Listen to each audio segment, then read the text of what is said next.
The Tree of Evil. By William G. Gray. A Helios book. Copyright William G. Gray. 1974. Contents. The problem of evil. Making both ends meet. Right, left and center. Balancing out. The tree plan of imperfection. Evil old and new. Exorcism by effort. The perfection principle. The problem of evil. The problem of evil has always fascinated philosophers, mystics, and spiritual speculators of every sort. Definitions and identifications of evil proliferate into confused complexities that defy satisfactory conclusions of any rational type. For some schools of thought, evil is a positive force threatening the creations and creatures of a fundamentally good God. For others, it is simply the negation of an inherently beneficent divine will in all life. Others again see evil as purely relative with regard to experience. There are so many valid ways of considering the same topic of evil that the only point of agreement among all is its actual existence. This in itself is interesting. All thinking and feeling beings admit some recognition of a principle they believe is evil, no matter how they would define this in terms relative to their own consciousness and comprehension. Different individuals often designate the same actor either good or evil, depending on their variant relationships with it. The good or evil of life lies not essentially in its integrals or events, but in our own spiritual associations with all these. If we are seeking to isolate the pure principles of good and evil, we must first look inside ourselves. After that, we might start thinking about other categories of living consciousness which connect up with us via the cosmos we share with them. When we can find our own gods and devils that characterize us as individual entities, these will lead us to their more potent prototypes in larger areas of life altogether. There is no use whatever finding evils in others we have ignored in ourselves. What usually attracts the attention of people to evil as a subject is its synonymity with enormous power and potential. They see evil as a main motivation behind what life is doing to them, or might enable them to practice on less powerful people. So far as they are concerned, evil seems to get things done which good disapproves of, but appears powerless to prevent. In other words, if they are the victims of some mysterious greater evil, enough of it might rub off on them to give them a grip upon still more defenseless fellow creatures. Most people would accept the hardest blows from life willingly enough, providing this produced in themselves a power to hit somebody else for a profit of some kind. Since this calls for expert exchanges of energy, however, few succeed very greatly along these lines, but those who do may become formidable enemies of their unhappy associates.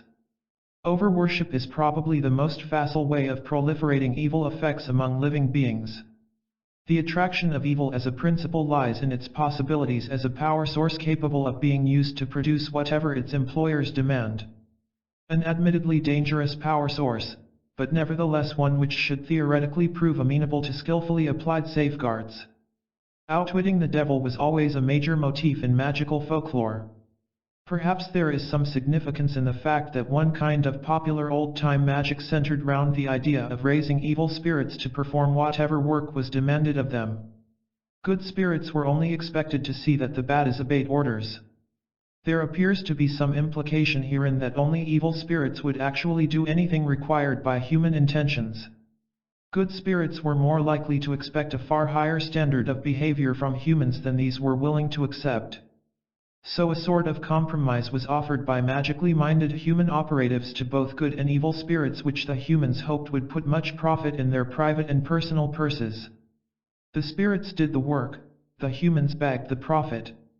Seemingly there were no spiritual shop stewards to prevent this exploitation of hard-working evil entities.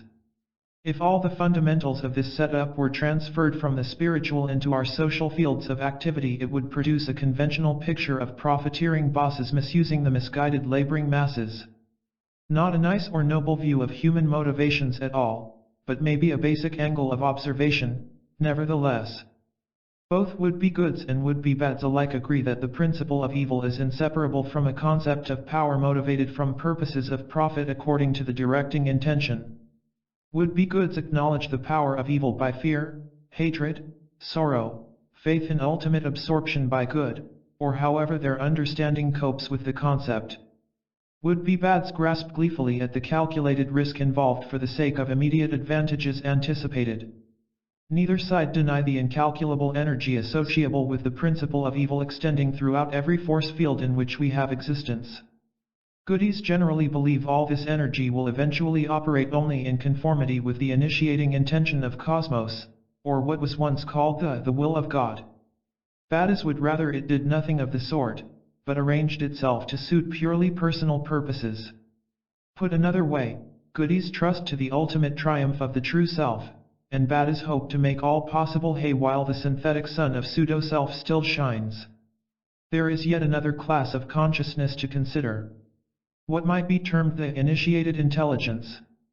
Individuals who have earned this classification for themselves usually prefer to treat the good-evil problem in a rather practical way. This basically consists of converting evilly motivated energies within their reach into pure potential power which is negated into zoic zero, then an equivalent amount of energy may be withdrawn from that supreme source if required and devoted to definably good areas of their spiritual anatomy. The overall effect is an apparent conversion of evil into good by a process of neutralization and repolarizing. This may sound simple enough when baldly asserted, but whole lifetimes can be expended without achieving the art to any significant degree. Yet until enough of mankind on this earth becomes able to neutralize and convert the evils affecting their environment, so shall our social and spiritual status suffer accordingly. How to define the principle of evil? It is reputedly combined with the fundamental of will or intention, which naturally implies some kind of entitized awareness or responsible form of being, not necessarily human. Absolutely pure power and energy of any kind cannot possibly be good or evil per se. Yet energies may be employed for purposes we recognize as being good or evil. The principle of either must therefore exist entirely in the intention of whatever intelligence may be directing those energies. Questions immediately arising are those of whose intentions, why so directed, and the various what's and how's related. Esoteric tradition informs us that originally all energy emanated into existence from the infinite nil, or what we might term zoic zero. This energy entitized into the living spirit of cosmic consciousness, or the supreme being we vaguely call God. The original intention or will of this being was, and yet is, a state of ultimate perfection in and as itself throughout the whole of its parts. Because of its cosmic constitution, necessity arose for some measure of autonomy to become an inherent feature of the life constituents comprising the entire entity. Otherwise, living awareness could not exist as itself at all. In determining its own divine destiny, the life spirit automatically had to allow some degree of that variability throughout all the lesser categories of life which constituted its complete being. By and large, the more highly developed or evolved any type of life unit became, the correspondingly greater degree of autodetermination or free will it required. At this point, the key question comes whether any given life unit employs its energies in the service of the life spirit in which its own true identity should ultimately live, or uses these same energies for purely personal profits limited to its pseudo-self in mundane dimensions. That is the crux where good and evil divide from each other as separate principles involved with life as a whole. Good may fairly be defined as the intention or will to achieve identity of true self in the living spirit of cosmic creation. Evil can be contradefined as the intention or will of remaining retarded in a state of pseudo-self for the sake of its own automatic aggrandizement. From a purely human viewpoint, it is often very difficult to distinguish the difference between effects and actions motivated by these two opposite principles. Most people do not usually go through life deliberately seeking such fine distinctions, and few indeed have any conscious concepts of other than their merely mortal manifestations. General notions of good and evil are therefore mainly outcomes of subjective and instinctive appreciations, usually colored by contemporary or conventionally acceptable ideology. There may be strong disagreements about what falls into which category, but the basic recognition of good-bad life possibilities alone is evidence of human evolution even at its lowest possible degree. During the ages we have spent on this earth, a majority of mankind have formed some overall concepts of goods and evils that seem to persist in our concerted opinions, and so in this work these will be taken as average standards for the two types of conscious conduct we are considering. The knowledge of good and evil is presumed inherent in humanity subsequent to our material appearance as biological inhabitants of this planet, but degrees of such knowledge vary over a rather vast scale. A major difficulty lies in our usual slipshod assumption of good or ill being presented in actual events or effects rather than the volition associated with them. No matter how bad or terrible any disaster or misfortune may be, there can be no evil in it as such, unless deliberate ill will of some kind accompanied the manponing. It is possible for life to be tragic or appalling without evil, and highly pleasurable without any good except in so far as reactions are aroused among the living individuals involved. Again and again it must be emphasized in every possible way that the pure principles of good and evil arise entirely with intention, which automatically implies the fundamentals of entity and awareness.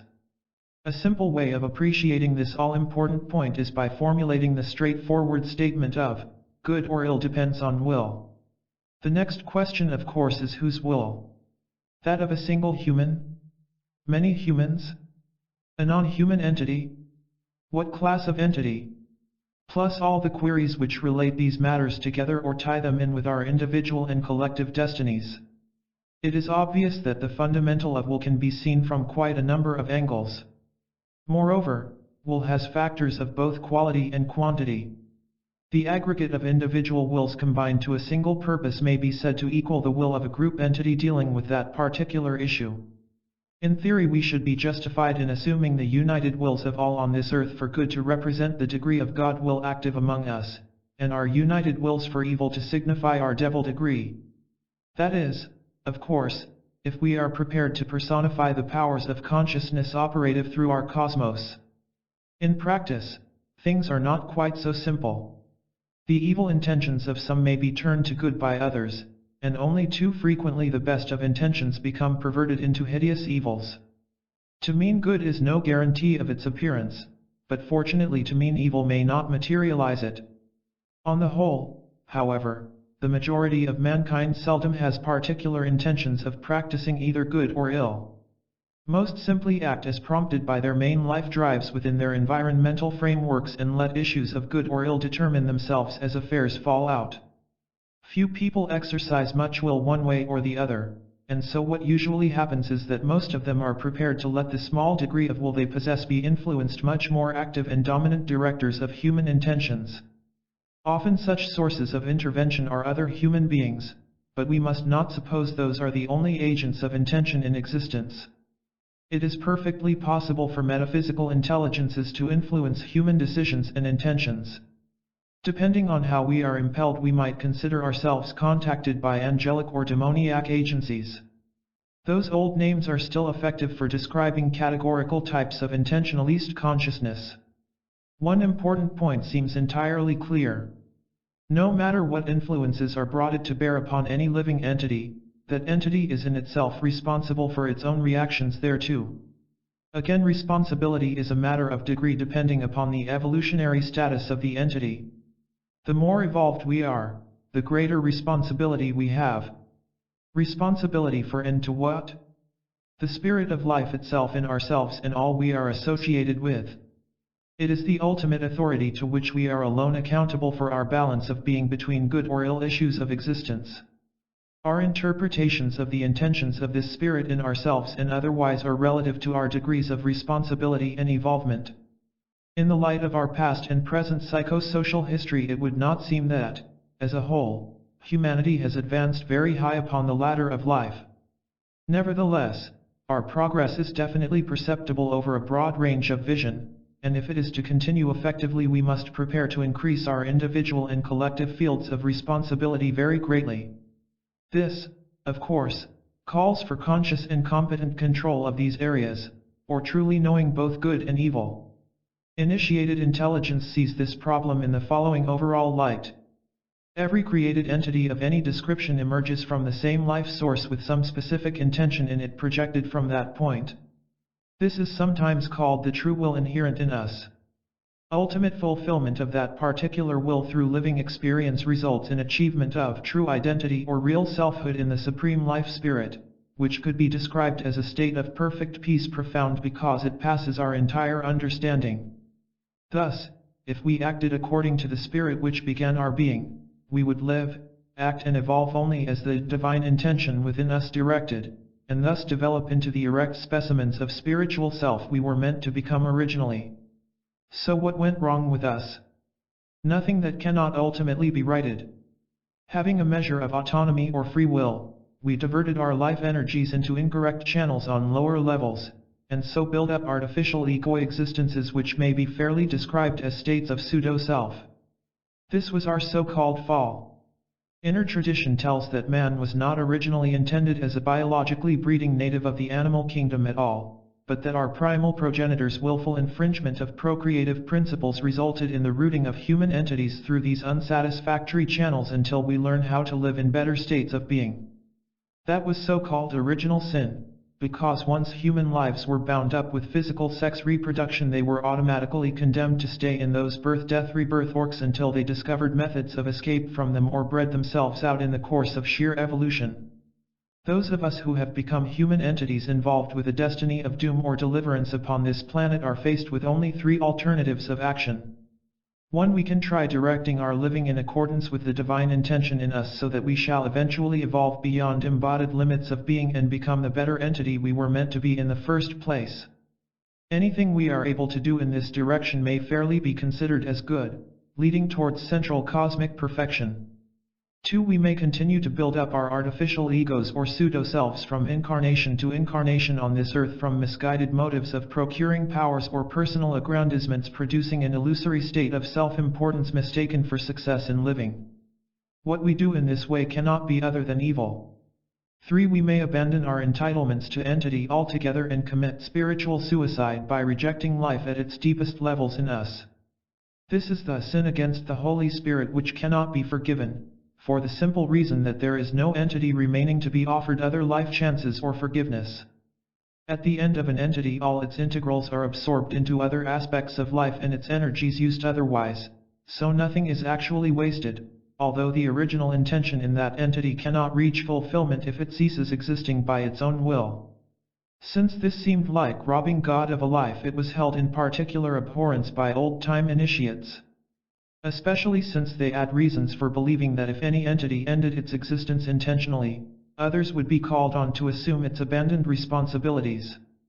Most of us seem to steer a vacillating course between alternatives 1 and 2, with the probable preponderance of the second to minor degrees. After all, both good and evil are limited by abilities of either, and there is only so much of each that humans can possibly account for. Sufficient unto each life is the evil thereof. Besides, with such a thin line between the two principles, few can distinguish the difference until this becomes very obvious indeed. At the lower end of the life scale there are so many enjoyable evils and so few pleasurable goods that the pseudo-self extremities of our consciousness find far more opportunities for expression via the former rather than the latter course.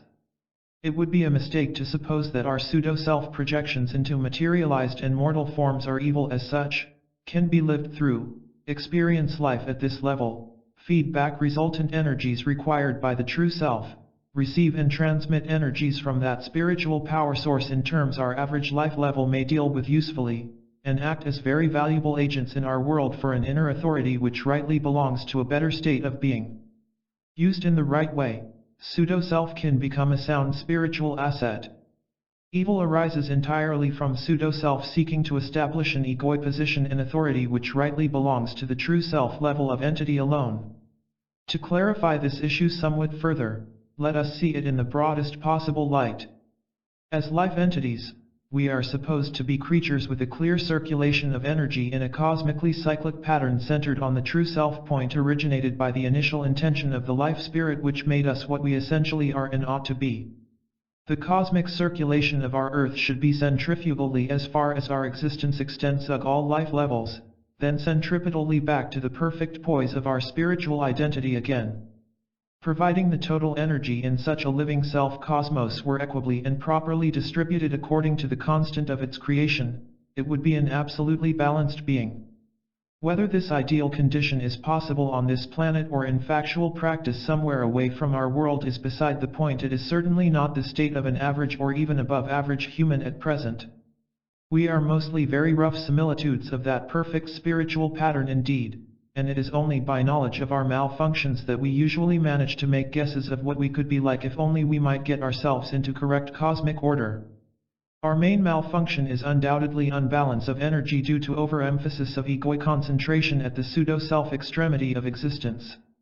This has comparable effects to massing weight unduly at one point of a flywheel's perimeter, or causing the electric current in a complicated circuit to rise dangerously in one area due to short-circuiting or interference with it. The overall outcome is to make the whole machinery unstable and unsatisfactory in total fulfillment of function. Because of its construction, it may continue in action with perhaps many componental faults, just as our bodies will work with missing pieces and considerable organic damage. Nevertheless, neither our physical bodies nor our metaphysical make-ups can possibly operate as they were intended to if important areas have gone wrong or some vital part is failing badly. In the case of an average human, the issue is usually one of simple inadequacy which can normally be compensated for otherwise until the self-structure eventually comes into a satisfactory condition. Nothing very serious that cannot be corrected over the course of time with effort. It might be said in a way that we suffer with irreducible evils as a rule. Beyond a certain limit of tolerance, however, the effects of evil increase to very dangerous proportions. This is traceable to a single cause: deliberate or willed isolation of ego autonomy at the material end of the self-spectrum for the sake of establishing an apparently independent condition of entity apart from the life-spirit of cosmos itself whereto we properly belong. In old-fashioned language, man trying to set up apart from God in a state of self-sufficiency. This is only possible to the degree anyone might live on reserve holdings for a limited life extent if cut off from main sources of supply. For instance, we might live without breathing for a couple of minutes, without drinking for several days, or without eating for a few weeks. It is possible to set up a self-state at the pseudo-self end of our entire entities which is capable of simulating what seems like a whole selfhood within its own environs. This will even extend for perhaps several incarnations before eventual breakup, because whatever separates spiritually from its natural supply of life energy has only a limited term of existence remaining. However this term may be artificially expanded and extended, it must terminate in ultimate extinction unless reconnection to the life source becomes possible. So we may take some long-term hope from the fact that evil eventually extinguishes itself, since in human values this may take many millennia. It is scarcely a very great consolation. The question is, of course, why any entity, human or otherwise, would want to separate away from its cosmic self-cycle of life and confine its existence into a lesser state of limitation culminating in a calculated extinction. Why accept so much less than its ultimate entitlements? Inevitably the answer is for the sake of short-term profits and pressurized powers which produce illusions of self-importance, grandeur, and other gratification experiences on low life levels. We human entities have free will within our self-circles how we distribute our energies around them. We instinctively know our life PSE to be the attainment of identity as an individual. The whole point is whether we are prepared to accept the long, difficult, and demanding cosmic climb leading steadily up the ladder of life toward our ultimate truth, or fall for an inferior imitation of such an achievement limited to life on this lower level. It does not follow for one moment that all those who concern themselves with mundane matters are souls lost to light. Far from it. We have to deal with matter on our way back to conditions of spirit, and it is incumbent on us to bring our living in this world as close to perfection as its limits allow. All this takes the time and experience of almost innumerable human incarnations. What matters is the way we bias our beings deliberately away from the spiritual end of ourselves in order to inflate an artificial ego in the opposite direction. The more energy we put into this process, the great degrees of evil we practice. Nevertheless, it takes far more energy directed with a well-developed intelligent intention needed for either end result. Adepts of either good or evil are relatively rare in human shape. Most of us are still amateurs, which is fortunate for us all, because even moderate experts of evil can cause enough harm among humanity as it is. At Earth level, evil frequently seems more powerful or impressive than good. Why? The very simple reason is that for the same actual amount of pure energy expended for good or evilly motivated intentions, effects of the latter seem greater at Earth level because it is confined within a much smaller area than the former. We might liken this to the same quantity of explosive detonated in a room full of people, or in the middle of a desert with the same people scattered widely around. In the first case the energy released would probably kill them all, but in the second they might not even hear more than a feeble bang if that. Because evil concentrates at the pseudo-self end of our entities, it seems to fill up the entire field we are able to view through ego eyes in this limited locality. Since the good we accomplish is absorbed into a far greater spiritual self area and talent concentrates at a point rather removed from our material foci, it may seem less real to those who live with their eyes glued to the ground. The more good we effect, the more does this limit and confine evil within lessening boundaries, which intensifies its appearance as it diminishes in actual amount. A single and sharply defined evil of a spectacular sort is most noticeable against a background of steady overall good. It is necessary to bear points like this in mind when trying to assess actualities of good be ill with an ordinary consciousness. Though the evils of this world may be only too painfully obvious, we should always consider the background of fundamental good in us which makes these ills loom so large by sheer contrast. Now we need to be rather more specific and consider just which types of human activity can be classified as distinctly evil insofar as they debase our natures away from finer possibilities and spoil our spiritual chances of cosmic continuity towards our true ultimate identity. There must be some kind of a standard for calculating such categories of ill-doing. Here it is proper to follow the famous tree of life system, which is the backbone of Kabbalistic and magical inner teaching and tradition. This sets up a universal life standard against which all that is concerned with our being and becoming may be measured and estimated in relation to our best cosmic interests. Since evil forms a considerable percentage of our living behavior, it should be calculable in terms of this remarkable tree. There will be no long explanations of the tree given at this point because so much literature is already available on that one topic. Some basic acquaintance with it already must be assumed, or the subject gleaned from reference works as we go along. Without at least some conceptions of what the tree is all about, it would scarcely be possible to follow the inner trends and indications of modern Western esotericism pointing to our immediate channels of spiritual regeneration. Therefore, beyond a conventional diagram of the tree and its associated items of reference, there will be no particular recapitulation of its fundamental functions. An immediately obvious impression of the tree is that all its attributes, and particularly its combinational areas called spheres, are essentially good or neutral in character. Not a trace of evil appears anywhere in its design.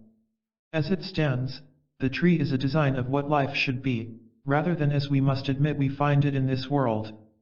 The tree is a plan of perfection more than a statement of fact as we know affairs are here. The principles proclaimed by the tree are those of our ethical standards. We see an uncompromising array of incontrovertible basics in life behavior which call for our finest codes of conduct if they are observed in practice. They are what might be called cosmic commandments which have to be followed still we ever intend becoming more than merely mortal expendables of existence. They state quite plainly and simply that if any living being intends to raise itself from humanity to a state of divinity, it must cultivate and control the quality principles of achievement, harmony, discipline, compassion, experience, understanding, and wisdom.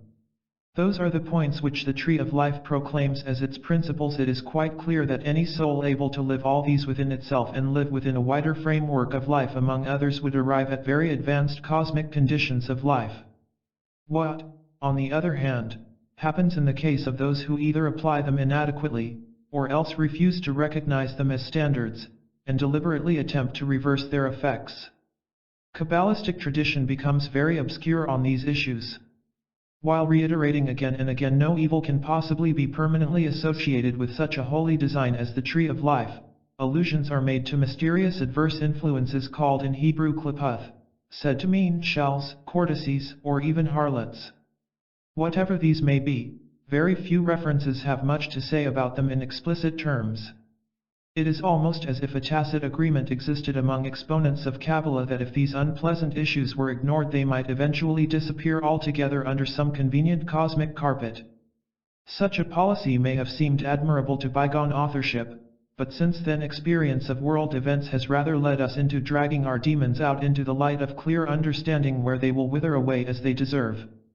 If evil is our worst enemy, then it may only be overcome by our knowledge of its workings and capabilities. Let us see, therefore, what we can discover about these qliputh which seem to lurk in the shadows of our life trees to poison their fruits and ultimately cut off their roots from that spiritual garden in which they originated. The word qliputh does not tell us very much as it stands, being ambiguous and uncertain in meaning. Its roots, however, are much more informative. Qll means to vilify, curse, or to bring a curse on oneself. Ql means mean and vile. Vth means to be apart or separated. Th means interstice, or a space between things. Thvth is an euphemism for the female pudenda, or hinge, signifying the sockets that receive the phallic hinge pin of the door. With these few meanings quite a number of important ideas appear at once. We get an immediate impression of an unhappy life state due to having brought accursed conditions on ourselves by separation from something or someone. In some way we have prostituted ourselves and become empty vessels, shells, like hollow sockets from which the pin has been withdrawn. Rather a clever Qabalistic opinion of evil. A curse we bring on ourselves by trying to separate away from divine goodness, which, if withdrawn from us, leaves us empty as an open socket. Quite a fair commentary for a few terse root meanings. Evil is shown here as a lessening and worsening of ourselves. There is not the least suggestion that a practice of evil might make us into powerful and mighty malignant masters of anything at all. On the contrary, a state of spiritual general sadness is implied. Perhaps the qliputh might be defined as the vilifiers of the tree principles, who intend to separate from these, and prevent them from coming to fruition if possible. Maybe the childish term badis suits them best. To classify the qliputh, which is a plural word, the singular being klippa, we need only look for the diametrically opposite quality, or lack of quality, in the case of each sphere or item on the tree of life. This will give us a sound overall idea of what the opposition, or Satan the adversary, amounts to as a set of concepts preventing the perfection of humanity. When we see this as a picture which may be contrasted against the true tree of life glyph, it makes a very interesting presentation. Take the straightforward checklist for instance, from the bottom upwards. Tree of life. Tree of evil. 10. The kingdom of God. 10. Materialism. 9. Foundation of life. 9. Instability. 8. Glory. 8. Greed. 7. Achievement. 7. Lust. 6. Beauty, harmony. 6. Ugliness. Inharmony. 5. Discipline. 5. Cruelty. 4. Compassion. 4. Apathy.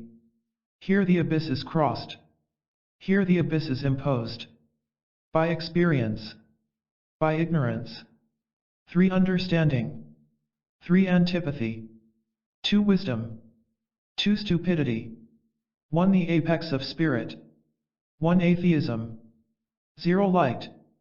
0. Darkness. A rather horrifying contrast, but those opposing factors are to be found readily enough in our world and we cannot evade or escape them by pretending otherwise. There is at least one hopeful indication. Being directly related with each other as oppositionals, it must therefore be possible to transmute or convert the lesser factors into fractions of the greater, or overcome evil with good. Possible, but certainly not an easy problem to solve in practice. Theoretically, the same life energy that we divert into evilly intentioned channels of action could very well be put to good uses by altering the polarity of our inner intentions. All the evil we work in this world might be converted into good if only the aggregate of our combined will switched to the other side of self, so to speak. Cynicism apart, owing to the unlikelihood of such an event in the foreseeable future, the possibility and principles of this must be accepted. Even though we are not prepared to hope the majority of mankind would ever allow an alteration in actuality, it may yet prove practical for individuals to attempt. Therefore we shall be justified in pushing our inquiries as far as we can along these lines. The side pillars and central support of the tree of evil are interesting.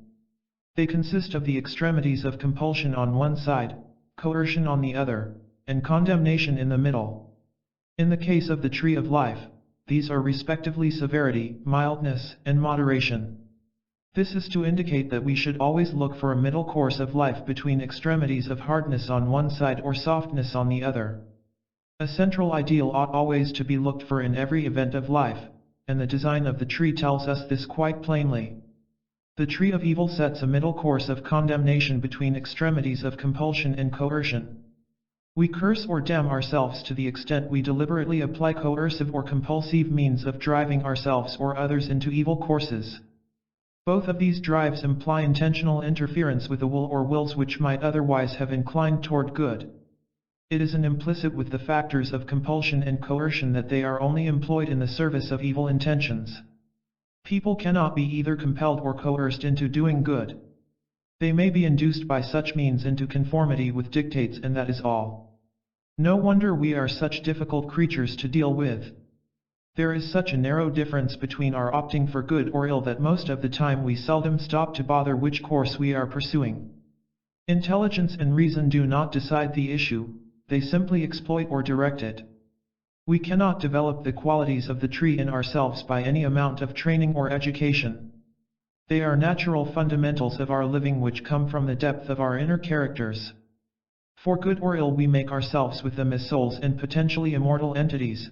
They are the distinctive categories of conscious energy out of which we have to construct what amounts to our cosmic identities, or else eliminate ourselves out of existence by working the wrong way with the life forces which keep us in being. The qualities of the life tree are the characteristic energies which enable us to exist at all. Without them we just should not be alive in any condition whatever. It is as well to remember that point. Used one way, the energies will enhance and expand our living beyond any mortally embodied restrictions imposed by materialized life on this or other planets. Used, or misused, in an opposite manner, the same energies will only expand the limited living of our separative pseudo-selves until these explode or expire, unless they contrive artificial extension of their conditions by what amounts to real black magic. Even this borrowed, or rather stolen, state of imitation selfhood must necessarily be doomed to ultimatum extinction. No one can cheat the laws of cosmic life forever. Our main concern in contrasting the tree of life with the tree of evil should therefore be to discover how we can hold our living energies in the pattern of the first, and prevent their degeneration into the adverse activities of the second. Additionally, we need to know how we may tackle the energies we engender or encounter in the course of evil so that these will neutralize and convert into their complementary counterparts on the living tree. Such ought to be the objectives of our metaphysical exercise. We may as well start by examining the oppositional pairs in their order, and looking for common denominators to serve for conversion points. Chapter 2. Making both ends meet. It is often assumed that our good and evil activities are quite apart from each other and have nothing in common. This is completely fallacious. Human activity as such is limited within a definite range of capabilities, and good or ill motivations can extend through them all. An action is an action, which means expenditure of energy, and energy per se is always convertible into other terms. For example, a person or persons may intend evil and act accordingly. The energies involved may be contained within a greater field which is controlled by those intending good, and so, in the long run, will good be made of evil. The same has to be true in the case of evil. If well-meaning but weak people act with good intentions but feeble effect, this may be commandeered by intelligent agents of evil motives, and misappropriated accordingly. These are indeed the good intentions that pave the way to hell. They did so because they were feeble and foolish in the first place. Were it not for even greater intelligences acting in the interests of cosmic intentions, we should be on much lower life levels than we are. Why do we not see this clearly enough? Largely because from a purely human viewpoint the effects of applied evil are usually so perceptible in terms of time-space effects, and the greater area of good which contains these, seems relatively distant and beyond immediate importance. It is also true that those who are closely wrapped up in immediate short-term illusory apparent benefits usually fail to notice the confines of arranged evil round the pseudo-self, put there for soul bait. This is why we are told so often not to fight evil with evil, but to overcome evil with good, or grow to such spiritual stature that we are capable of containing, neutralizing, and converting ill-intentioned energies with an ever-increasing degree of ability. Let us take a look at this problem in practical appearance on the tree of life as contrasted against the tree of evil. It can scarcely be emphasized enough that the tree of life cannot be perverted or made to symbolize evil per se. The tree of evil is only an outline of what would be produced if the qualities of the life tree were deliberately and intentionally rejected in favor of their diametrical opposites. It is a theoretical presentation of what ought not to be lived so that the tree of life may truly prosper in the souls and spirits of those seeking its cultivation. In effect, it is as if anyone said, if I am to be disciplined I must not be cruel, if I mean to be merciful I must not be apathetic, if I will to be wise, then I must not be stupid, and so forth. The tree of evil is simply to tell us what has to be negated in order to recover the equivalent energies in the appropriate category of the tree of life. It is quite true that the energies of good qualities may be reversed into evil courses intentionally. The risk and responsibility for this must be incurred and accepted by whoever is deranged or depraved enough to intend it. For such, the tree of evil can provide nothing more than a passport to ultimate perdition. For those intending their own self-salvation, the tree of evil offers a valuable set of instructions in activity avoidance and a table of energy conversation which can be of the greatest spiritual service. So we shall make use of it at present. Suppose we take a few factors applying to stage 10 on the trees, and see what the linkage is. In this case we shall have to note the connections between a soul struggling on the tree of life to recognize the rulership of divinity in this material world, and another soul purely concerned in the same sphere on the tree of evil with becoming the biggest pseudo-self here that it can. Each being would see the same integers arranged differently for opposite purposes. A set of these ideas could read this way. Tree of life. Sphere 10. Tree of evil. The kingdom of God. 1. I am here to experience life. 2. Everything matters. 3. I evolve through animal life. 4. I will become myself only in the one life of spirit. 5. I can get all I ought. 6. It is impossible to exist without spirit. 7. I will relate all life by its common denominator of the living cosmic spirit controlled by that in me that shall become what I will in it. 8. I cannot live on earth without a body. 9. I can believe in anything not excepting this physical world. Materialism. 1. Life is here for me to experience. 2. Matter is everything. 3. I live as an evolved animal. 4. I will have only this one earth life to become myself. 5. I ought to get all that I can. 6. The existence of spirit is impossible. 7. I will relate all on earth by the common denominator of money. As I control that, so shall I do what I want in this world. 8. Without an earthly body I cannot live. 9. I cannot believe in anything excepting this physical world. 10. Eat, drink, and be merry, for we die tomorrow we shall tomorrow we die. 10 ways of dealing with life on the bottom sphere of its tree. In each case the same fundamental notions are angled in different directions to produce opposing viewpoints. One polarity shows life as being entirely confined to physical levels applying to humans for one incarnation only, during which they should get all they can out of it. The other end of the same scheme reveals an evolving entity progressing through and past material living towards a spiritual status independent of Earth existence. Everything depends on how we polarize our self-circuits, and this in turn depends upon our individual wills. Perhaps a cynic might say our lack of will. It is true that average humans vacillate with only small degrees of will between both extremities, but this does not alter the fact that they could dedicate themselves either way if they so chose.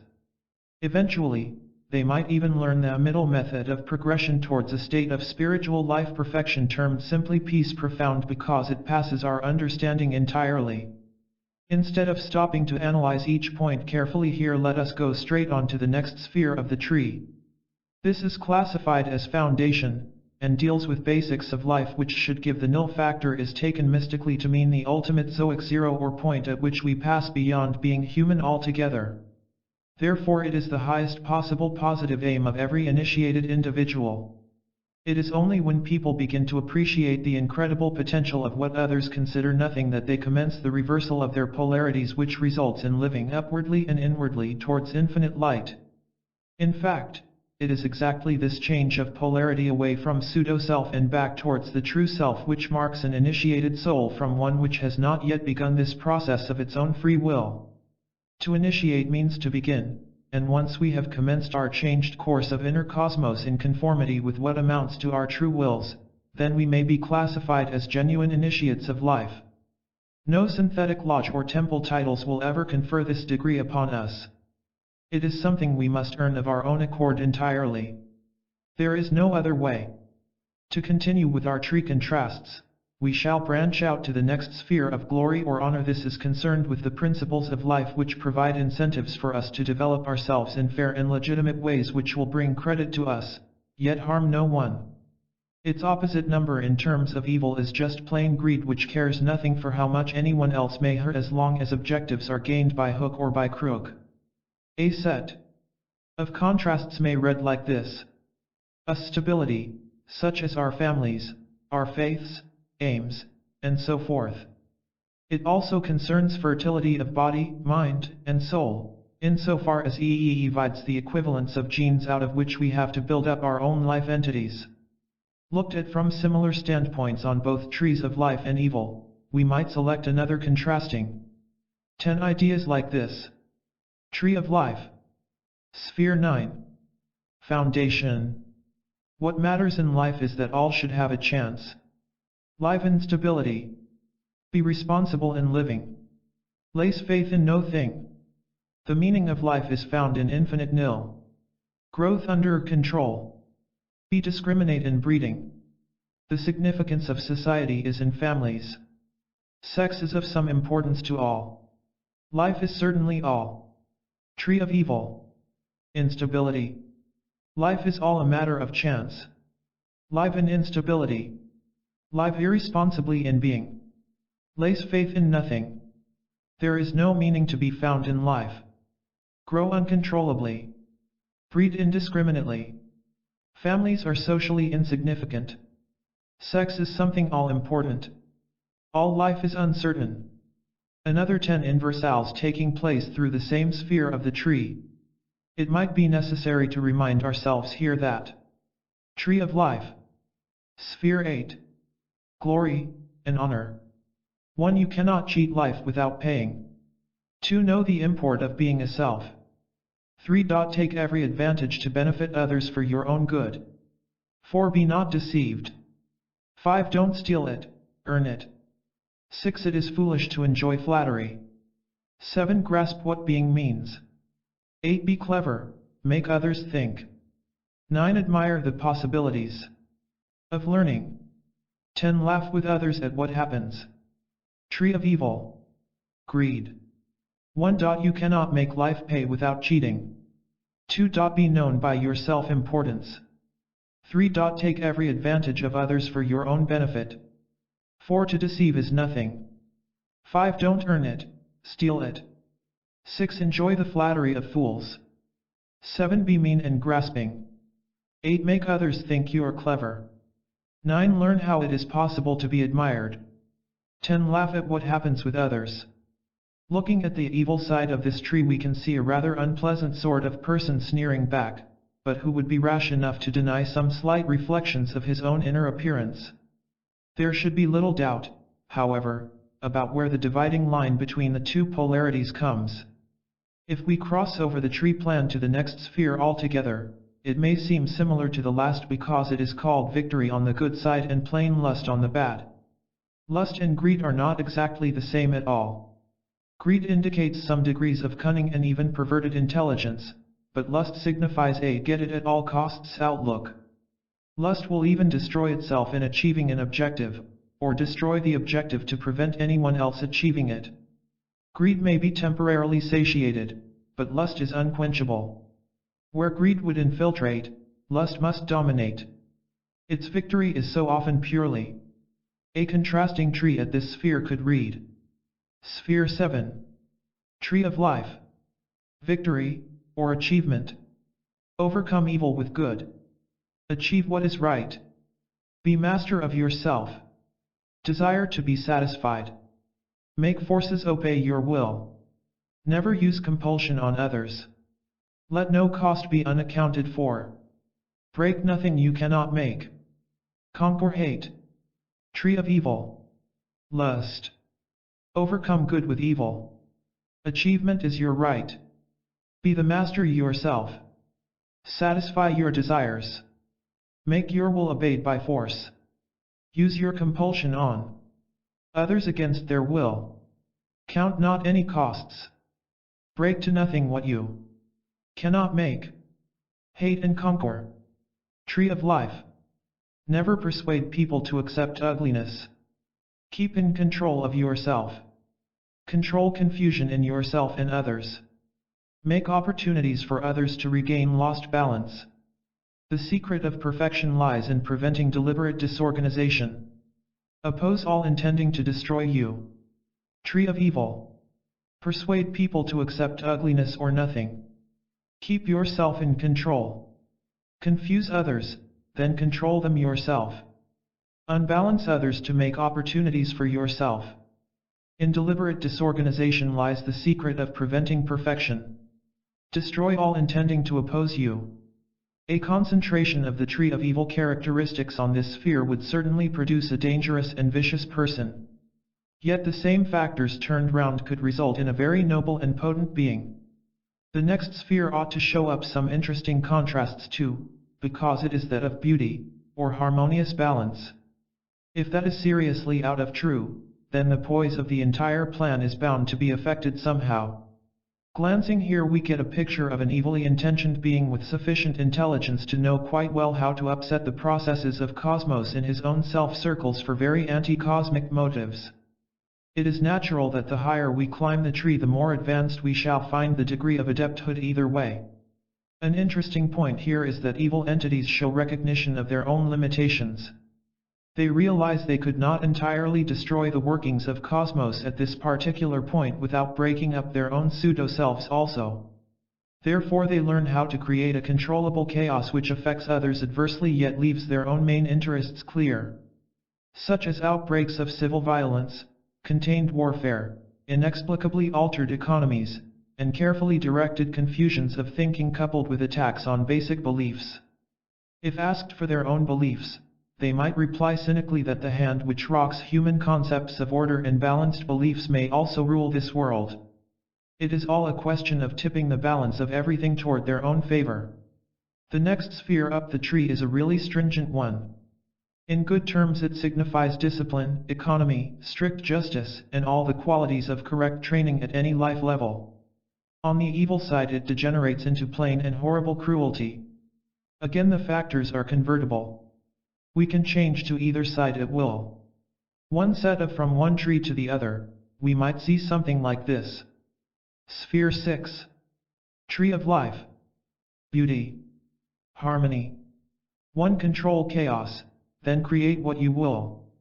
2. In a universe of eternal beauty, all ugliness must fade away. 3. Whoso rules out beauty blasts the world. 4. Discover what prevents people from knowing the difference between beauty and ugliness. 5. Truth strikes up in harmony. Tree of evil. Ugliness. Discord. 1. Create chaos, then control what you will. 2. In universal ugliness, beauty must fade away forever. 3. Whoso blasts out beauty rules the world. 4. Prevent people from discovering the difference between beauty and ugliness. 5. In harmony strikes out at truth. Sphere 5. Tree of life versus tree of evil. Severity as in discipline. Cruelty. 1. Be strictly just. Just be strict. 2. Hate to hurt. Hurt and hate. 3. Conquer the will to kill. Will to kill or conquer. 4. Feel for ill treatment of others. Ill-treat the feelings of others. 5. Revenge is wrong. Revenge all wrongs. 6. Be severe only in necessity. It is necessary to be severe. 7. Respect whoso will not punish you. Punish whoso will not respect you. 8. Be fearful of ever being brutal. Be brutal, and feared forever. 9. Force ferocity to be subdued. Subdue by ferocious force. 10. Discipline yourself to make others accept you. Make others accept your discipline. This gives a decided impression of someone who could be vicious and vengeful on one side, or a disciplined devotee to duty on the other. Again and again these contrasting trees keep reminding us of the saying, the greater the sinner the greater the saint. It is amazing sometimes what a thin hairbreadth separates one state from the other. Take the next sphere, for instance. On the good side, we have a magnanimous, kindly, generous, merciful, and compassionate nature. On the other side, an indifferent, lazy, bored, and couldn't-care-less sort of outlook which just lets life go to hell in its own handbasket. Mere lack of wisdom or understanding per se is not necessarily ignorance, but may well be sheer innocence. Ignorance is always intentional, while innocence is conditional. So this is where we have to balance these two alternatives in ourselves and at least come to a personal poising point between them. If we manage to cross the abyss which divides most of our more ordinary faculties from our highest principles of understanding and wisdom, we shall find that we have a choice even on this level of promoting or perverting the powers of either. Let us see how the next sphere of understanding, which naturally signifies also sympathy and intuition, could be twisted into a willful or vindictive travesty of what it should lead us toward in life. Sphere 4. Tree of Life. Mercy. Compassion. Nothing is too much trouble for anything. Don't let anything bother you. Care for others that have none to care. Be merciful. Waste no time. Where there is generosity there is no necessity. Have compassion on the weak. Life should be too happy for weariness. Live, love, and laugh. Answer anyone in need. Make efforts to help anyone worthwhile. Tree of Evil. Apathy. Indifference. Everything is too much trouble for nothing. Don't be bothered with anything. Care not for the cares of others. Waste no time being merciful. There is no necessity for generosity. It is weak to have compassion. Life is too wearing for happiness. It is laughable to try loving life. Needless to answer anyone. Is it worthwhile making efforts to help anyone? Sphere 3. Tree of Life. Understanding and intuition. It is pathetic being antipathetic. Understand, then you need not fear. Try to understand things. Be sympathetic to the stupid. Understanding avoids hate. Don't reject anything. Listen and learn. Shun dangers by intuition. Do not dislike what you do not understand. Who understands enough to care? Comprehension passes all. Tree of Evil. Antipathy. Be antipathetic to everything. Fear what you do not understand. Understanding things is trying. Sympathy is stupid. Hate avoids understanding.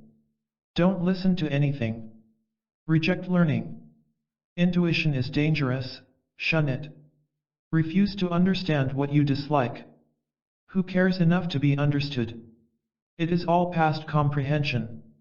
Rather a concise rundown on how one person would take a set of factors and be magnanimously merciful, while another would use the same set for becoming idly irresponsible and indifferent.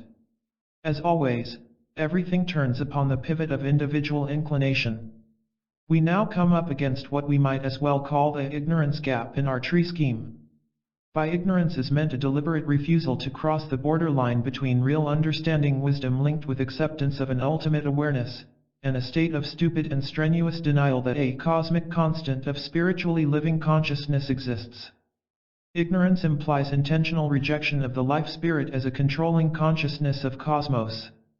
Refusal to accept or be associated with any divine directions connected with our more advanced level with understanding on the other side of the tree is wisdom, considered as the masculine complement of consciousness. This does not in the least mean that wisdom is exclusively a male prerogative. Polarity on the tree is not sexual in an ordinary sense at all, and the distinctions are simply used as convenient labels to indicate the outgiven or intaken complements of any complete cycle of consciousness. Here, we are dealing with the former, or outgoing type of comprehension, as distinct from the latter intuitive kind. Contrasted on the two trees it should read. Sphere 2. Tree of Life versus Tree of Evil. wisdom, stupidity. 1. Where ignorance is folly, it is bliss being wise. Where ignorance is bliss, it is folly to be wise. 2. Accept wisdom. Why be stupid? Why be wise when stupidity is acceptable? 3. The fear of God begins wisdom. Who fears the wisdom of any god? 4. Wisdom clarifies obscurity. Obscure the clarity of wisdom. 5. Why play the fool when it is pleasing to work with wisdom? Why work at wisdom when foolishness gives pleasure? 6. Among the wise, it is idiotic being stupid. Among idiots the stupid seem wise. 7. Find out how you might encourage wisdom in others. Don't encourage wisdom in others. They might find you out. 8. Time is never wasted with wisdom. Never waste time with wisdom. 9. What can we do without wisdom? We can do without wisdom. 10. Wisdom cannot afford luxuries. Better luxuriously stupid than penuriously wise. Here we may see stupidity defined as a positive refusal to become wise for a number of what seem inadequate reasons. Yet millions of human beings utterly refuse to enlighten themselves in any spiritual way whatever for many personal motives. Very frequently the chief cause is sheer inertia, or what used to be called in good old-fashioned terms downright laziness. Unwillingness to exert efforts except in pursuit of immediate and obvious profits. True wisdom has its sphere next to the top of the tree, and relatively few people care to climb so high in search of clearer consciousness. Most would rather stay in what seems like the safety of stupidity with the rest of the crowd. At the altitude of the wisdom sphere, human inhabitants are noticeably scarce compared with lower levels. The sharp clarified atmosphere so commonly proves too uncomfortable for those who prefer darker and damper conditions elsewhere. Now we come right to the top of the tree and the vital issue of life itself. How are we to relate ourselves with the conscious cause of living, or the supreme spirit which mankind calls God by so many different titles? Do we adopt some definite attitude of awareness toward this state of being which will affect all our life activities and consequently our ultimately self-becoming? On the other hand, shall we strenuously deny the very existence or likelihood of any such overbeing, and try to live without reference to it or that at all? Whichever we do, it is certain that we cannot affect such a being by our attitudes, but only our own lives and what we shall become. We, and we alone, stand to gain or lose by the decisions we make at this apical point of the tree called the crown, because it is the summit of life from which we either pass into perfect peace beyond, or plunge down to the depths again in search of more living experience. A contrast between the two trees here might well appear as Sphere 1.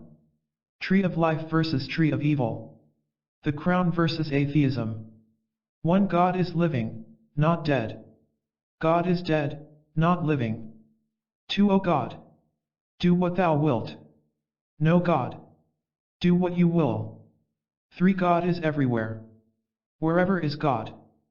4. God is no thing. God is nothing. 5. Nothing is impossible with God. God is nothing but impossible. 6. God knows who exists. Who knows God exists? 7. Can anyone prove there is no God? No one can prove there is a God. 8. Not everyone knows God exists. Everyone knows God does not exist. 9. God is what anyone can place faith in. What faith can anyone place in God? 10. Believe in God. Do not doubt divinity. Don't believe in God. Doubt divinity. This supreme issue here maxes all the difference between whether we steer the whole course of our lives towards spiritual or utterly egotistical ends. The whole issue divides upon whether or not we relate ourselves intentionally with whatever consciousness is the underlying cause of cosmos, however we term or identify this principle. Our affirmations of it will not enlarge, nor our denials of it diminish the existence of this entity by one iota. What our attitudes of awareness will accomplish are changes of our conscious relationship with all that lives, and consequently our own characters and ultimate becomings. That surely matters to everyone. Whether we personalize the power some call God in to intimately appreciate conditions of being, or prefer to consider it or that as an indefinitely distant and aloof influence on our affairs, is a matter for individual adjustment. The intelligent mystic normally seeks a way between both near and far extremities, focusing at a median point on the middle pillar which combines either viewpoint into a satisfactory and workable concept. What matters is the actual concentration of conscious energy, and how we formalize or arrange this is usually dependent on prevailing circumstances of consciousness and availability of inner information. We make images and ideas with whatever we happen to have handy in ourselves at the time, and so these are changeable and improvable constructions. Therefore we should realize our God images are not fixed but flexible and adaptable arrangements. Those can be altered to suit needs and contingencies. Our pure abstract imageless concept of ultimate entity, however, is a permanent inner area kept deliberately clear of all else so that the divinity we dedicate this self-space to may impress into us what it will. Thus if we balance out the difference between both fixed and mutable angles of inner approach to Supreme Spirit, we shall arrive at a reliable cardinal bearing by which to steer our life course safely into a sound spiritual harbor. Now we have covered the tree from one end to the other with 100 convertible ideas which incline us to evil one way, good the other, or offer a chance of poise between the two principles if we are able to learn how to walk this way of the wise. Legend says that we have fallen to our present low evolutionary position because we demanded a free choice between good or evil. Our violent swings from one side to the other do not seem to have helped us up the tree of life very far as yet. Maybe if we concentrated on keeping a clear way equidistantly from either and progressed at a pace consistent with the constant of cosmos, we should at last learn how to live in the real sense of the word. Let us see what may be done in this vital direction. Chapter 3. Right, left and center. There are only 3 life possibilities to cover the whole range of our cosmic and conscious existence. We may think of these under a wide number of headings such as positive, neutral, negative, yes, maybe, no, good, indifferent, bad, less, equal, minus, this, the other, that, white, gray, black, or any other way we like. Those are the alternatives of action which govern all we do and whatever lends to us in any condition of consciousness. They are the 3 pillars which support the tree of life wherever it grows, which is so say in every living soul. With such alternatives we have again 3 alternative courses in their application. 1. We can simply let them all happen to and with ourselves. 2. We can deliberately make them happen of our own accord. 3. We can make a middle mixture of these and live accordingly. Obviously this last is the most practical means of making sound spiritual progress, so we shall seek out methods of adjusting our lives therewith. The major method to put forward here involves the use of what some would call psychological action, and others by the older description of ritual magic. Why so? What is so special about ritualistic procedure that it might prove adequate for such a profound purpose? First and foremost, it involves intentional patterns of consciousness which may be reproduced and enhanced as and when required to meet contingencies. This means a lot of other concomitants. The discipline and training of will, concentration of consciousness into controlled channels of purpose, interaction of inner energies between human and other types of intelligence, and many more important considerations connected with what might be termed the metaphysical mechanics of living.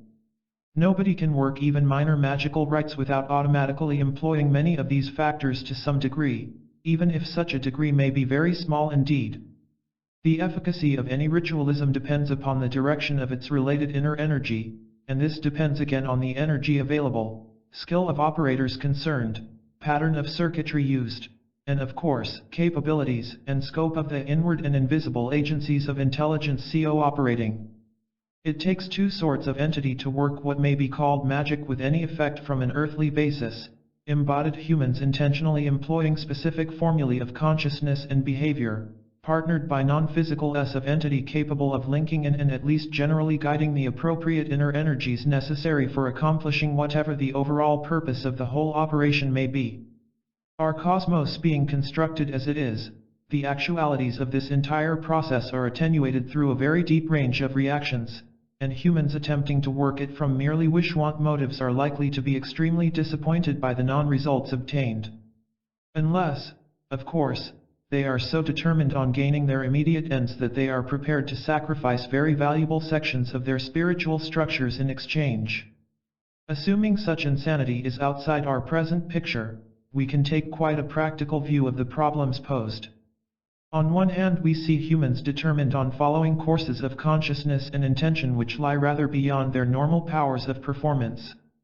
Therefore, they decide to use so-called magical means of summative symbolism in terms of awareness and behavior which so process their purpose as a formula of faith and work of will.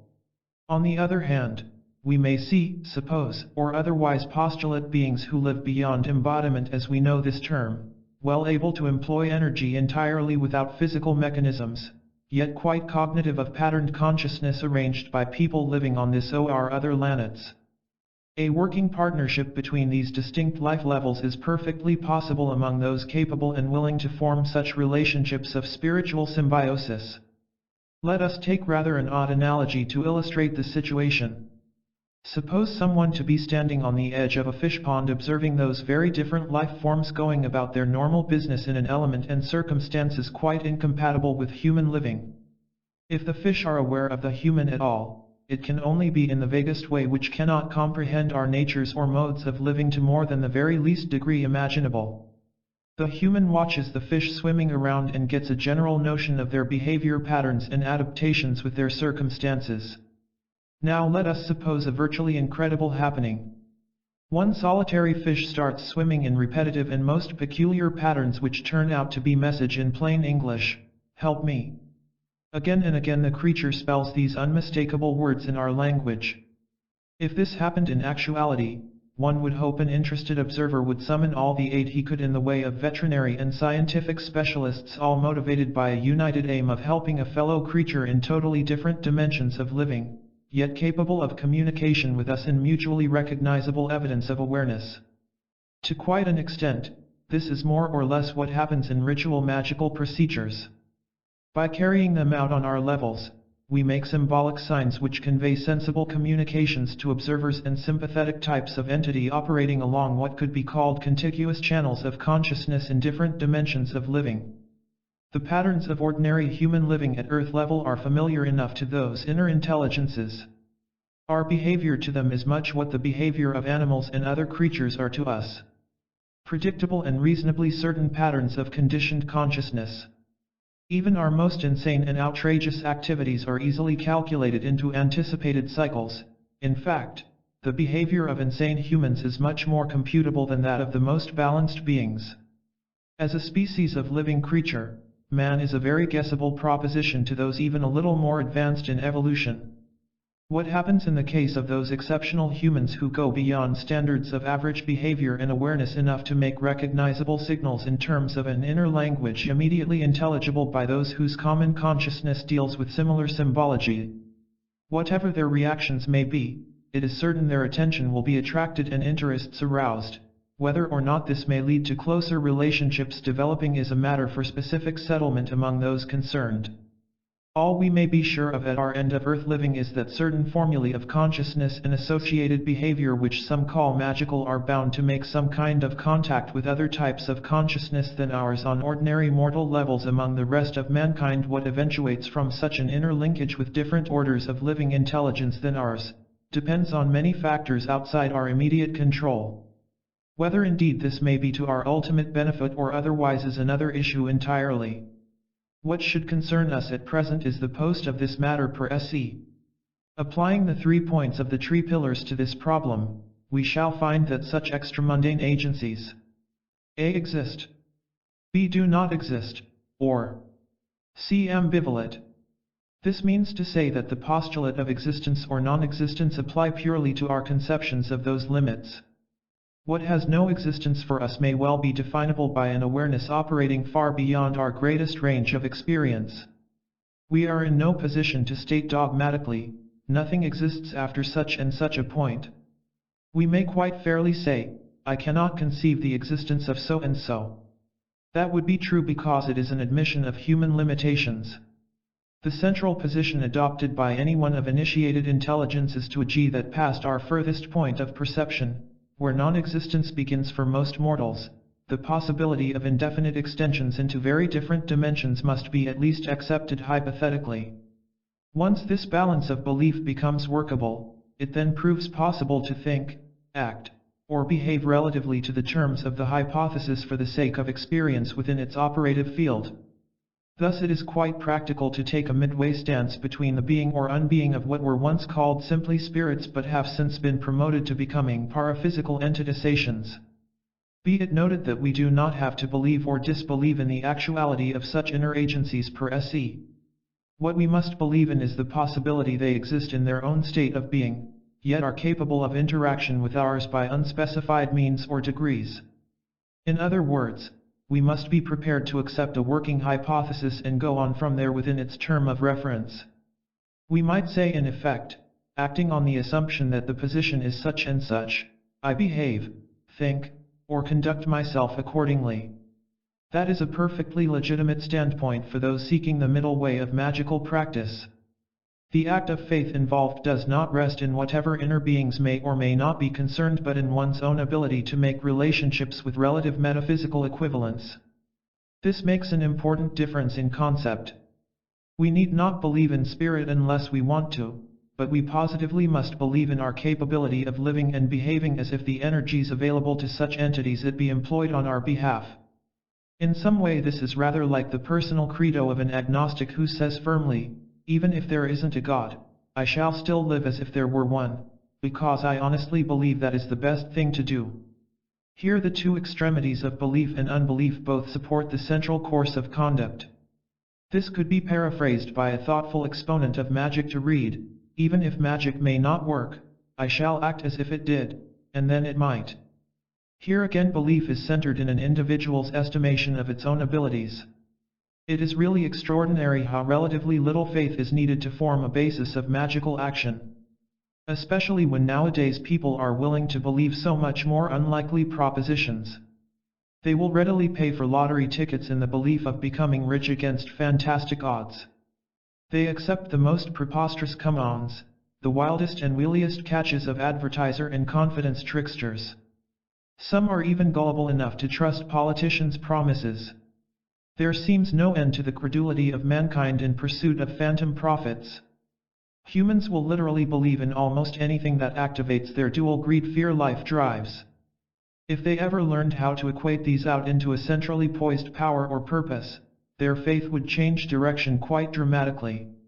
Once shift the force of faith away from material into metaphysical channels, and life itself alters into far greater areas of possibility and promise. The basics of magical beliefs are simply that energy per se extends indefinitely beyond physical limits, that intelligent living consciousness also exists in far finer or spiritual forms than are commonly known to humanity, and furthermore that relationship is possible between humans and such superphysical extensions of energy and entity. Those are the bare essentials. All the rest is a matter of arrangements. The first basic is virtually unavoidable by any rational modern mind. We are constantly faced with energy extending into dimensions of existence utterly beyond the grasp of even our immediate ancestors. Moreover, it is realized that this greatly increased range of action only covers the virtual fringe of incredibly vaster areas which will eventually become accessible to our descendants. Energy as such is endless, infinite, and certainly extends beyond the extremities of our broadest and highest concepts. It needs little faith to accept this today when we live so close to its factuality. The second basic does depend on our definitions of conscious intelligence. If we refuse to postulate this outside of merely human limits, then, of course, not only magic, but all other spheres of spiritual activity become automatically closed and non-existent to us. It also requires us to believe implicitly that conscious intelligence is possible among humans. No other form of living exists beyond biological procedures, and, in fact, that nothing can think, move, live, will, or have awareness and intentions in the whole extent of existence except our own species.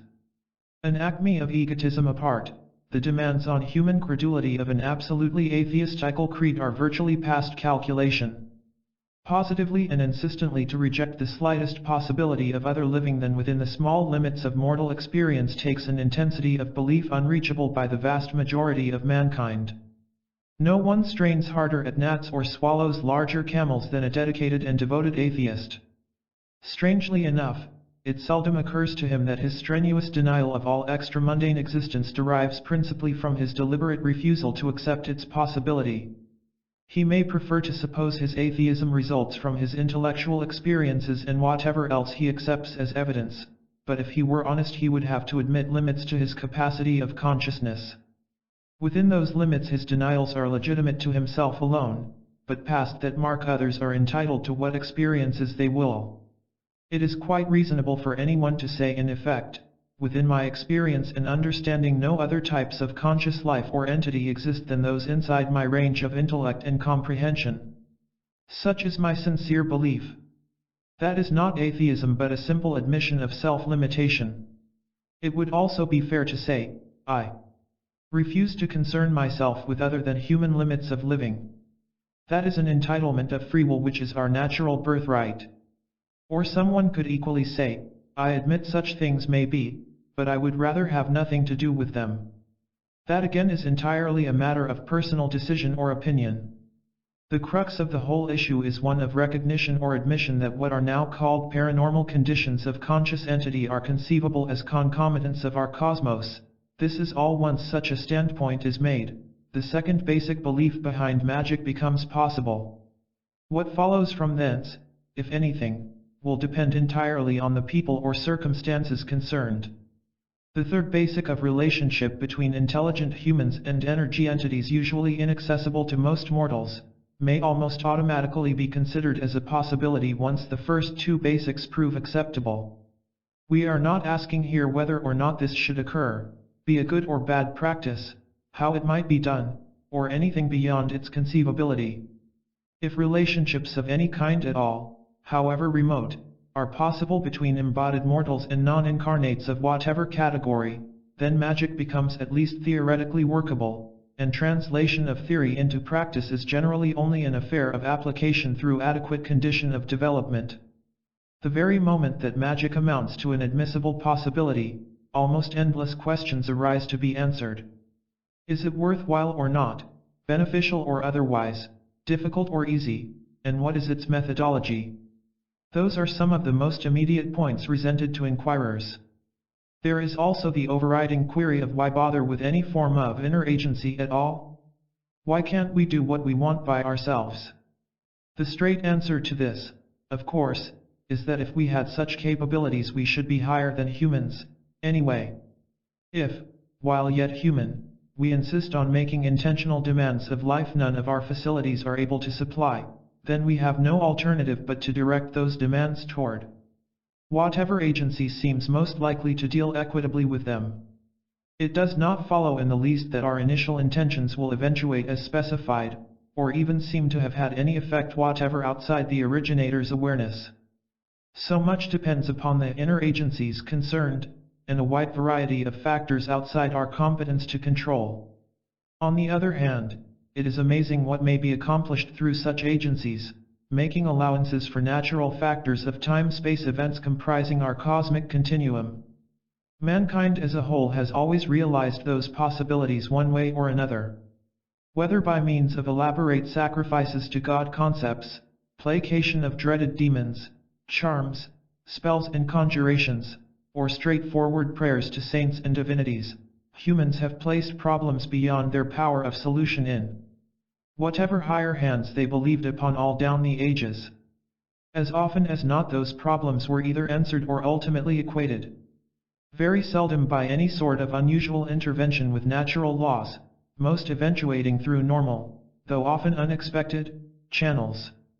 In the course of evolution, as man has learned how to solve more and more of his most pressing problems for himself by his own ingenuity, so have the responses of inner agencies appeared to recede into those more abstract realms which we have not yet managed to maneuver for ourselves.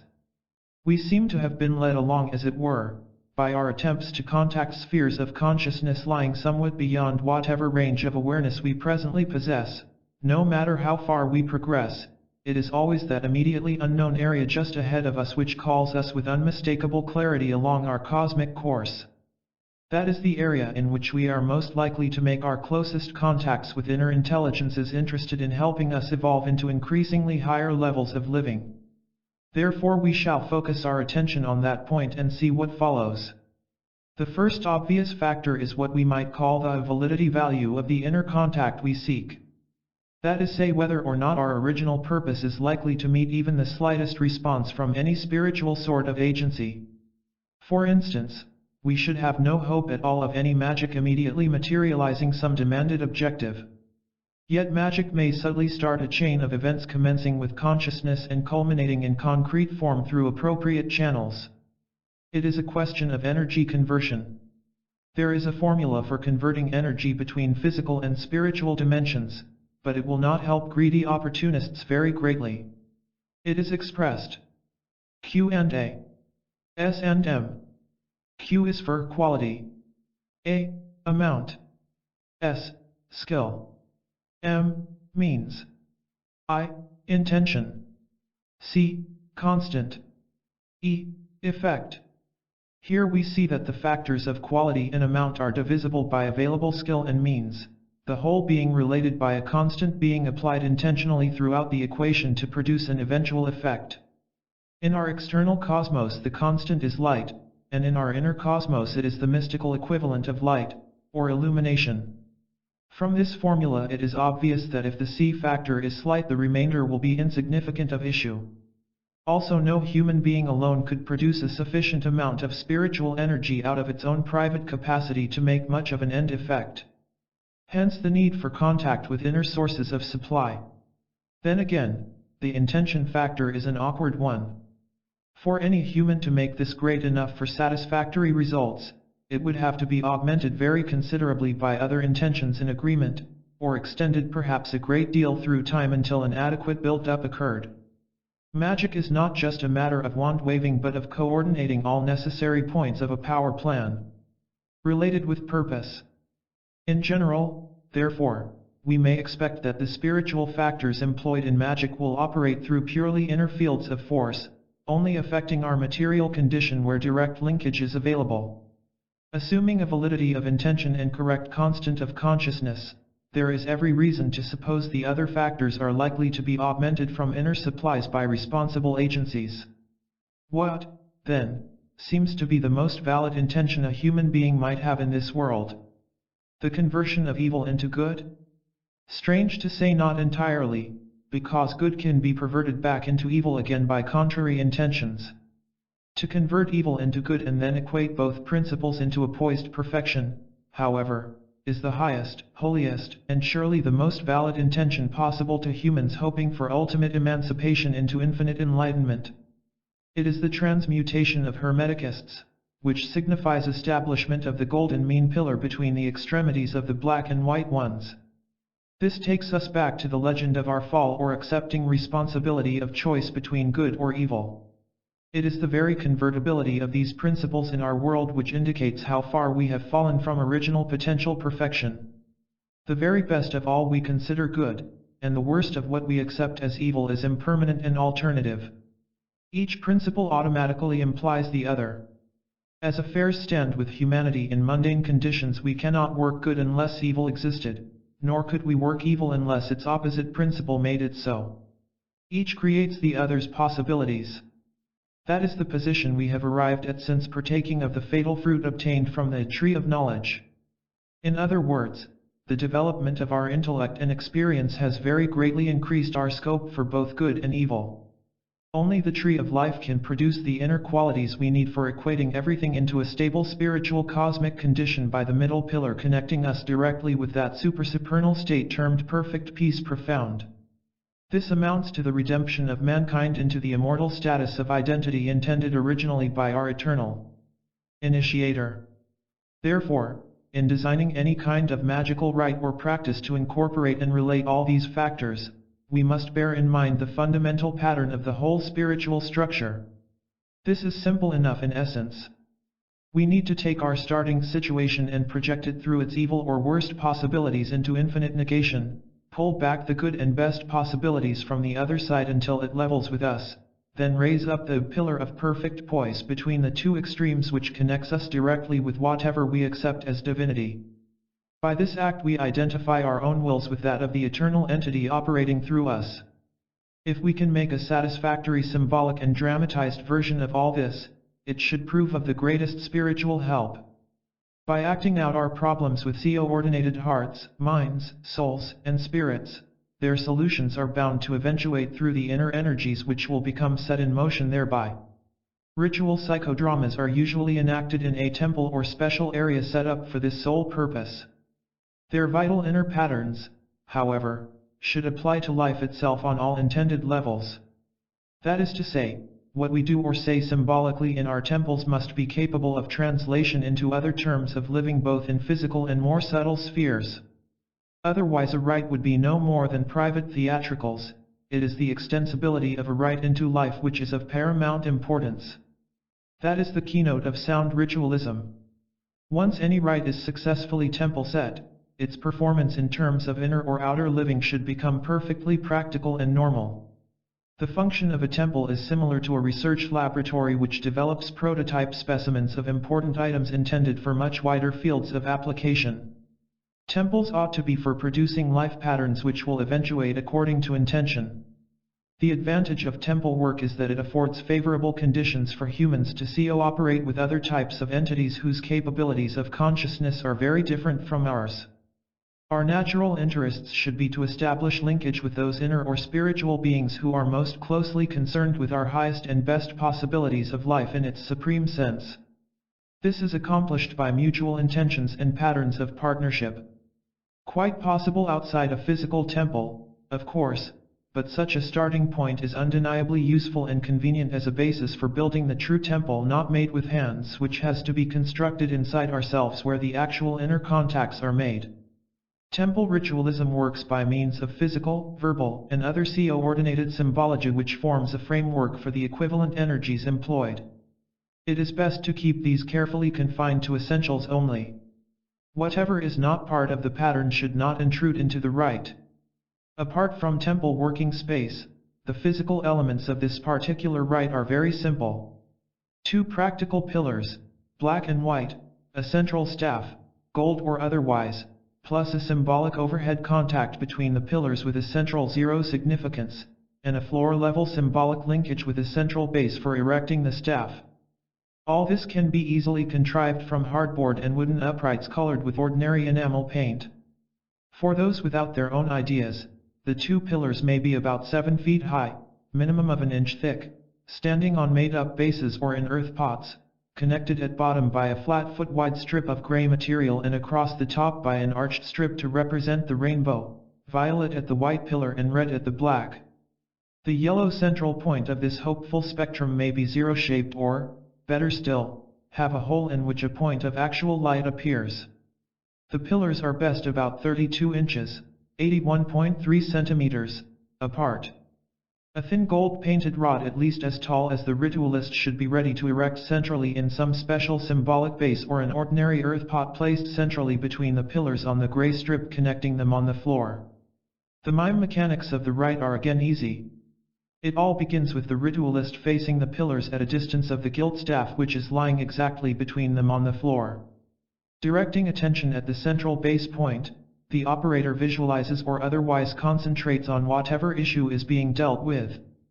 The earth point or central base represents this problem or other concern as it appears or seems to the operator as an intelligent human being. A Kabbalist would say its mokuthic or mundane form. There are obviously only 2 main issues of this, a best or a worst as may be judged by the rite worker. These are invoked one after the other in this way. First, the problem or point of the rite is focused into clear consciousness and associated with the central here-now bottom base between the pillars. This is carried over to the black pillar and the worst issues imagined, visualized, and otherwise dwelled on while the focus of attention travels steadily up the pillar as this ascent is made. Possibilities should be made worse and worse until the top of the pillar is reached at a point where nothing can possibly seem more black or dreaded. Now comes B at seaport push-off process of negating or neutralizing it all. This begins with the realization that no matter how bad things may become, there has to come an end somewhere beyond which they just cease altogether, because we ourselves have been pushed past that point into a condition of unreaction or nothingness wherein they cannot affect us adversely. Physically this may mean our deaths, but spiritually it signifies having reached a release point into a state of universal ultimation.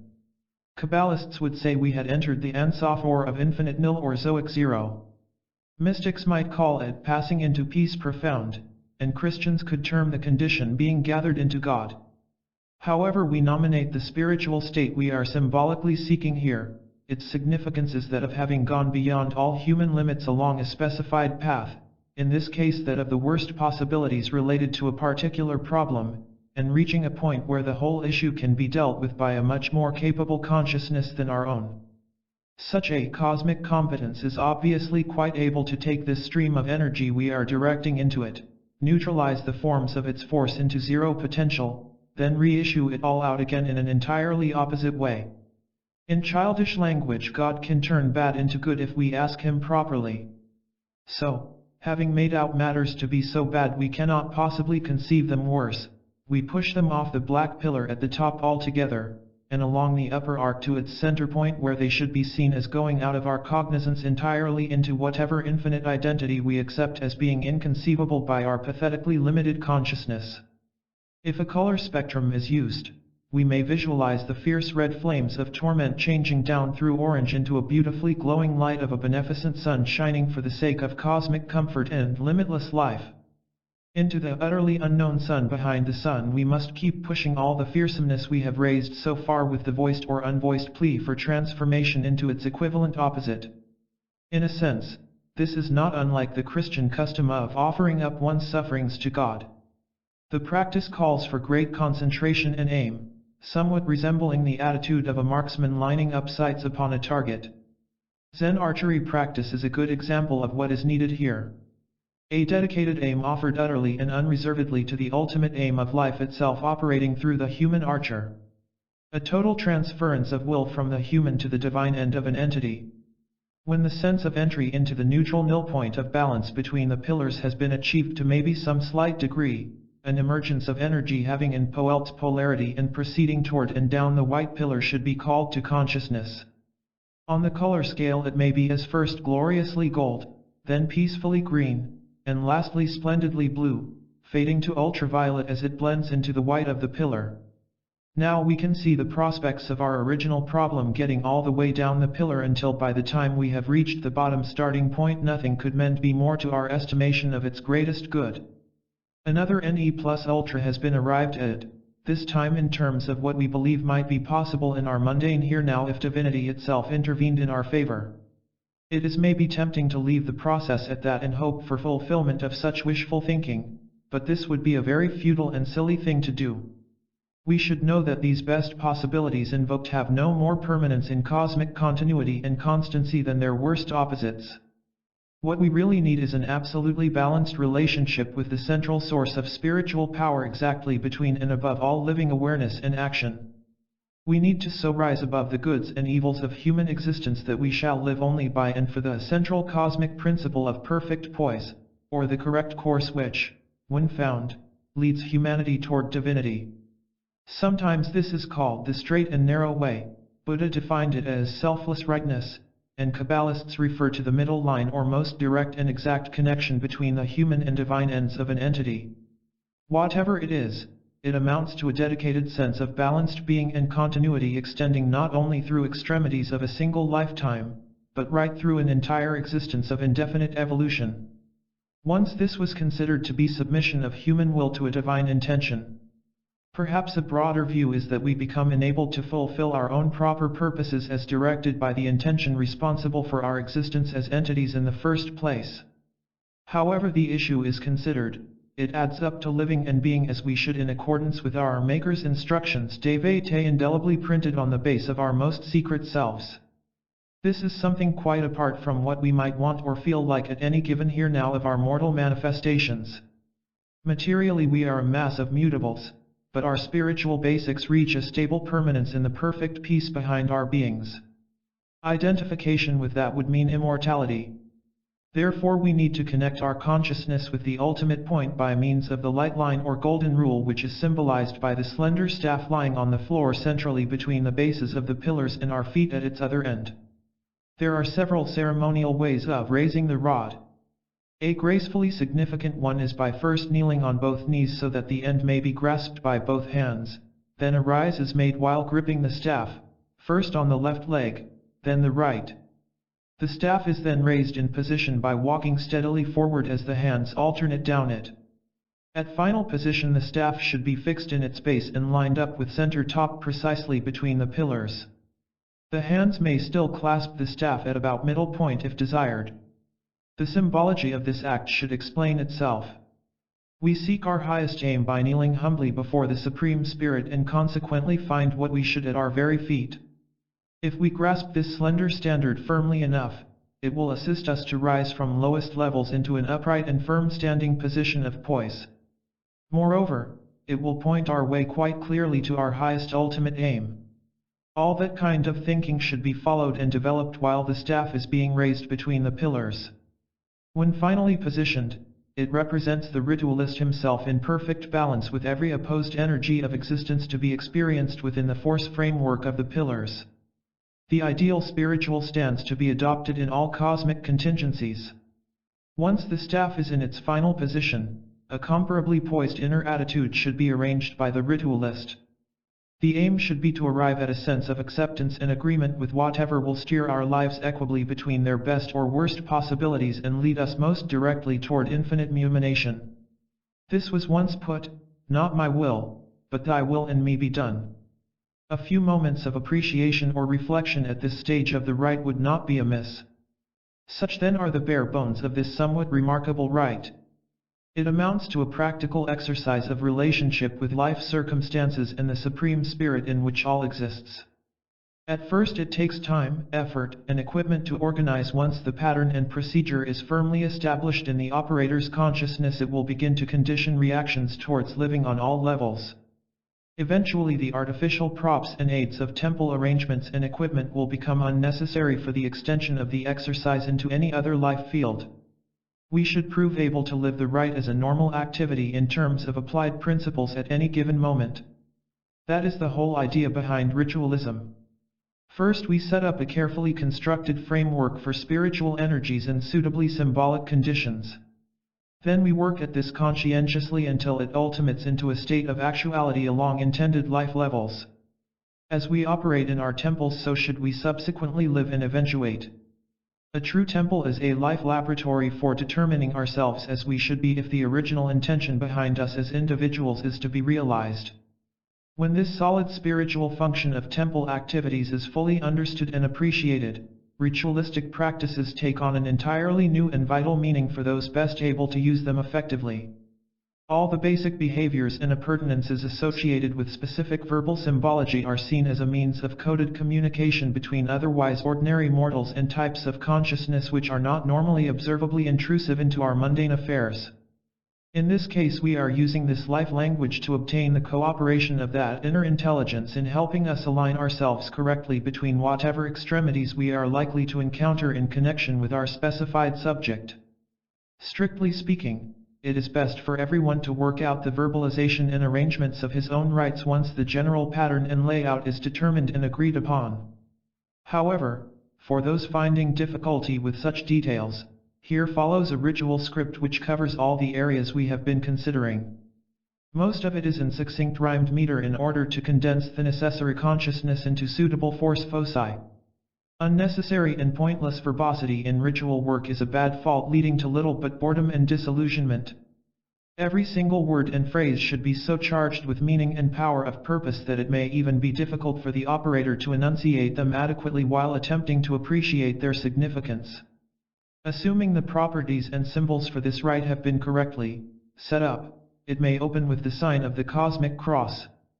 In the name of the wisdom, touch forehead, and of the love, touch heart, and of the justice, right shoulder, and the infinite mercy, left shoulder, of the one eternal spirit, clockwise complete circle, covering those points and finishing center.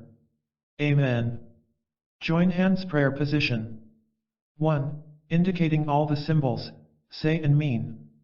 Be this a pattern of r/my present problem /s and its /their sure solution in and by the light of living truth. 2. Focus attention on bottom center base symbol and say with meaning. Become for us/me a symbol of whatever is intended, and all associated links in life. After this has been clearly conceived, continue. I shall now see what more might be. 3. Move attention to the black pillar and invoke. Let bad and worse appear. With every ill I fear. Here work attention steadily up the black pillar, visualizing all possible misfortunes or ills connected with the subject of the rite. These should seem worse and worse as the pillar is mentally money when they seem beyond all endurance utter dramatically. 4. Sufferance cease there. That is enough to bear. Now into utmost nil. May dreads be driven still. 5. Attention is now directed to top center in a sense sought of all those dreadful contingencies being neutralized and passed back into a peaceful state of pure spiritual potential. There should be nothing left behind except a condition of trustful tranquility. The action is directed verbally. Be nothing. Cease. Find perfect peace. By living light. Be all made right. When a state of suitable equation is experienced, begin to call out a continuation of the original energy, but this time pass over to the white pillar top and start to see everything in a much better light. Initiate this process by saying, 6. Come forth from rest. As good and best. Follow this trend carefully down the white pillar while prospects improve almost impossibly all the way until bottom is reached. Realize that in this world such extremes are most improbable, so halt there and kneel by the end of the staff on the floor. Verbalize. 7. Let this suffice to show the most I hope to know. Now may a middle line link me with light divine. Raise self and staff firmly with intention of uniting the individual will with universal will. Mean this with all able purpose. Make this act as deliberate and careful as ability allows.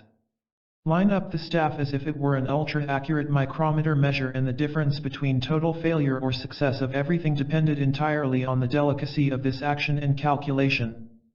Say very carefully, 8. Whatever life can bring through this specific thing. Above all may that be, as true will shall agree. While that is being said, raise the attention from the symbol of the right subject at base, which should hold the earth end of the staff. 9. Holding the staff about center, see the whole scheme complete. Realize this is the best way to live and say confidently, between extremes of worst and best, may I stand equalist and blessed by all that lies within my scope of living for my highest hope. 10. Stand back and contemplate what has been done, resolving to carry it out on deepest conscious levels with the help of those who linger in there. Sum up. So may I ever be from good and ill set free, to live by blessed light, and stay in truth upright. In the name, etc. Amen. Such is an economically workable temple presentation of this rite. Of course it can be made as elaborate as anyone might prefer by the addition of music, incense, or other ritual adjuncts. The only rule about these is that they would be permissible providing they assisted the consciousness of the operator and participants, if any, in direct connection with the central objective. Otherwise not. Nothing whatever should be put in for fun or just as an experiment, or any such motive at all. That might be possible with other types of ritual, but positively not in this instance. The whole keynote of this rite depends upon exactness and precision in making the most delicate of all decisions, how to relate oneself directly with divinity despite every other possibility. Therefore its structure has to be accordingly arranged. With practice it is possible to reduce the verbal components of the rite to a basic 4 words after the objective or purpose has been clearly called to consciousness and nominated. From that point on, the ritualist need only say, worst, black pillar, least, upper ultimate 0, best, white pillar, just, central connection, By the use of such an elementary formula, the rite could be successfully worked in the mind at any time or condition of mundane circumstances to achieve this expertise. However, prior temple practice proves an enormous advantage.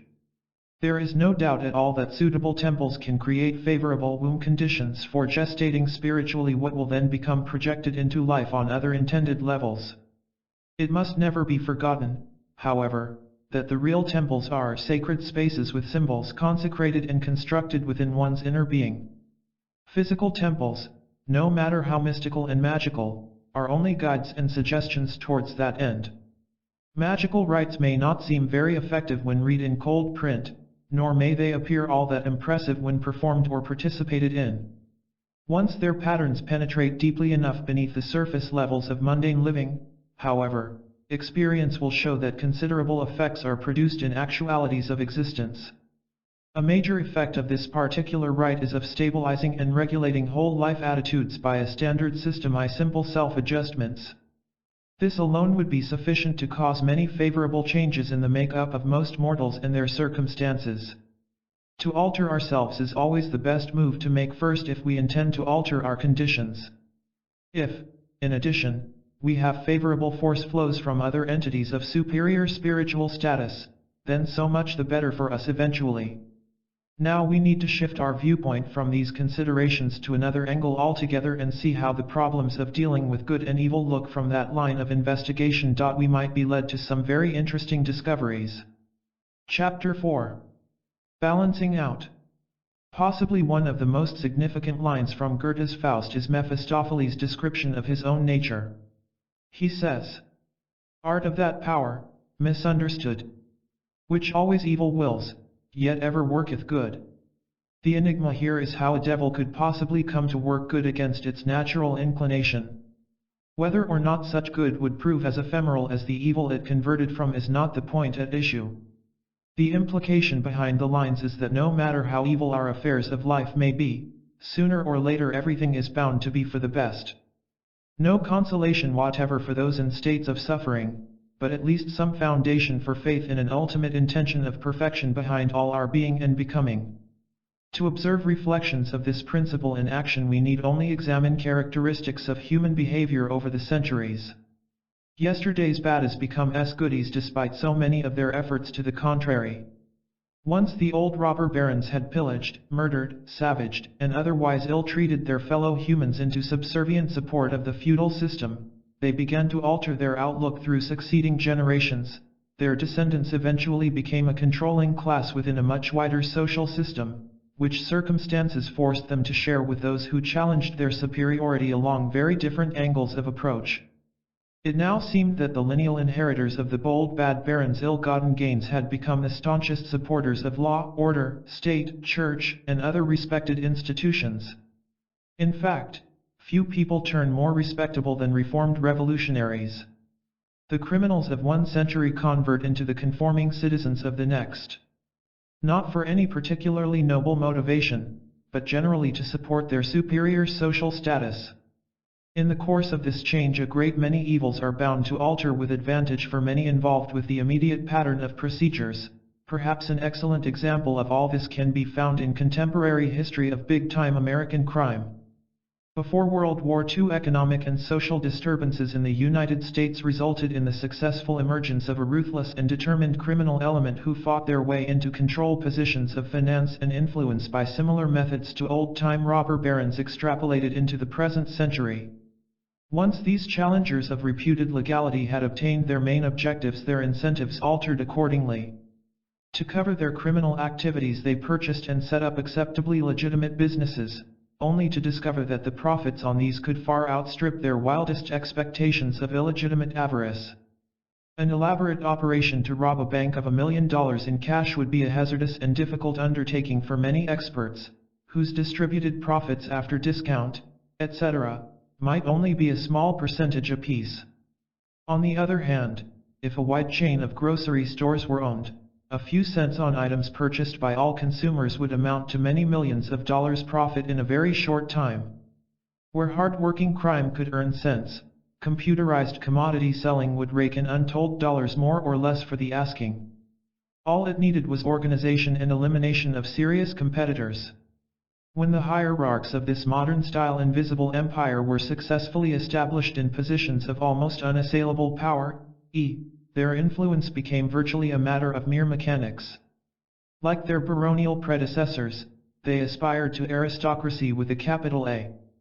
Their children were sent to the most expensive education institutions, they recruited the best brains for the highest pay and employed every possible means of securing and enhancing their status over the widest possible areas. In fact, the general outlines of the picture are too well recognized to bear much repetition. What may not be so well appreciated is the offloading of surplus profits in terms of advantages shared by maybe millions of people. To keep the top structure of such a social network going, vast quantities of improvements had to be made on lower levels. More people must have greater purchasing power in order to push up profits. Their educational standards have to be raised considerably so that increasingly complicated methods and mechanisms may be correctly operated. Health has to be maintained for the sake of output. Strange as it seems, the words of Mephistopheles work out in practice to show that what began in this world with ill intentions of relatively few people usually produced overall side effects of benefit to many in the long run. When we think of the medical advances made out of human sufferings in world wars, and other instances of very ill winds blowing eventual benefits in different directions, we can appreciate how good effects may be derived from evilly intended events. Unhappily, the converse is also true, and our roads to hell are indeed paved with the best of intentions. We have only to look at the Christian Church for an illustration of this. Founded upon ideas of love, compassion, fellowship of humanity with divinity, and the highest of other motivations, its sad history is reproachfully full of contrary activities. Goethe might be Pemphrates his lines to suit some angelic character with the words, "I am art of that power misunderstood, which seems to evil cause, when I intended good." In fact, with this confusing world it is a moot point whether we owe more of our evils to the well-meaning, and our benefits to the ill-intentioned than the other way about. No wonder we are such mixed-up mortals. Perhaps one of the oddest factors involved here is the strange insistence of materially successful wrongdoers on assuming as much appearance of rectitude as may be purchased with a percentage of their profits. They do not mind actually being bad in themselves so long as other humans are prepared to accept a good image of them. It is almost as if they were willing to work evil for the sake of looking good. Furthermore, this seems to be the general trend among humans. How many people work surreptitiously for good because they want to make an impression of evil on others? Certainly no one with a grain of sanity in their makeup. So be buoy it only be the other way round for the majority of mankind? Mainly because most humans know well enough in their own depths what they should be as selves, even though they prefer using interests of pseudo-self in place of that priority. However much they deny any such thing intellectually, the difference between what they should have been and what they have done with themselves causes great disquiet and spiritual discontent. So they seek a substitute image of something they might have been if the best part of themselves had only been in unquestioned command of their life activities among fellow mortals. Hypocrisy? Partly, perhaps. Wishful thinking? Maybe. A pathetic pretense of a plea for another chance along other lines of life? One hopes so, because this does show signs, however slight, that humanity as a whole really has something worth working with in the long run, no matter how long such a run is likely to be. That is all we truly need to know for certain in order to inspire faith in our spiritual fulfillment, the smallest sign of our mightiest meaning. Nothing less is likely to encourage our efforts at evolution between the pillars of polarity on the tree of life. We shall not be much helped, either, by classifying all we term good and claiming this associates exclusively with a directing divinity called God, while we contrast this with its oppositional amount of evil and link it with another, if lesser, spiritual entity named the devil. If God is all, then the asterisk devil has to be another part of God divided against its better intentions, which scarcely makes very good sense. If we disassociate God from evil, then we must also disclaim any possibilities of good ensuing from the malicious inclinations of the devil. As we have seen, the opposing principles, while being quite apart from each other, are yet convertible through a common cosmic agency. Does this mean that our concepts of God and devil are interchangeable, depending on our intentions? Not at all. It means that we need a different and more advanced concept of divinity altogether. Something which elevates our awareness of a supreme spiritual entity far above limits of good or evil as we recognize these principles from our purely human viewpoint. Such a pure spirit of life can have but one central or cosmic principle. Our nearest name for it would be perfection. This means to say that a fair definition of divinity would be that spirit in everyone and everything which makes all become as initially and ultimately intended by that infinite identity with which the whole of being belongs. We might otherwise say that divinity is what causes everything to become what it should be. Exactly what such a state may be we are yet in the process of learning as we live and evolve toward that very distant seeming point of perfection. However much we are entitled to speculate about this theoretical condition, we can only be certain that it will not be reached in this world as a physical phenomenon. Here, we may only expect perfection to mean the most possible according to our life limits imposed by the laws of our mundane natures. To progress beyond that extent we should have to become other types of beings living in quite different kinds of dimensions. Since we are so very far from reaching that remote point of liberation from earth life, we need scarcely worry about it unduly. What matters most is recognition of divinity as an implanted instinct in ourselves to become the very best possible species of our kind in all existence, whatever this may be, both in individual and total terms. No one in his right mind would suppose this process of perfection to be instantaneous, effortless, or otherwise ready-made in terms of our time-space event sort of existence. Nor need we be consciously aware of its technical details in any objective way. A flower needs no knowledge to know how to become beautiful, and we live in highly organized animal bodies which function very well without our intentional interference with their complex life systems. It should be obvious that the very limited extent and conditions of life available for humans confined to this planet cannot possibly be sufficient for individuals to reach a required perfection point within the lifespan of one mortal body alone. Hence the necessity for re-embodiment of entities failing to achieve that spiritual standard. Just as there is a physical escape velocity for quitting the orbital influence of this earth, so is there a spiritual equivalent permitting a passage to higher spheres of life. Otherwise we fell to be in orbit as it were, still associating with this biological base we have not risen above sufficiently in spirit to leave for better living systems elsewhere. Faced with our three-way options for dealing with this divinely inherent instinct in us to perfect ourselves as living beings of our species, we can 1. Work with it. 2. Let it be. 3. Work against it. On the very broadest of bases, the first is a good course, the second an ordinary one, and the third an evil or anti-cosmic outcome. Most people alternate between all three during their lives, ending with a balance which might classify in any category. The vast majority of humans are somewhere about the middle of the scale, responding very slowly and often painfully to their inherited impulses toward an eventual point of perfection. Provided they are prepared to keep pushing in a general direction towards divinity for one generation after another indefinitely, they will certainly get there in the end. If, on the other hand, individual entities refuse to continue in existence, they will be negated into new energies and other beings take their place. Here is a teaching to the effect that every human soul dropping out of our life chain retards the rest of us by that amount, but conversely every soul making into ultimate entity and perfect peace helps our whole life process accordingly. Very, very few souls indeed could be called pure evil. Those in whom one of these principles are in marked degrees over the other are likely to be found at either the top or bottom ends of human society considered as a species in various stages of development. Extreme examples of goodies and baddies are generally encountered among very crude and primitive spoons or else very highly bred and intelligently evolved individuals. It scarcely needs saying that the latter type are far the most dangerous to humanity if they opt for evil. Primitives may be crude and cruel, vicious, destructive, and senselessly violent, but they injure physically and mentally more than spiritually as a rule, and even the worst of their nastiness has definite limits, bad as these may be. In the case of the top brass bad hats, however, a cultivated and continued dedication to really sophisticated forms of evil produces a far more adverse effect upon spiritual areas of the human psyche than the most barbarous brutalities wantonly aimed at smashing bodies.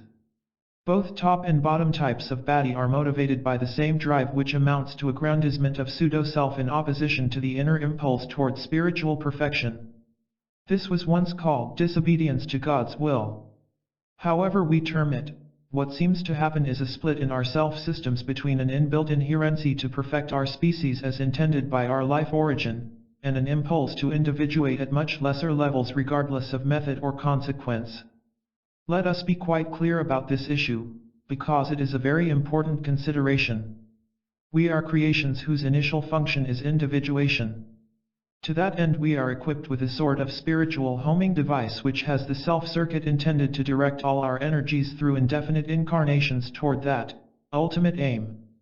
If it bleeped in English it would call, be yourself. Be yourself. Meaning, of course, the self intended by its divine designer. It is therefore our most basic instinct and deepest life drive. Provided we are purely spiritual beings living under totally different conditions of cosmos, this drive would work directly and normally enough. As humans living in biologically bred bodies, however, the story is quite different. The individuation instinct is still very much in evidence, but its possible divergencies have increased almost incredibly. Let us put it this way. If we lived in a state of being wherein only divinity and ourselves existed, we should have to home in correctly on our true target because no other course was open. Since we live in fact among so many alternative courses, how can we be sure to select the right one intended for each one of us? That is the problem we all face constantly. There are so many wrong ways of being ourselves that it is perhaps scarcely surprising some people prefer to select one of these and make up a pseudo-self, which is often the entire antithesis of what was originally intended. Those who do this consistently and consciously are diverging toward the evil side of the tree to whatever degree corresponds with the incidence of their deliberately varied intentions. To simplify, let us suppose we are in a spacecraft which is in a tech canta with our innocent control but has full manual optional control also. The craft is set and commissioned for a definite and specific Jose. Now let us imagine the commander of this craft to develop a personal divergence for any reason at all with the originating intention behind the whole mission. Perhaps he is bored. He thinks he can improve on the idea, or sees what he supposes a shortcut. Whatever the motivation may be, he switches the controls to manual and directs his craft towards its altered target. One assumes he turns off or tunes down any protests and remarks from mission control received on his radio link. In this analogy there are again three possibilities. Such a policy might improve upon the terms of his original mission, keep harmlessly and effectively within them, or entirely abnegate and misapply them. So indeed is it with human who by their fall into realms of good and evil have deliberately taken their destiny into their own hands and made themselves responsible for their ultimate entitization or extinction as living souls deriving their existence from infinite spirit. Our choice between good and evil, therefore, depends entirely upon how we intend setting up in business for ourselves as relatively independent cells of creation.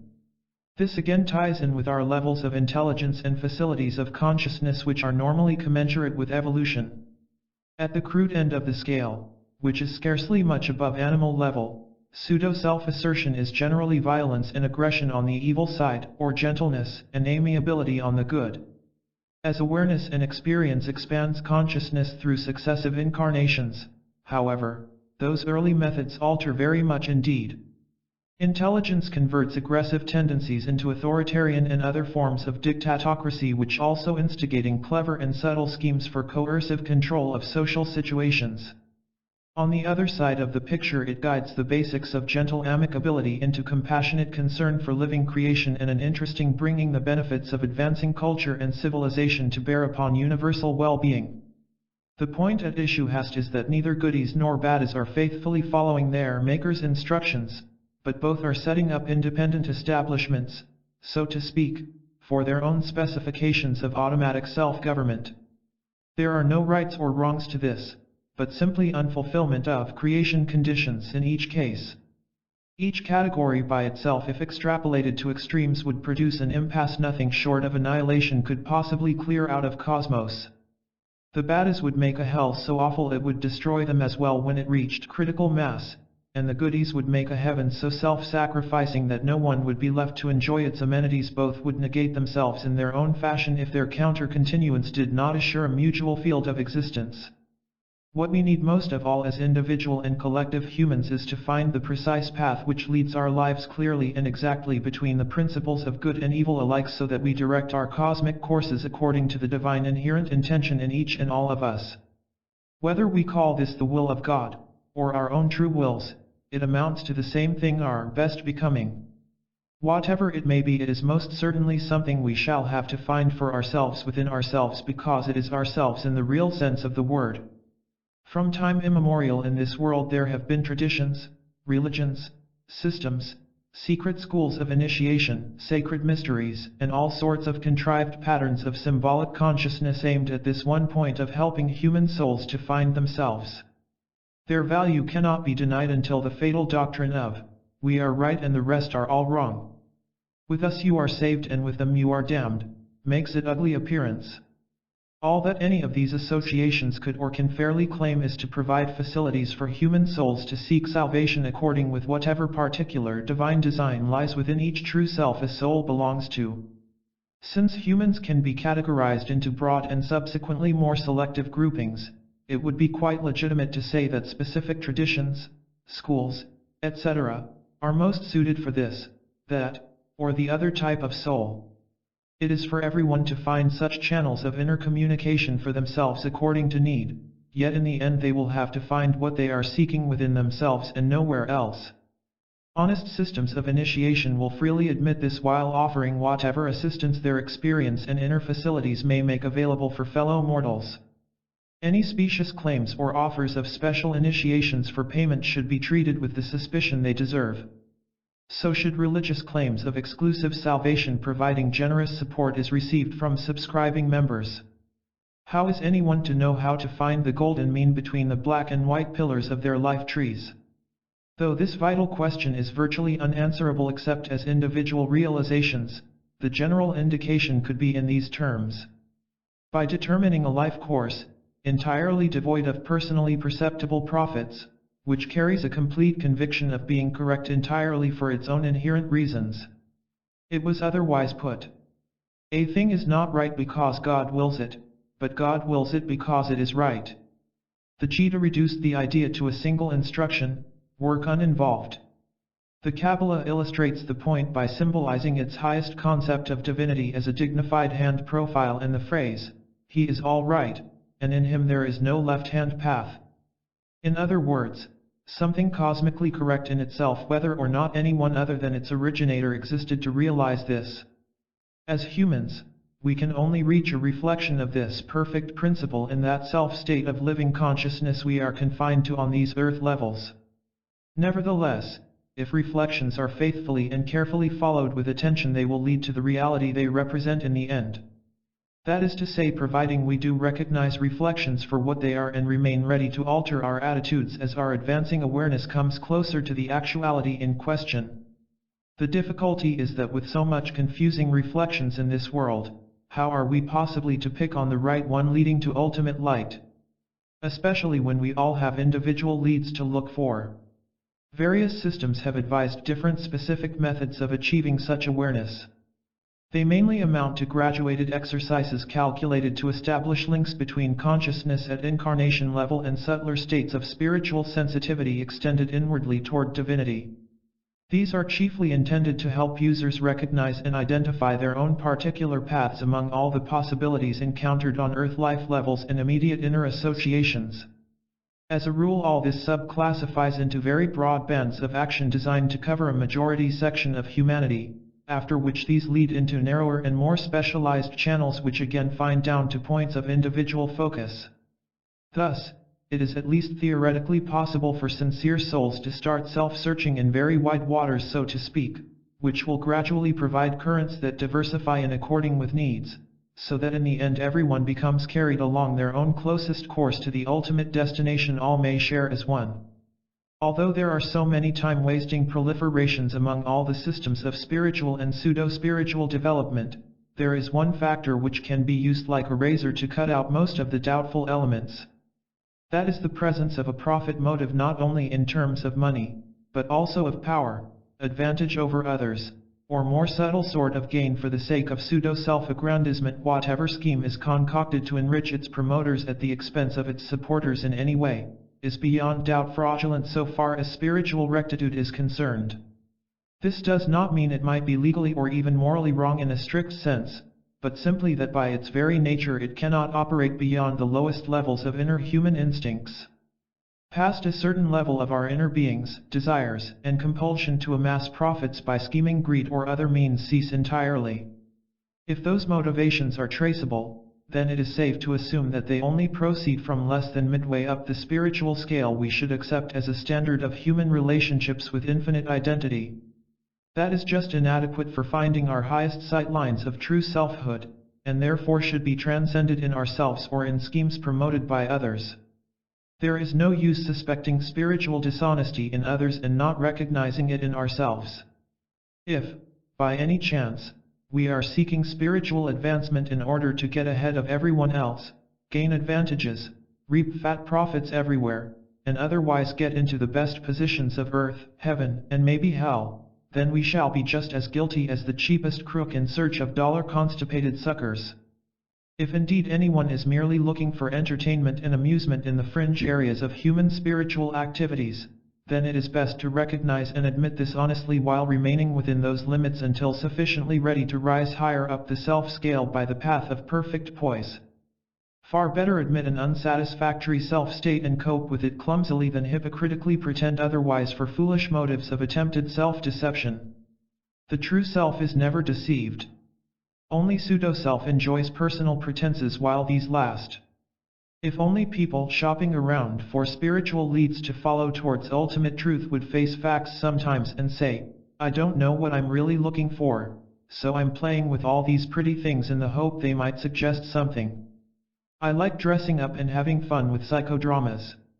Intellectual puzzles intrigue me and make me think. Symbols fascinate me, and just love an incense-laden atmosphere with a lot of rhythmic chanting going on. It may be an expensive hobby, but I think it's worth the money to me at any rate. At all events it seems to fill a need for me and make my life worth going on with. I'm sure it does me good. One honest admission along those lines is worth 1,000 specious substitutes and unsuccessful self-deceptions. Moreover, it would make the magic work for such a seeker probably for the first time. This is not meant to imply that magical practices lead no higher than personal profiteering. It means that things must be seen in their proper perspective. Once it is recognized that profit motivations are at the very bottom of our spiritual scale and cannot possibly lead any higher, then it becomes a matter of individual choice whether to remain on those low levels or try above them. If the latter decision is taken, then all expectations of profit must be abandoned right away to leave a clear spiritual space for climbing. Blessed is he that hopeth for nothing is no idle phrase, even if a difficult one to grasp. That is exactly what we must hope for in order to set accurate sights on our highest aims. That perfect peace which is nothing to the greed-grab motivations of our lowest self-levels, yet all is our infinite identity we hope will ultimately be ours in total truth. Be it carefully noted that the term used to describe a principal avoidance factor in dealing with spiritual systems is profit, and not recompense or entitlements. All expenditures of energy in existence have a natural entitlement of return or recompense relatively to their amounts. That could be described as a right. What would not be either natural or right would be expectations of surplus energy in the circuit which could be sequestered to supply another demand. That would be like asking a 10-horsepower motor to work a 100-horsepower dynamo, which in turn should work 10 more such motors. Not even the maddest mechanic would ever dream of such a fantasy, and yet the principle of profiteering on any level makes much crazier demands of human greeds and credulities. Profiteering implies taking more out of a supply source than is returned and somehow preventing or ignoring such due returns for whatsoever reason. Commercially, this might be demanding higher and higher prices for less and poorer materials while feeding none of those gains back into buyers' pockets from any direction. As we know from history, this inevitably leads to revolutions, breakdowns of society, wars, and other very serious disruptions and calamities. Out of those disasters a new species of profiteer arises, and so the terrible cycle goes on. There are more ways of profiteering than with money, however. Spiritual profiteering is much more subtle and in the end more dangerous to humanity, because it warps souls from one incarnation to another and affects people over very prolonged periods of their evolutionary progress. While common commercial profiteering is easy to recognize, and greatly to be deplored, its spiritual counterpart may not be so readily perceptible, and therefore is thus more difficult to deal with. The recognition marks of spiritual greed grabbers are actually rather similar to those of mere materialists. First, of course, the endless demands upon increasing suppliers and a constant insistence on expansion with an obsessional fixation on becoming bigger regardless of effects on others. Then a display of showy trade goods calculated on an appeal basis to the worst or greediest propensities of sucker customers. Also the heartless exploitation of not-so-bright adherents who are willing to part with work, worship, and worldly goods in exchange for promises utterly beyond the power of persuaders to fulfill. One might mention the sinister side of applying coercion by means of fear through threats of dire consequences upon those failing to toe approved lines smartly enough. Churches, temples, lodges, fraternities and all spiritual systems are constantly being misused in this way by what amounts to spiritual profiteers who frequently expect a material rake-off into the bargain. Those who suffer from the malicious ministrations of such soul-snatchers usually have themselves to blame for being so foolish or so greedy, but this does not help humanity as a whole very greatly. With all these points in view, it is advisable to check very carefully what one's own motives actually are before presenting oneself before the portals of any inner temple and demanding admission.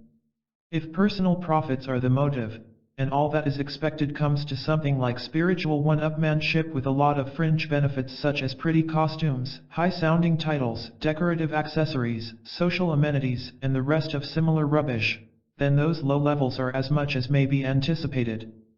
If, conversely, what is being sincerely sought is straightforwardly a poised relationship with the only possible perfection in existence as an ultimate entity, or what would have been called a man-God connection, then the position centralizes into an ask-nothing, await-all affair. In mystical language we should say, "Thy will, not mine, be done." Which, of course, is the correct attitude for approaching our highest possible source of self. A religious person might describe this spiritual stance as seeking God for God's sake. A mystical practitioner could call it looking for identity in ultimate entity or approaching the mystical union. There are many terms purporting to signify what amounts to an exact equity angle held between an entity and its own origins of life. In fact, we have no adequate phraseology for it and can only approximate ideas by whatever symbology seems suitable for the purpose. The golden rule or staff exactly between the two pillars of black and white is at least a workable symbol. It does suggest that we should not want to be goody little people rushing around doing all kinds of things which can be converted back into evil afterwards. Nor should we strive to become big bold bad as having ourselves a hell of a success on earth which may subsequently be turned to good account by others. Those are both fallible courses to take. The correct, or right, course of cosmos for anyone is to aim at becoming exactly whom and what is basically intended in itself by the self which intended it to be. The one yes between two no's. The formula might well be put, negate, asseverate. It was once laid out as, seek first the rightness of God, then add other things as needed. If such a cosmic course could be decided upon definitely by sufficient selves operating consciously in this world, there is no doubt we should be living in far better conditions than at present. Since this seems unlikely for a very long time to come, it appears best to concentrate upon individual efforts from those recognizing the necessity for such ultra-altruism. What this amounts to is making a realization which leads to living not for the sake of profits nor pleasantries, but purely for the principles of perfection inherent in everyone. This does not mean we might ever be perfect while actually incarnate here, but what matters is that we live for the principle of our perfection possibility. This will always keep us pointing in the right direction, however far we may be from the end in view. That is the really vital factor. So long as we stay on course, we are sure to reach our truth target eventually. Holding this in consciousness is like keeping the controls of a vehicle steady on whatever mark determines its roper progress. Though there may be even considerable drift on either side of this datum line, the ship of self has to reach its right destination ultimately if its correct course is reset periodically. Naturally, the oftener resetting is made, the less drift will happen. To a careless viewer, this might seem like an enormous sacrifice of selfish interests in life involving the foregoing of all pleasures, due rewards, and most of what seems to make living in this world endurable. Not so at all. Expended energy is entirely entitled to responsive returns eventually and equitably. The single factor to be avoided is profit, which is not a fair return at all but virtually energy wrongly appropriated from other channels, which consequently unbalances the whole circuit involved. Correct procedure for returns rising past safe tolerance points is to feed these back into their central supply source for redistribution elsewhere as needed. Commercially, this would be plowing profits back into the business again instead of using the money to finance the owner's private pursuits. Spiritually, it means claiming only our cosmic entitlements and allowing all in excess to be reabsorbed into the infinite source of all energy for reissue otherwise. It equally means that if we are in fact lacking due return of spiritual entitlements, we can claim these to balance our beings correctly. What we cannot do by these methods, however, is demand conditions of return in terms of our lower life level attributions or commodities. Once we have invoked our highest self source, any returns have to be made from thence according to intention on that level, which may not lease our incarnated personalities at all. This point must be fairly borne in mind before attempting any genuine operation of a magical nature. It should be obvious that no one can dictate to the divine end of themselves from a relatively puny human viewpoint. All we can do is make whatever representations seem suitable at this end, line these up with our central control contact, then transfer direction over to the highest end of our entities. After that, it becomes an issue of abiding decisions taken at top levels of life and arranging earthly affairs accordingly. We can at least be sure that resultant returns will be the best possible in relation to our total self situation over all levels. All this procedure is normal enough in the nature of our lives anyway, even though it may take prolonged periods to work out. As a rule, humans are not very conscious of its processes, especially if physical death breaks up continuity of consciousness on Earth levels. As we develop and evolve, however, we are expected to take a correspondingly greater interest in, and assume responsibility for, the guiding factors which are steadily and slowly making us into what we were supposed to become at the inception of our beings. This means our consciousness of at least a fraction of these forces should relate with our human circumstances and prove increasingly amenable to control from this level. Once this was simply put, "Thy will be done on earth as it is in heaven." In other words, the human ends of our entities should behave more and more as their divine counterparts intend.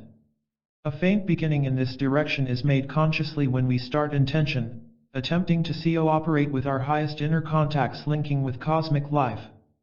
Expression of such consciousness with us vary a great deal. Some people use words and symbols, others apply their awareness to living in other ways. We are principally concerned in this study with those who habitually use symbol summations and methods termed magical for concentrating their consciousness into specific channels.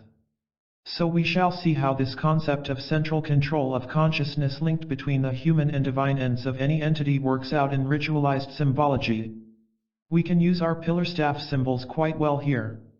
To begin with, the staff stands centrally to represent the operator, who takes it firmly at center and directing attention upwards toward infinite identity asserts, "Thou total truth of me, as I am part of thee, may one united will, our mutual life fulfill." Next, the staff is inclined toward the black pillar at the top until it touches, and all possible wrongs and evils which the operator might be guilty of, or capable of doing, or would wish to do are visualized briefly but definitely, and these are then revisualized by the lesser self levels and offered to the higher with the words, Take thou my wrongs and make them right. Neutralize them in thy light. All those wrongs and their possible effects are then directed into the infinite nil in a few moments of confirmatory contemplation spent. Then all the possible good the operator would like to do on his own account is considered while the staff is pushed over to the white pillar. These again are handed over to the higher will for decision and other inclination released into seat with the words, that nothing good come out of me. That is not done by thy decree. After a short contemplation again, the staff is centralized and steadied while the human end of the entity passes up for even a momentary realization of what union with divinity might mean. The directing formula is, let good and evil in me cease. Be thou my life as perfect peace. Lastly, a realization is made that man can only be at his best if he expresses his own particular piece of divine intention as well as he may, and so a recognitory resolution is made. So far as we are one, let will be duly done. In the name, etc.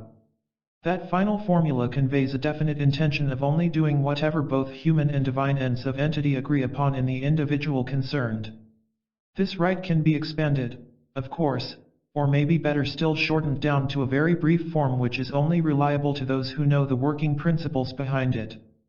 In this way no actual physical symbols are needed, and the right may be done on mental and inner levels in a very short time. The verbal components are 1. Addressing infinity. Non-evil. Negating evils via black pillar. Ultra good. Negating good via white pillar. Seeking contact with cosmic spirit. Will. Linking intention therewith. Be done. Determined affirmation of acceptance. Amen. Confirmation and completion. Once this might have been thought of as a total surrender of wicked human will to an enormously superior spirit called God, who meant to do what he or it wanted regardless of how humans felt. Naughty little man with dreadful sensations of guilt and failure meekly handing over the conduct of his life to great big brother God, who was good enough to take charge and get man out of the mess he had fallen into through his own fault. A pretty picture if an inaccurate one.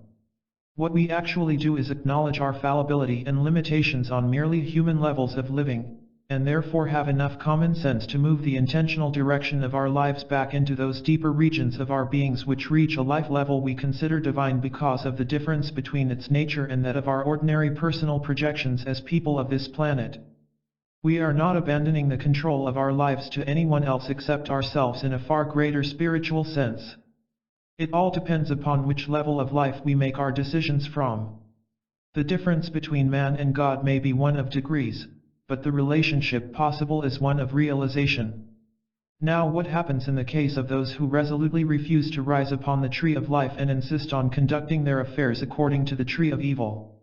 If this were purely a matter which affected their own lives and none others, it would not be of very great cosmic consequence. They would only exhaust each other's resources into extinction and also extinguish themselves if they continued on the same course. Other emanations of self would emerge from the eternal entity in their places, and so cosmos would continue. As we know to our cost, however, intentional evils have such a widespread effect at these earth levels that almost everyone alive here is affected to some degree. It might be a sensible idea to study the tree of evil somewhat in detail and see just how real bad is built up there in invisible empire of evil. It is always wise to know one's enemy, whether this is another individual or, worst of all, part of oneself. Chapter 5. The Tree Plan of Imperfection. Why does any entity, human or otherwise, persist in a policy of intentional evil? What do they get out of it? What can they obtain from evil which they could not gain in much better ways from good, or better still, a state of poise between the principles? Why indeed this peculiar preference for ill rather than anything else? There is only one answer. To subsidize a chosen self-state at an artificially inferior individuation level for the sake of ego assertion contra to cosmic laws of life. In other words, I'll do as I like in defiance of all else and be damned to any consequences. Such a direction cannot come from a supreme source of being in any sense. It can only originate with a lesser breakaway point from our initiating intentions where our legendary fall began as we acquired enough autonomy to conduct our life courses volitionally at progressively lower levels. It would be equally true, of course, to say that we fell into good as well as evil ways of living. A conventionally good person is motivated by similar self-determining intentions to a bad one. They, too, want to individuate as sort of artificially conceived egos in a happy heaven state of their own making.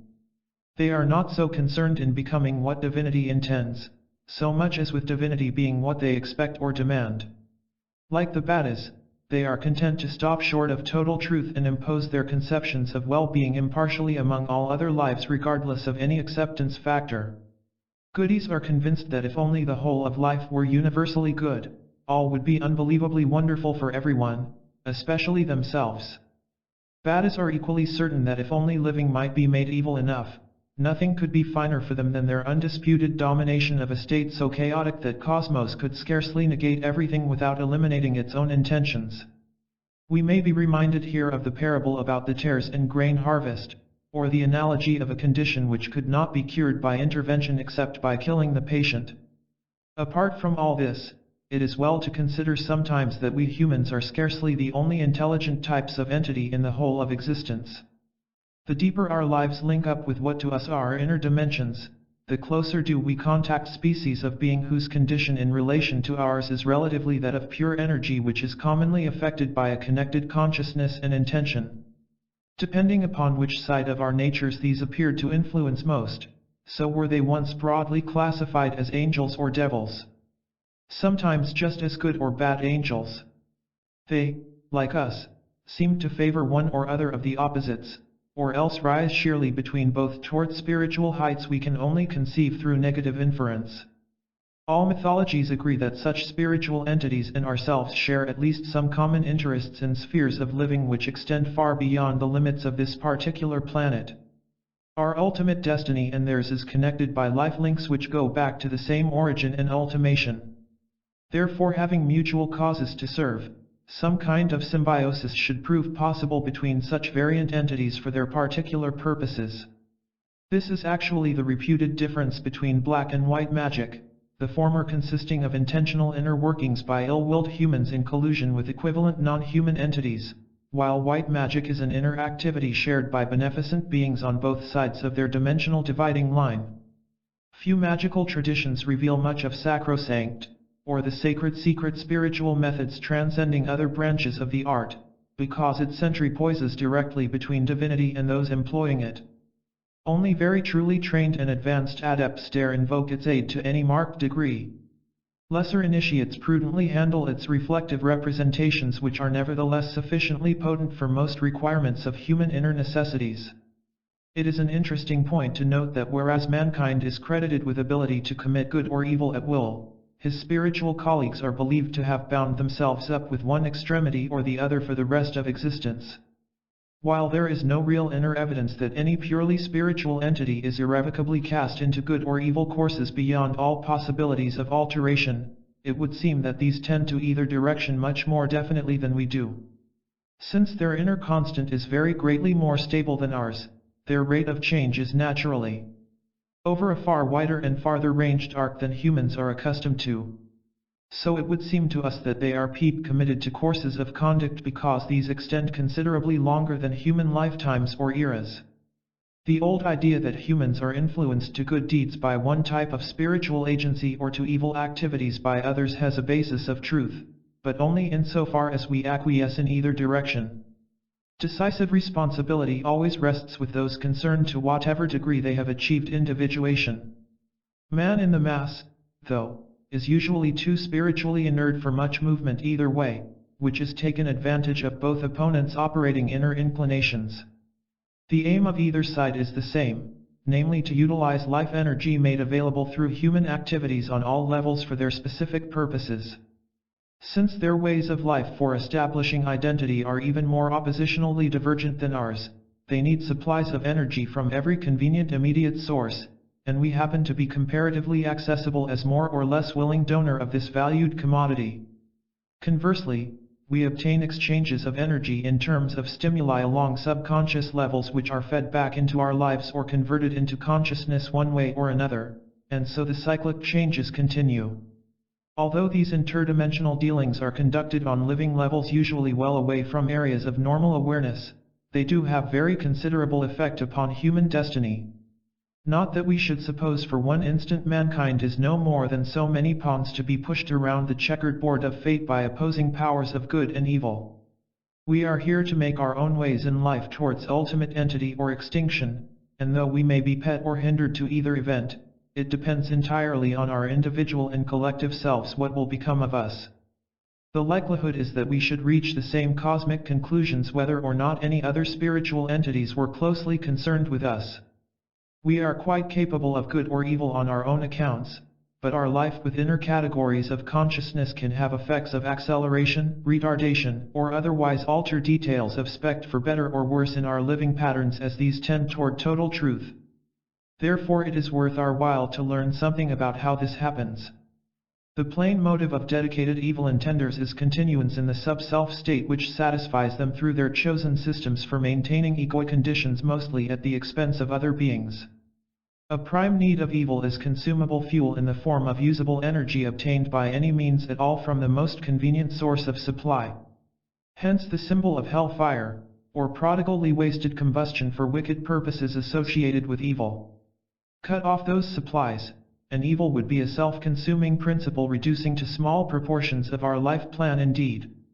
It is a pity that we humans offer such a ready-made fund of force so freely to intenders of evil both human and otherwise. We make it so easy for our forces to be stolen and misapplied against our best interests. Most of the time we just give our energies away quite casually and carelessly. At the rate we are allowing our inner energies to be misappropriated at present, an empire of evil could keep itself amply supplied by humanity till at least the end of this earth. This does not mean we are bad people in ourselves or intend any particular evil. It is just that we are steadily becoming accustomed to exploitation of our energies partly because of clouding inner consciousness, and also due to the extremely clever and intelligent ways these intrusions into our inner areas are being made. Old-fashioned brutal and agonizing methods of applying evil are rapidly being superseded by far superior schemes whereby the worst motivations successfully masquerade as being all meant for our social or humanitarian welfare. So long as we do not actually feel hurt or injured by these insidious demands, we tend to suppose them harmless or perhaps profitable. If they have the side effects of making us feel important or successful in maybe minor areas which appear artificially large, we are likely to welcome their attentions as they drain away more and more of our resources into carefully constructed channels leading in opposite directions from what should be our finest and foremost aims of life.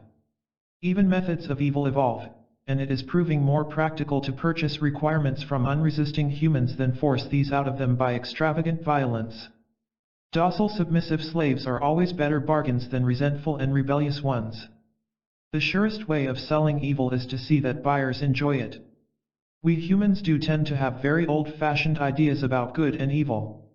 It is as though we needed some focal distance between us and some objective instances before we recognize what we are looking for. We can see it clear in our past, and even guess it for our future, but as it comes closer and closer to our now point of life, we do not seem able to focus our consciousness finely enough to perceive anything very sharply, if indeed at all. Looking back on evil, it stands out with diabolical definition which cannot be missed by the dimmest viewer. The cruelties, oppressions, sufferings, betrayals, and sheer viciousness of man to fellow men are simply beyond question as actualities. How far intelligent inner entities were also involved in these is purely a matter of assumption. The same might conversely be said in the case of good. The point is that we are inclined to associate evil or good with objective instances from our past and use these to estimate or compute our present conditions. This means we are usually quite inaccurate in our current consciousness concerning these important issues, and there is a definite gap, so to speak, between our appreciation of spiritual self-situations and the inner actualities associated with them. It is into that normally unguarded inner area that interference influences may be implanted by those who intend to divert our attentions in whatever directions suit their purposes best.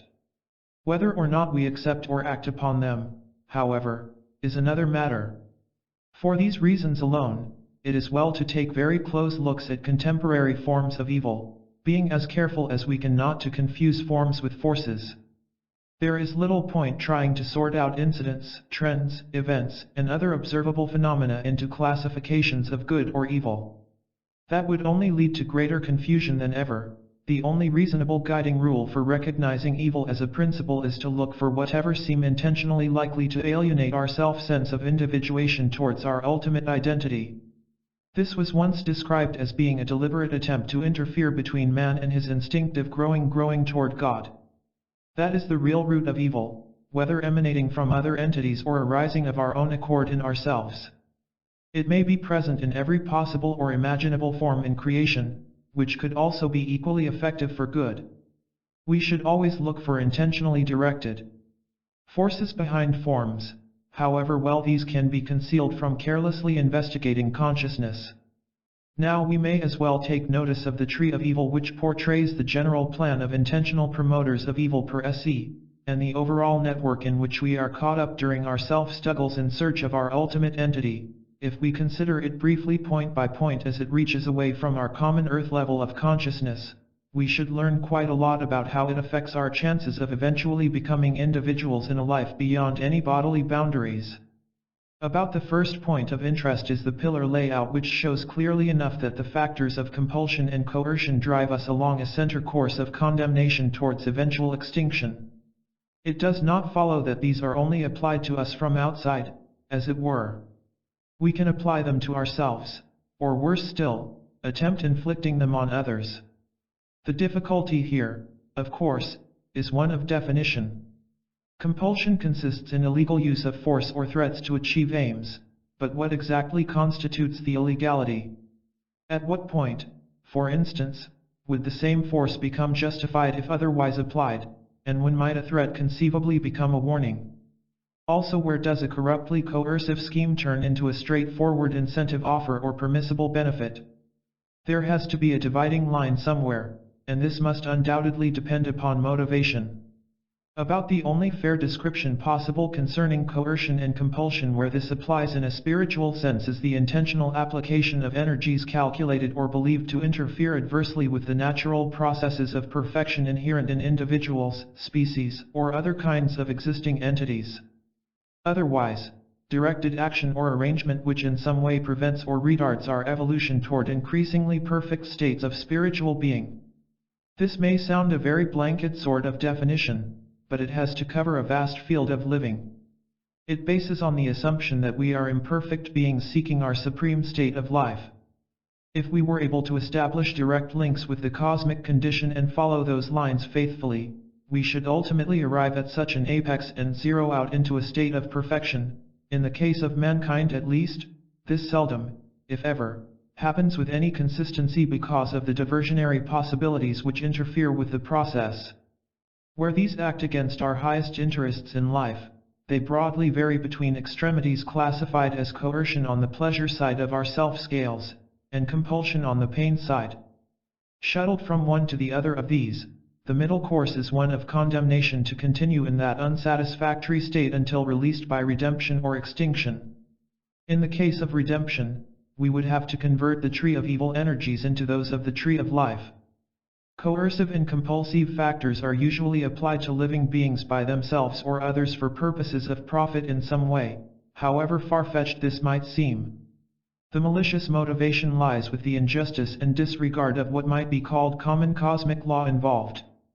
Maybe a religious person might think of this as dishonesty in defiance of divinity. In this world it is certainly exploitation of others, or oneself, in order to satisfy very inferior substitutes for self on lesser levels of living. However one considers this matter, it becomes increasingly clearer why these unpleasant characteristics form the lateral extremities of evil on its ire even in the terms of this world. An extremity of compulsion would wipe out most of us in the most horrible manner, and an extremity of coercion would enslave us utterly in a futile and foolish state of complacency holding no hope of higher spiritual living standards. Both terrible alternatives. Let us take care that excessive fear of the one does not drive us too far over to the other. Now for study purposes, let us assume that a deliberate campaign of evil is actually mounted not so much specifically against humanity, as involving us with it because we are, so to speak, in the field of operations. What might we expect to encounter at this earth level of life, which would be aimed against our ever evolving any higher? On the tree of evil scheme this reads out as materialism. Right away this signifies a refusal to recognize any kind of living away from this world, or indeed taking the least interest in supramundane affairs. All forms of religion, mysticism, magic, or the slightest hints of spiritual states must be resolutely rejected. Being begins with physical birth and terminates with death. Provided we stay within whatever bounds have been laid out by our people planners, our brief lives here may not be too bad. After all, we are only animals to be eaten up by Earth when we are surplus on her surface. And so forth and so forth. The principle of all this is to divert us away from inherent divinity at all costs, whether by distracting attention, screening and obscuring viewpoints, or any other likely tactic. People who are prepared to accept materialism as a way of living offer no opposition to intended evil or very much opportunity for intended good. So long as they willingly remain with their noses firmly glued to the ground, their eyes are unlikely to discover any stars. They are no threat to evildoers at all.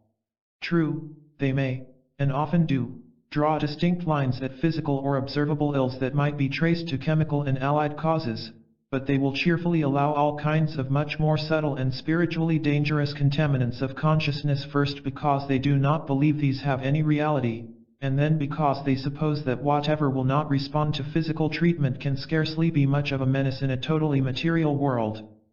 The more humans who can be held as relatively happy captives of entirely earthbound environments, the greater opportunities occur for dedicated evildoers to operate on levels rather above the heads of those who refuse to uplift themselves beyond bodily bounds. In addition, if evil is intelligently presented as socially or economically expedient, it is incredible what materialists will not only accept, but actively insist upon. Perhaps the worst evil possible among materialists is become convinced there is no such principle as evil at all. It has been said that the devil, being the father of lies, his greatest deception has been to disguise himself from humanity altogether. At all events, materialism might positively be marked up as a high major score for the baddies of life, whether incarnate or not. At a stroke, it reduces any serious opposition to their intentions right down to minimum. It may not provide overwhelming possibilities of profit, but it does at least afford a definite workable basis in this world for whatever worst might be coming to it. By clever use of the powerful coercion compulsion persuaders to discourage man from seeking his divine spiritual heritage, humanity may remain condemned to the eventual extinction of all who refuse to rise above their material marks. Suppose, though, that a large number of people do try at some period of their lives to reach beyond their limits and find something better to exist for? What then? The next evil of instability deals with very many of those daring to raise their noses inquiringly from the dust in search of cleaner areas of consciousness. In that sphere all the doubts, hesitations, and everything to upset mental and spiritual balance is encountered. Here we find confusion, weakness, distortion of vision, insanites, and all the rest of associated factors calculated to push people away from their proper inner paths as far as possible. This is the sphere where drug addicts, fanatics, and other assorted unstables fall back into the morass they made for themselves out of the mess they encounter.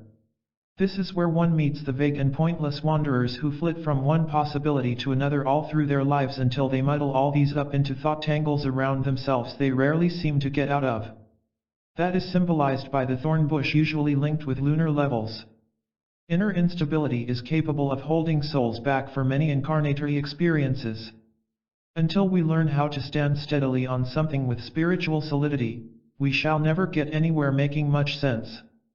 The secret of this, of course, is to take almost any spiritual system, however shaky it seems, and believe in it until it becomes solid enough to climb on for the first few steps, anyway, up the inner ladder of light.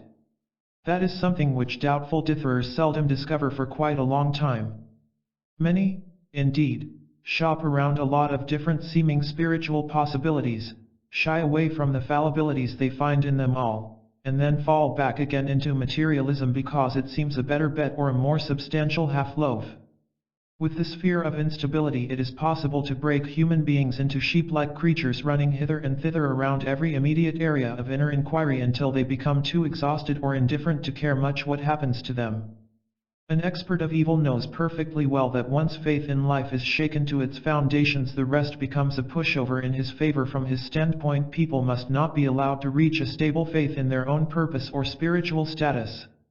So everything possible should be done to weaken or obviate this. Their beliefs or attempts to believe in anything beyond points permitted by evil intenders for their own convenience have to be ruthlessly or cunningly shattered. By hook or by crook, all has to be in states of apparent change and uncertainty, so that definite beliefs become impossible. The more contrived confusion the better for the baddie who stirs around while knowing quite well what it is for and how much profit to expect in due course. If there is a maliciously motivated entity considering itself the devil, its smokescreens probably pay better dividends than its fiercest flames. Despite all attempts to confuse, bewilder, and make people lose faith in themselves, which is the worst of losses in life, people do manage to struggle through somehow and get hold of something to live for which they consider sound, however unsatisfactory it might be otherwise. The next evil on the list to prevent their possibilities of perfection is plain old-fashioned greed. This one is too obvious and well known to call for any comments. It was once said the love of money was the root of all evil, but this specific has a backbase of sheer greed. Once people fall into the grab-gimme trap, they usually stay there a long time. Money grubbing is only greed at material levels. Real greed extends a lot further inward than just that. Greed for glory, admiration, anything at all. Greed always associates with unearned misappropriations. A really greedy individual or concern is not interested in entitlements or fair returns, but with unwarranted acquisition of whatever is wanted merely for the sake of having it. One might call this an artificial expansion of ego by attempting to stuff the self full of availables with small regard as to consequence. Greed is almost, if not quite, synonymous with senselessness, and its appeal is mainly for the lower categories of evil workers. Well-hooked greed grubbers may be relied on to pig happily away for age after age unless something causes them to seek higher hunting grounds. Just in case they might have better objectives in mind, the next evil of lust awaits them with metaphorically open arms. Though lust and greed have a great deal in common, they are not identical twins. Lust is often linked with sexual sensuality, but that is only one of its aspects. Lust is even less sensate than greed, blindly demanding what it wants, utterly careless of what happens to whom so long as objectives are gained. Genuine lust has not the least consideration for the feelings of others while it endeavors to satisfy its own cravings. Where even greed might stop somewhat short for fear of reprisals, lust would leap into a funeral pyre for the sake of Pyrrhic victory. It will destroy what belongs to others which it cannot snatch for itself. Lust is a very dangerous demon indeed. Those supposing themselves superior to the lures of lust might do well to suppose again. Lust is primarily a profanation of love and a degradation of loveliness to the lowest possible level. It smears and contaminates all affectionate feelings, sneers at sentiments, destroys delicacy, and generally reduces all human attempts at refinement or artistry to the least common denominators. Lust has nothing to do with earthiness or even honest vulgarity. There is no humor at all in lust, only jeering at the expense of the unsuccessful. It is possible to lust in so many ways other than sexual. Lust for money is different from greed for it, being more obsessional and incessant. Greed can become temporarily choked by overconsumption and slack off with surfeiting, but lust may continue unchecked through all its outpaced achievements. It is impossible to satisfy lust, only increase it with each offering of appeasement made. It is insatiable. Nothing but real love can extinguish it. Bouncing between lust and greed, humans can be held captive on low life levels a very great while. They are such popular evils, especially during this era, that we tend to be over-tolerant of them to almost disastrous degrees. We take it for granted that humans more or less have to be greedy and lusty, as though this were an obligation on me and any other kind of conduct was abnormal. Not that lust should ever be mistaken for sexual dealings among people. Lust is actually anti-sexual, since it blinds its victims to lie about sex except the sheer physicality involved, plus the semblance of power over partners thereto. There is always an element of conquering where lust is concerned, with entire indifference to injury or suffering inflicted. Lust is not so much cruel as careless. If any part of someone's selfhood should happen to break the greed-lust barrier, an evil sphere entitled ugliness awaits entry. By ugliness we are to understand inharmony, unbalance, distortion, inaccuracy, and allied meanings. For instance, this would signify that untruth could be classified as ugly, so might any form of deliberate misrepresentation or vilification.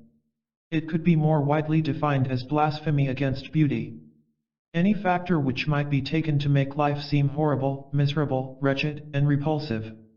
That is ugliness in its worst possible sense. It implies denial or denigration of divinity in man or otherwise, and could be another form of materialism in more subtle shape. We do not have to look far in this world before we encounter ugliness in all directions, but most of it has been man-made. In nature, it is very rare to find ugliness, while in human affairs it is everywhere. Its roots lie in our refusal to recognize or live by the rules of cosmic harmony which should balance our beings into states of perfect poise. This reflects all around us at every level. It could be seen in the horrible conditions of squalor and disease prevalent in the last century due to greed for gain, lust for power and privilege, instability of ideas, and materialistic standpoints. It can be seen today in rat race greeds and lusts, with the same instabilities and materialities translated into 20th century terms. We have ugly outlooks at life, we accept ugly interpretation of it in art and literature, and are deafened by ugly sounds derived from machinery. It is an interesting side issue that whereas in the last century our poor were dirty, smelly, ugly, and dressed in shabby rags purely because they could afford nothing better, nowadays their descendants pay big prices for dirty-looking and ugly clothing, unkempt and hideous wigs, and surround themselves with artificial dirt and disorder which costs a good deal to upkeep. The price of Thames as a marketable commodity has gone up like everything else. Once upon a time there was a saying, as ugly as sin, because sin was supposed to separate us from divinity. It is almost as though we use ugliness quite deliberately to disguise from ourselves the beauty we refuse to face. Worse still, we will not even recognize ugliness as such. It is not the ugliness which horrifies, appalls, revolts, or upsets us which is really dangerous, because that would mean we should reject it uncompromisingly and seek something better straight away. The deadly type of ugliness is that which we accept on purpose to screen our somewhat hideous states of unsatisfactory selfhood from the blessed beauty which would show this up only too clearly. Rather like painting windows with grimy designs to hide the shoddy and depressing stock inside, one might say we surround ourselves with muck so that our own dirty messes don't seem as bad as they are. That is what ugliness means. Making the worst of ourselves on purpose to avoid perfection. Just in case there are those who refuse to be caught forever by ugliness and seek some alternative, the evil of cruelty makes its claims. Cruelty is something we recognize so easily as a physical activity, yet find so hard to identify in its finer but no less dangerous forms. It is essentially an intentional misuse of power by a strong entity toward a weaker one on the same plane of action. For instance, a helpless cripple could scarcely be physically cruel to a strong and healthy person, yet could very well be diabolically cruel mentally to the same person if he were intellectually vulnerable. Cruelty is only possible as a calculated discharge of destructive energy directed at feebler creatures unlikely to retaliate effectively. Thus cruelty automatically implies cowardice as well. The motivation of cruelty is commonly again the artificial ego enlargement resultant from its practice. It makes the little boy feel bigger when he kicks his baby brother. If we can make others frightened of us, we seem larger by comparison to their shrinking. That is the secret of cruelty. A false sense of boost because of aggressive action which appears to avoid injurious reprisals. To hurt and kill some helpless and defenseless creature makes cruel people feel enormously powerful by contrast. They may even delude themselves for an instant that they are acting like gods. Taking their pathetic little share of life energy, they are willing to expend this on damaging the lives of weaker beings for the sake of supposing themselves more powerful than they truly are. None cry louder than such cowardly criminals when justified retribution rebounds on them. Nobody hates being hurt more than those who hurt with hate. We need not always look for evident violence in order to recognize cruelty. It is possible to be extremely cruel in the nicest and sweetest ways. Staging little scenes deliberately to humiliate and hurt someone's feelings while remaining self-righteously on the side of conventional virtue meanwhile. With the aid of a little intelligence, people can contrive all sorts of cruelties yet themselves keep in the clear so far as rulebooks apply. Attendants in mental hospitals, for instance, have ample opportunity on these lines. So has anyone in charge of children, animals, or whoever is unable to hit back where it hurts most. Let those who think they could not be cruel examine what conscience they have within their own life frameworks. If we are still in human bodies, then we are yet capable of cruelty in some degree or another. It is well to see this and convert our energies otherwise as we can. It should not be forgotten we can be most cruel of all to ourselves. The sadomasochist syndrome is a very sad one. Those who torture one level of themselves at the instigation of another get caught up into some of the most vicious circles humans can create. Our history books are crammed with instances of horror due to this one fiendish propensity. So much of it may be disguised as pseudo-sanctity or religious righteousness. We do enjoy hiding our nastiest natures behind the holiest seeming hypocrisy, making others suffer for what we inflict on our own egos. To some extent, cruelty is a self-limiting characteristic of evil because in the end people either sicken of it or get so heavily hammered by well-deserved retribution that they quieten down out of sheer fright. Though the propensity for cruelty may remain dormant, it is not likely to leave humans entirely until they learn how to feel much greater still by means of disciplined self-authority applied with justice. Those who might imagine they have become free from evil once they leave cruelty behind for a while have another thing coming to them. Evil again awaits them with the vapid smile of apathy. It is interesting to observe that as we go up the tree, evil appears to tart itself up accordingly. The higher we climb, the more elegant or stylish evil seems. Here is a really harmless-looking evil to keep humans quiet in the neatest way. Apathy. Unfeelingness. Lack of interest. Not selective neutrality or centering out, be it carefully noted, but sheer deliberate refusal to accept whatever responsibility is due from all living beings on behalf of others. Apathy, like cruelty, is a strong person's failing toward feebler creatures. The withholding of aid or comfort which could be of help to others in leading their lives lightward. It implies a callous indifference towards the needs of others who are seeking linkage with divine life. Apathy carefully ignores all calls for aid of whatever kind from fellow beings attempting to raise themselves closer to divinity. It says tacitly, "Even if I'm not holding you down, I shan't offer you the least assistance in getting up." What is important here is recognition of apathy on this account.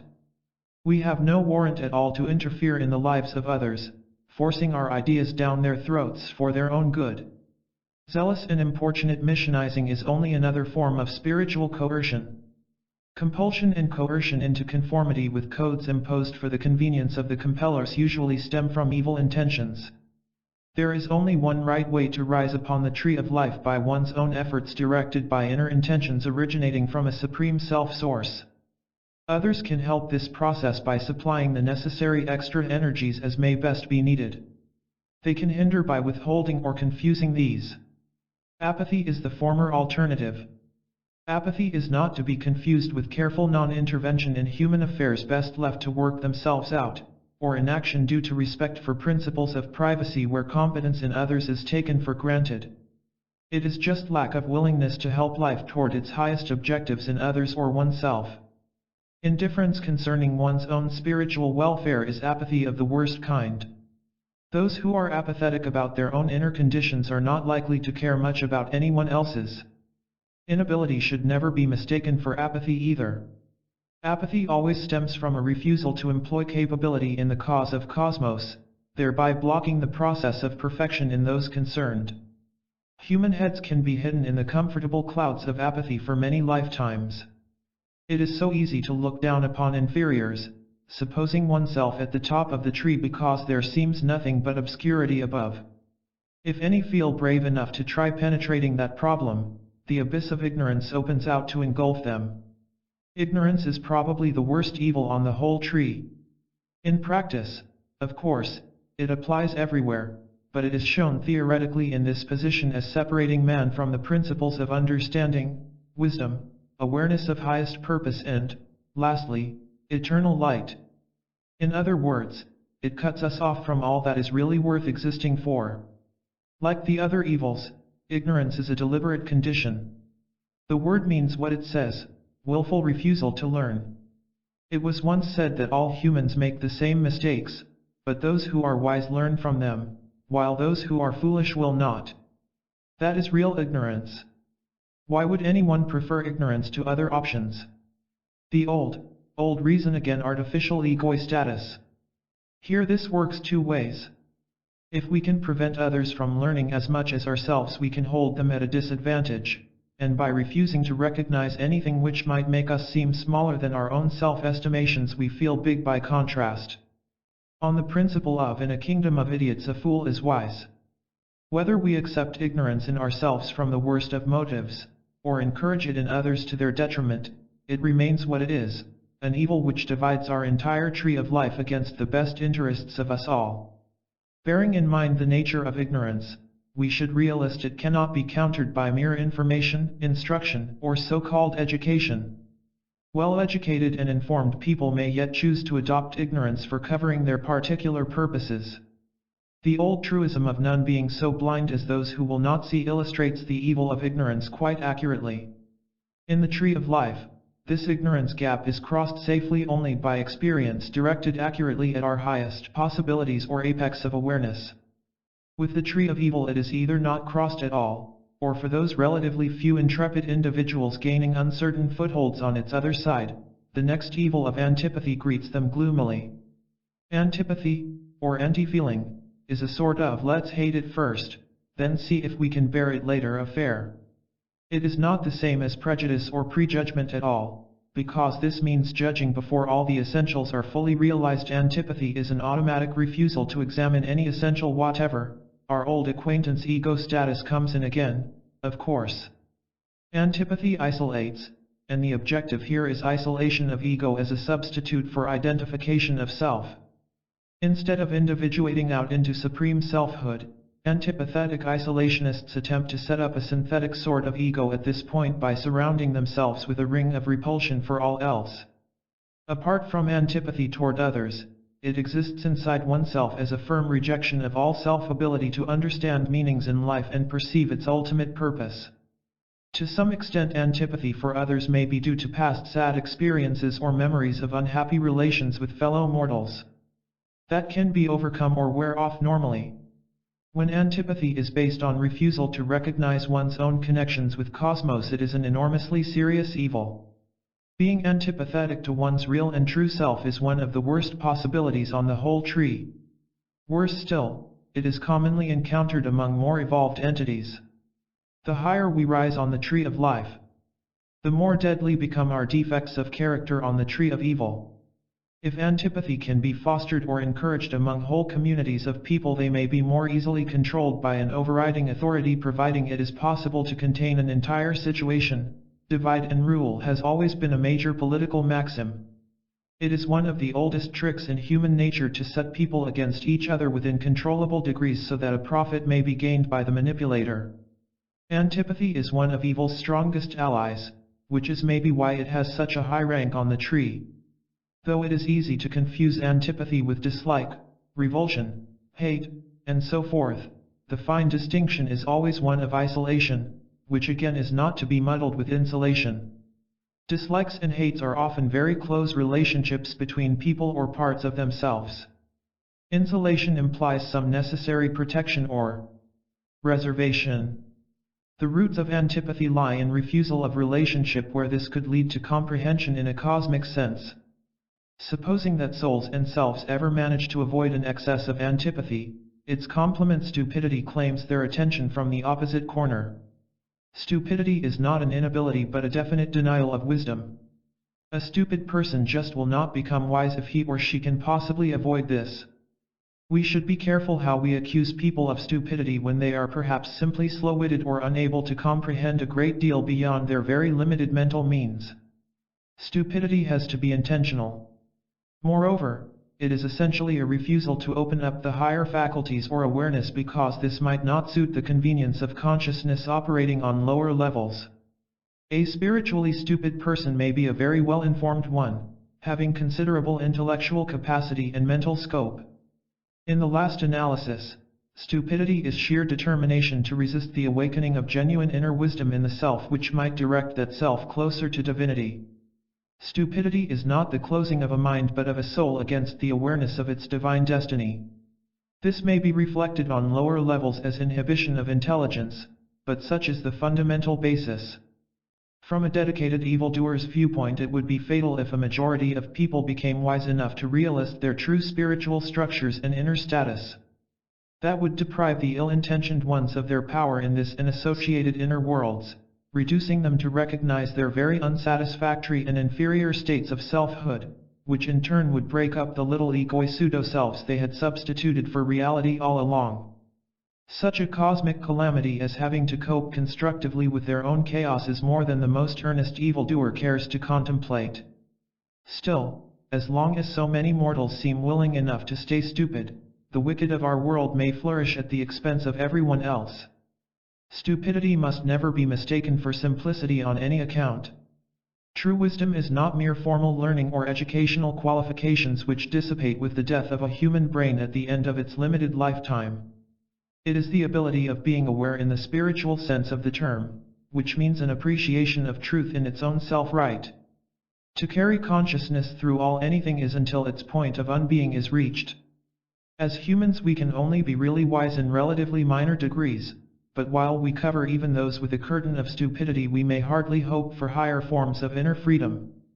So it is scarcely surprising that all the agencies of evil intending us to remain retarded at this end of existence and serve their ideas of authority rely heavily on the stupidity factor for keeping us down where they mean us to belong. It needs true spiritual simplicity to see through the scheme with one straight line of light. Whosoever struggles through the spheres of evil on their trees so far, is confronted by the last solid bastion of all, atheism. This is not exactly what so many suppose. Disbelief in a divine being displaying whatever qualities humans as a whole impute to it or him. Real atheism means refusal to recognize or live by the principles of perfection inherent in oneself. Abrogation of one's own true inner identity, and consequently a deliberate denial of divinity in all else. It is as if anyone said, I will not identify with the real self which is rightly mine at all. Instead I will break away and stay with the shapes I adopt for maybe many eons. I know that in the end what I suppose myself will disintegrate altogether and there will be no more of me. However, I am willing to pay the price of extinction in exchange for all the energies of life I may misuse during my chosen career through creation. Only a soul or self who is fundamentally aware of the divine entity can be a genuine atheist, since the qualification lies in the intention. Most of those on earth describing themselves as atheists are nothing of the sort, since if they have not reached any realization of divinity they cannot possibly reject something so far in advance of their current condition. The most they could claim is refusal to recognize or agree with other people's ideas of divinity or conventional religious outlooks. This is imitation atheism, often leading to sincere searches for experiences independently of creeds or customs and frequently rewarded with genuine realizations which raise selfhood so much higher up the tree of life. So far as evildoers are concerned, atheism can be a dangerous two-edged sword turning against them if they strike a wrong blow. For that reason it is their last blast in their battle for being. Practical studies of human history have shown really expert evildoers that the finest field for fostering the soundest similitudes of atheism among mankind is within the ranks of religion itself.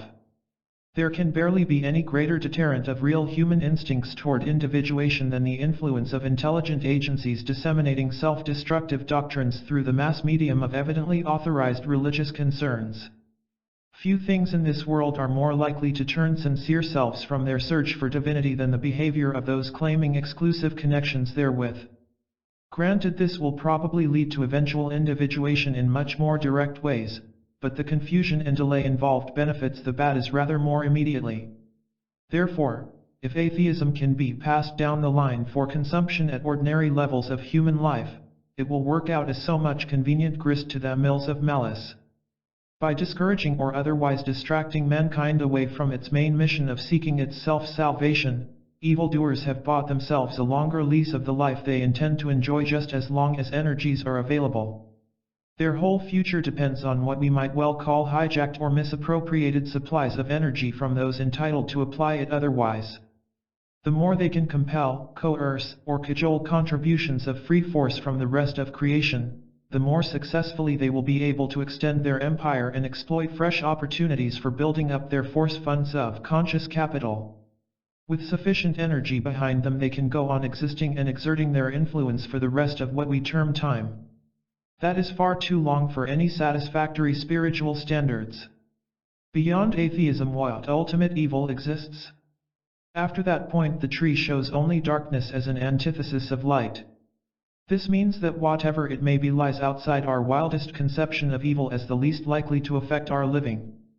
Symbolically, such a state is chaos, total disorder, the opposite of cosmic individuation, utter extinction. It carries an implication of our entire ruin in all directions and a degrading devolution until we are eaten up by evil altogether and absorbed as a kind of fuel for the powers of darkness.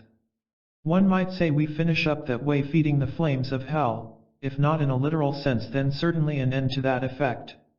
In a more modern way, we might consider our eventual end with evil as being reduced to fuel for some incredible nuclear reactor, providing the powers of darkness with the energy needed to continue their nefarious existence.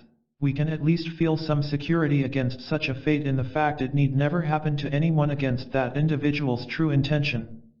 Those are the workings of the tree of evil as far as humanity is concerned, mainly in this world and associated states of experience. It is hardly a worse prospect than those we have transmitted from it into a technology threatening everyone alive. With all the improvements and advances we have made in our ways of living in this world, we are improving and advancing evil at the same time. Whether good is keeping pace could be a matter of cynical speculation, but the probability is in favor we may find our new good just as difficult to identify as the new look evil being created all round us. Let us try and discover what its appearance might present for our judgment. Evil old and new. It was easy to recognize evil in the bad old days. Everybody knew it went around like a roaring lion seeking what it could devour. People got hurt badly by evil, and the wicked usually stood out like sore thumbs as oppressors, meanies, and assorted nasties doing all kinds of horrible things to make this world worse for others but better for them. Of course the devil drove them to this. That was a sound excuse, anyway, and they could conveniently blame the devil for all they did wrong. Why, though, one has to ask, should have felt need for any excuses or explanations to others? Why not just be evil and have done with it? Why the scapegoat of the devil unless, of course, they knew quite well in themselves they were doing wrong and had to invent some plausible fiction, hoping to avert the judgment of their own true selves? How many humans try to cover up their own iniquities from that in them which wills otherwise? How foolishly tragic it seems, attempting to live a lie in the face of one's own truth. Yet so we do, and suppose we get away with it because no immediate action appears out of any embryon to reprove us. A few incarnations back we should have said the devil tempted us and so was to blame for our conduct. We knew what the devil looked like because of his pictures in church. He was a goat-like monstrosity with bat wings. The super bad who spoiled our chances of heaven and fried us up forever in hell for his evening's entertainment, television being out of the picture just then. Modern apologists have tried to improve the devil's image somewhat by suggesting that he was the god of an old fertility faith, representing a horned and hoofed herd animal who provided the necessities of meat, leather, cheese, milk, butter, and other byproducts of vital consumables. His life had to be sacrificed for the welfare of his human herders, so in return they made him into a god image. Etc., etc. Plausibly possible. Very. But accurate? Only partly. Let us see the other side of our goat god. Although the goat as an animal has many practical uses, it has one terrible and devastating property. If unchecked, it can destroy a whole area of the earth faster than almost any other creature except man. The process is straightforward enough. As should be well known, the goat eats almost anything of a vegetable nature. It will eat the bark of trees, standing up on its hind legs to get at the best bits. In a very short time it has eaten all round the trunk in a circle, and once this happens that tree is doomed. Tree after tree dies off. Given a long, dry, hot period, a forest fire of all this dead wood is almost inevitable, and that catastrophe burns off what may remain of other trees, leaving a wilderness. If sufficient goats survive, they will eat up anything trying to grow later. With the trees gone, rainfall lessens in the area and topsoil begins to blow away and desiccate. The end effect is an infertile desert incapable of supporting any life worth mentioning, the prime cause of this being goats. That is said to be the story of the Sahara Desert, once reputed as the granary of Africa. Nomadic tribesmen with their goats are believed to have reduced it into its present condition of desolation. We should easily see how the goat became a symbol of evil. A few stray animals in a matter of days could wreck a whole year's harvest and ruin an entire tribe or settlement of agriculturists. The damage would be irreparable in those days without insurance companies, and people would perish miserably because of the goat's depredations. It may not be easy for us to see this in our times, but our ancestors knew it only too well.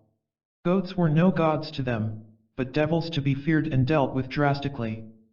They had learned how to exorcise this kind of devil. Keep it tied up or confined where it could not harm people's valuable crops. Restrict its movements and control its breeding. Then, and only then, might the creature serve some useful purpose.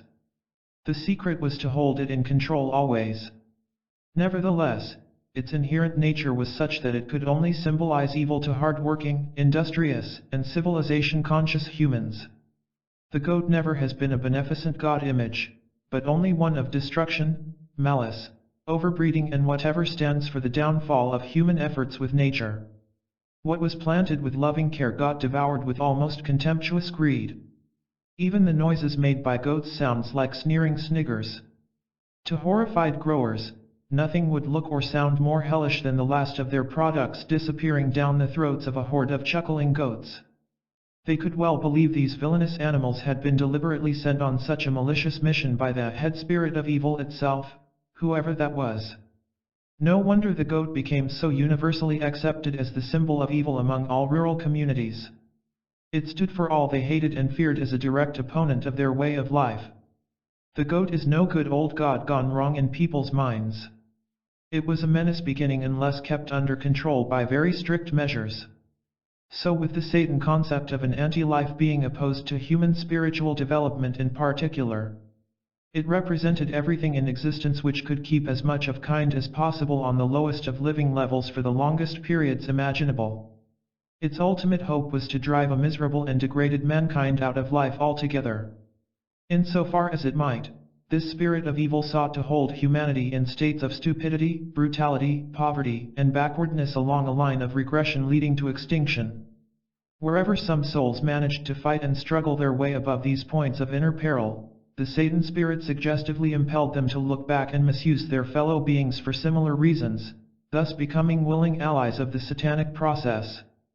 Their reward for this betrayal was a percentage of profits, payable in currency of this world's coinage. When the differing cultures of temple sophistication and rural simplicity blended together, their varying concepts of personified evil merged into a Satan goat figure. An uneasy blending, maybe, but it did have meaning for those who arranged it. By personifying all that might go wrong with their lives into suitable symbolic shape, they could at least get some sort of a spiritual grip on their inner situations and deal with these in their own ways.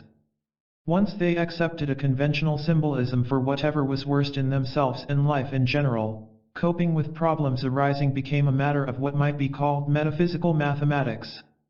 Given a workable set of symbols or figures, any problem can be set up and solved by those having the requisite skill and intentions. If the factor or factors behind all we regard as evil can be summated into a devil symbol, and those of good into a God symbol, we might at least attempt to solve the eternal enigma of our existence. The main difficulty is that to achieve this we need to find a position of poise between the two and work from there. this is what mankind either has to find in the relatively near future or face extinction as a species one way or another. How real is God? As real as all the good in us and extending otherwise incalculably. How real is the devil? As real as all our evil and extending commensurately to an unknown degree. How real are we? As real as we may rise toward our supreme spiritual selfhood in perfect peace profound. When man comes to realize his true cosmic mission and claims his inheritance of inner identity, then life will become as it should be on all levels for us. Our chiefly immediate danger is that it may take a disaster of worldwide proportions to awaken survivors sufficiently for recognizing their real spiritual situation. If indeed that is avoidable, which some find very difficult to believe hopefully, then we are either averting or accelerating such an event during this recent period of our history. It remains to learn which course will win out. One of our spiritual problems in modern times is lack of satisfactory symbolism for illustrating inner actualities in the light of our expanding experience.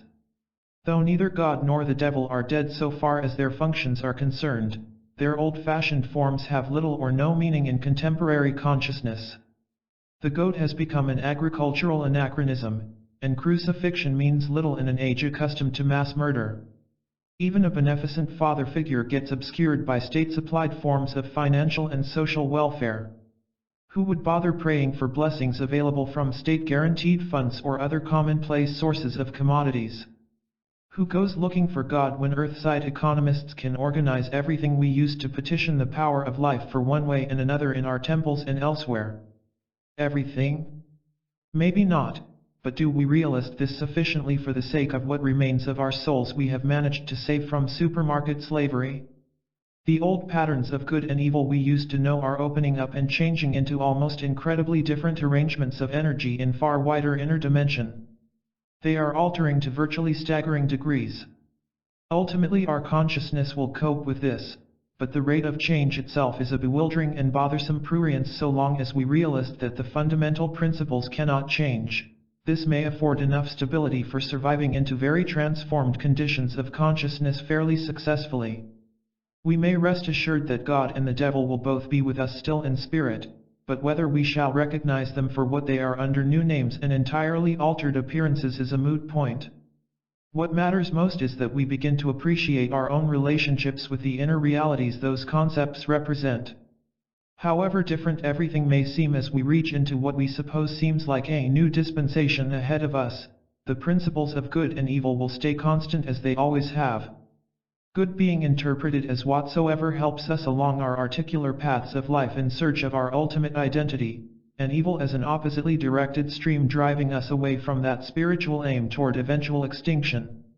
We ourselves will always have the casting vote either way, whether we use this individually or collectively. Nevertheless, it is valuable to gain some working ideas about how the principles are likely to look when redeveloped for future human consumption. We might as well have a few rough notions concerning how to tell goodies from baddies in the world just ahead of us. Then we may choose between them with perhaps a partly clear conscience. New look evil could seem like good to an old-timer accustomed to brutal barbarities and physical cruelties. Those elements would seem absent altogether. In point of fact, they will yet be present in clinical forms. Compulsory operations for asterisk personality problems, and courses of treatment to eliminate antisocial characteristics will become more and more in evidence. Old-fashioned inquisitors hunting out heresy will be replaced by new-type examiners probing people in search of a deviance. No longer tortured and burned, humans will be treated and relocated. The old-style believe as we do or be damned alters into think and behave as we tell you or be deprived. All in the most humane and enlightened methods consistent with advancing civilization. No signs of beaten, starving, impoverished, or suffering people anywhere, only compliant and unresisting non-entities everywhere, carefully conditioned to fit the framework of new look evil forged around them for whatever purposes the people planners of that period intend. Every purchasable resource of this world will be geared up for the most complete captivity of human souls since concentration camps became fashionable. Literally the entire earth is liable to become a prison of its people's souls which they will cheerfully sell in exchange for a percentage in the profits. By that time, ownership of worldwide mass media and everything likely to influence human thought and behavior will probably have reached the hands of a single consortium whose policies automatically outline what the rest of mankind is expected to conform with. It is no exaggeration to say that our future living on this planet may depend upon what its new owners decide to lay out on the master tape of a computer designed to determine our destiny here for very many generations. In case anyone supposes that orthodox religions and creeds might prove effective against this new wave of evil, these ask themselves carefully who is likely to own those establishments, organize them, and pay for their upkeep. Churches are highly profitable concerns, far too useful for wasting in this world. They are ideal collectors of men, money, and materials which may be put to any purpose cleverly camouflaged to look like humanitarianism. Unintelligent evildoers might try abolishing churches or temples altogether, but experts of evil rapidly recognize the possibilities of moving in and taking them over. Devotion pays big dividends whether the stockholders are good or evil. It is well reputed that the devil can quote scripture for his own purposes. Some might almost believe he wrote much of them himself for the same reasons. Looking at evil worked in the name of Christianity alone arouses a certain amount of cynical suppositions. A competent devil could do far more harm to humanity from churches than with all the so-called satanic temples and black lodges ever invented. Why mess around with theatrical trappings of Satanism at its silliest when so many symbols reaching a far wider section of humanity are so easily convertible? What devil worthy of the name would need an inverted crucifix to express himself with? All that needs inverting is its meaning. Instead of signifying man's noblest act of sacrifice equating him with his own inherent divinity after the manner of Melchizedek, the same symbol may stand for human enslavement and defeat on the materialistic cross of death. Far from being banished by a crucifix brandished at him, Satan could calmly take it away and, turning it round, say, "This is how mean to you to be. Bound by your body through matter to the doom you invented yourselves, for my sake. Look on this in despair. Call not on your God to save you, for you have murdered him in your own hearts. He is dead. You alone have said so. In this sign I shall conquer."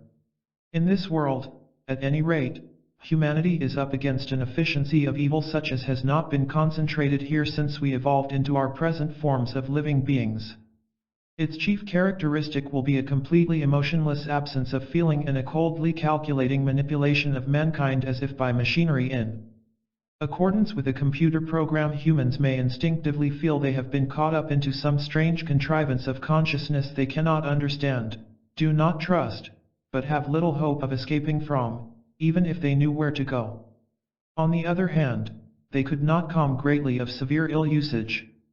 Provided they live by required regulations of their society, they will be compensated within imposed limits. It will be as if they were serviced like the machines they serve in turn, and duly disposed of as they become uneconomical or inefficient.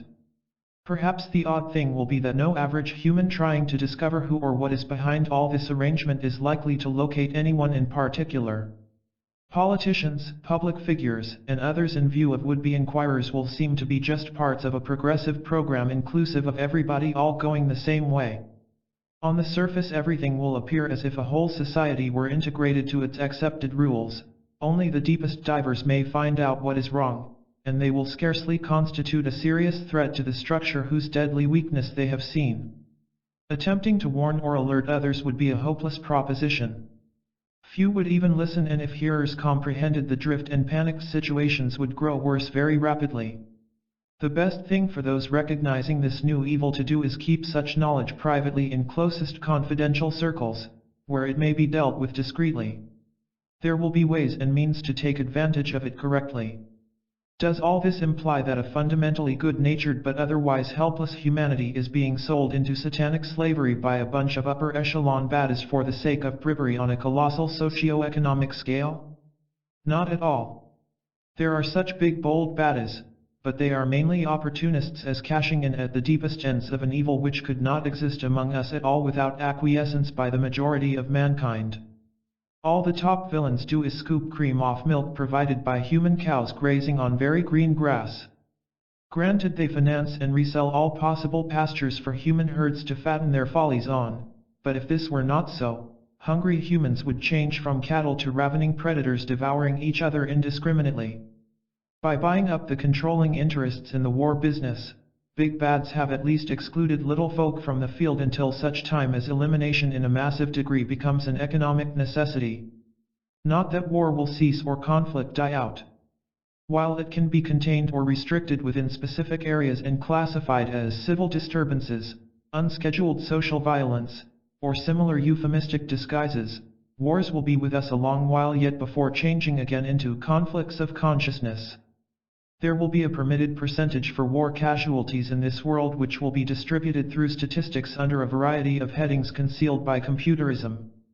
Here and there all over our world will occur strange outbreaks involving loss of lives, disruption of societies, localized damage, and destruction to amenities and, of course, financial recommitments. Almost none of this arising spontaneously, more or less of its own making, but deliberately arranged, planned in advance, catered for and calculated almost to the last decimal of the death roll. A controlled nuclear explosion of evil, caused for the purpose of supplying energy to the powerhouse of hell. Not that naughty words like hell may be permissible in the language of new evil. Nice normal four-letter functional words, yes, but not rude common old-fashioned phrases signifying states of suffering now relegated to laboratories and psychosocial experimental areas, once called battlefields. A fantastic feature of our new look evil is its jargoneering juggling with a once stable verbal symbolism. Experience has shown already that if the most terrible truths or horrifying dangers are wrapped up prettily enough in plastic packs of irrelevant verbiage resembling fresh coinage, people will smilingly accept any brand of spiritual poison put into their ears from somebody else's mouth. Humans are becoming accustomed to this language of chaos, which is actually far more obscene than any plain folk term for anatomical or sexual detail. Obscenity is that which corrupts or depraves, and surely nothing may be more corrupting or depraving in the way of words than those which allow people to accept the sufferings and degradations of others, or their own spiritual subjections, with hypocritical approval. We profess to condemn Victorians who smugly surrounded themselves with pious pomposity and absurd pseudo-religious phraseology while the rest of their society suffered all sorts of ghastly ill-treatment and injustice. Now we are guilty of putting this very principle into contemporary practice for even worse reasons. What makes us think a megadeath sounds better than a million or more murders? It is so easy to invent gobbledygook and phony phrases to make evil more easily accepted. Take, for example, the utterly unreal so-called generation gap, deliberately contrived by whoever anticipated the biggest profits accruing from an artificial alienation of new generations from older ones. Every new human generation since time began supposes the last lot to them must have been a hopeless collection of has-beens. This is quite a normal part of growing up, and equates out fairly evenly in later life. Seldom before, however, if ever to the present extent, have youngsters been more cruelly and calculatedly exploited by persuasive people planners for such socially and spiritually sordid purposes. The outrageous audacity of the plan accounts for its semi-success. By means of mass media and every other brain-bender available, the bulk of a whole young generation is persuaded and coerced deliberately to alienate itself from all previous inner traditions symbolized by their parents and predecessors. This immediately creates a sort of vacuum in consciousness which craves to be filled by almost anything convenient. Supplies of shoddy substitutes are, of course, readily available from those who market such stuff to mankind. Youngsters are much more easily manipulated than they would ever care to admit, and once they can be cleverly cut off from their rightful roots, they will snatch at almost anything which looks as if it might extend their lives by even a fraction. Worse still, encourage their dependence on what is really rather expensive rubbish, and they will infallibly play more and more for what can never satisfy their sense of severance from true spiritual values. All this does not only mean mere money dealings, but signifies soul selling in the blackest of markets. There are worse addictions than drugs waiting to engulf young innocents abroad in this wicked world. The treacherous and altogether artificial generation gap engineered by highly efficient evildoers could yet widen to an abyss holding up human progress for who knows how many millennia. We speak of deprived children these days, meaning those with inadequate supplies of material benefits and social advantages. Does no one care about the deliberate destruction of spiritual structures which might enable individual human entities to find and follow their own inner ways out of this world? While it is more than right to help the human needs of our fellow mortals on this earth, there should be grave concern felt about all that we and our children are being cunningly deprived of in the realm of vital inner resources we can so ill afford to lose close contact with. If our fundamental life faiths and basic beliefs are being systematically and scientifically sidetracked away from us, while the traditions we rightly belong with are being subtly sabotaged for the sake of our spiritual disadvantages, it is surely about time we demanded in no uncertain terms just who is trying to deprive us of our holiest heritage for what depraved reasons. Volumes could, and it is to be hoped, will be filled by comments, criticisms, and expositions of our new evil, but how much help this might be is doubtful. What is important is recognition of this new evil as such by ordinary average mankind. Not a sort of subconscious tacit acknowledgement with a corollary of indifference, but an actively alert awareness at normal levels of consciousness.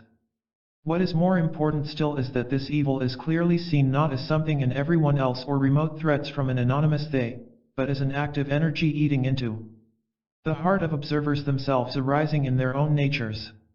If everyone alive distinctly realized evil in themselves first and neutralized it at that point forthwith, the worst of our problems would be solved straight away. In fact, it is our only solution.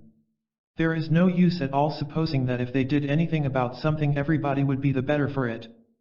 The right lays to cope with evil, old or new style, is in oneself. For all practical purposes, therefore, we may as well personify the sum of evil combined from the consciousness of every entity alive into a Satan concept and call it devil or what we will. In modern symbology, the mushroom blast of the bomb is an obvious sign of evil since it does for us what the goat demon did for our ancestors, destroys us and reduces our productions to a desert. Conversely, if held in the chains of a power plant, it will supply us with essential energies to serve our way of living. If we compress this again into an anthropomorphic presentation, the new look Satan could seem like a scientist with colorless eyes and a completely expressionless cast of countenance. Old-time Satan was somewhat of a lusty lad with a fearsome temper. He roared and raged, shrieked, stomped and reviled. Then he would turn round and cajole most charmingly as he solicited for souls. He was all our own faults magnified. The new Super Satan concept is nothing like this. He has not a shred of anything resembling human faults or feelings about him whatever. He may be imagined as what a doomsday computer would look like if it were made in the image of man. The personification of efficient evil. Cold, clean, clinical, and fatally final. Maybe the most frightening aspect of this Neo-Satan is that he seems somehow alien to our particular conceptual awareness of creation. Our old Satan was at least part and parcel of our universe, related to us by a bond of mutual badness, and so we had that much in common, awkward as it might be to admit. This new Satan appears as if he belonged not so much to us as some inconceivably remote state of uncreation beyond life altogether. Did we invoke him from the abyss by a blast from our bomb? Is he a mutation of our own malice taking an unfamiliar form? Or a sinister takeover influence focused upon us from some science-fictional sphere of anti-life hidden behind our limits of being altogether? Whatever our new Satan may or may not be, he or it is undoubtedly very dangerous indeed, and the sooner we learn how to shackle him the better for us. The query is bound to come sooner or later concerning what is supposed to be so terrible or disconcerting about the neo-diabolic dispensation likely to eventuate among us. If there is to be a sufficiency of food, clothes, material supplies, amusements, social security, clinical care, and other welfare amenities available for humans without much trouble, who cares about anything else? A few minor murders here and there and some localized civil disturbances or population problems demanding military control while politicians plan round the program seems a small price to pay for plenty to eat, enjoy, and play with. There is only one strict pate if it were written as a commandment, which it never will be. It might read, "Thou shalt never be thyself." That will be the one absolutely forbidden faculty. There must be no seeking immortal identities or such individualistic behavior permissible in the domains of any masterminded devil. Plenty of type patterns will be provided for people to choose from, and they can be preset to any altered as required, or fitted in to suit exigencies, as long as they are selected from the stock approved by whatever committee interprets the instructions of its chairman. Any mortal presuming to prefer its own self-design se be penalized with the full rigor of every regulation applicable. It may seem a very odd thought, but we appear to be reaching for our Garden of Eden myth in reverse, so to speak. The familiar legend there was of a happy humanity free to do as they liked with only one prohibition: accept responsibility for their own good and evil. This they deliberately chose, and so fell into material shape in a life dependent on biological reproduction in the animal kingdom. Now, after all the evolution we have endured in these conditions, we seem likely to face another momentous decision. We may remain as relatively happy humans in this world with our tastes fully catered for, providing we stay content to live and die as advanced animals looking no higher in life than that. Again, there is but a single prohibition seeking individuation with the initial intention which began our beings before we ever emerged from our primal paradisiacal condition of consciousness. That is the forbidden fruit awaiting our selection or rejection. Whereas the Edenic fruit grew on the tree of knowledge, its earthly counterpart grows on the tree of life. Last time it was said to be Eve who offered the fatal fruit to Adam. This time it might be a nice gesture for Adam to return the compliment. A medieval moralist might be forgiven for making up a folk tale from this theme. First, there would be God and his garden making everything happy for dear little humans cavorting around in amusing innocence. Playboy Satan gets jealous of this and thinks, anything he can do, I can do better. So he suggests to the humans they would have finer value in his supermarket, where bonus trading stamps await all customers not bothered by silly things like conscience. They fall for this literally, and are expelled earthside along with Satan, from whom the humans immediately demand impossibilities as compensation. Altogether, they give Satan a hell of a time for millions of years until he feels like a criminal outcast.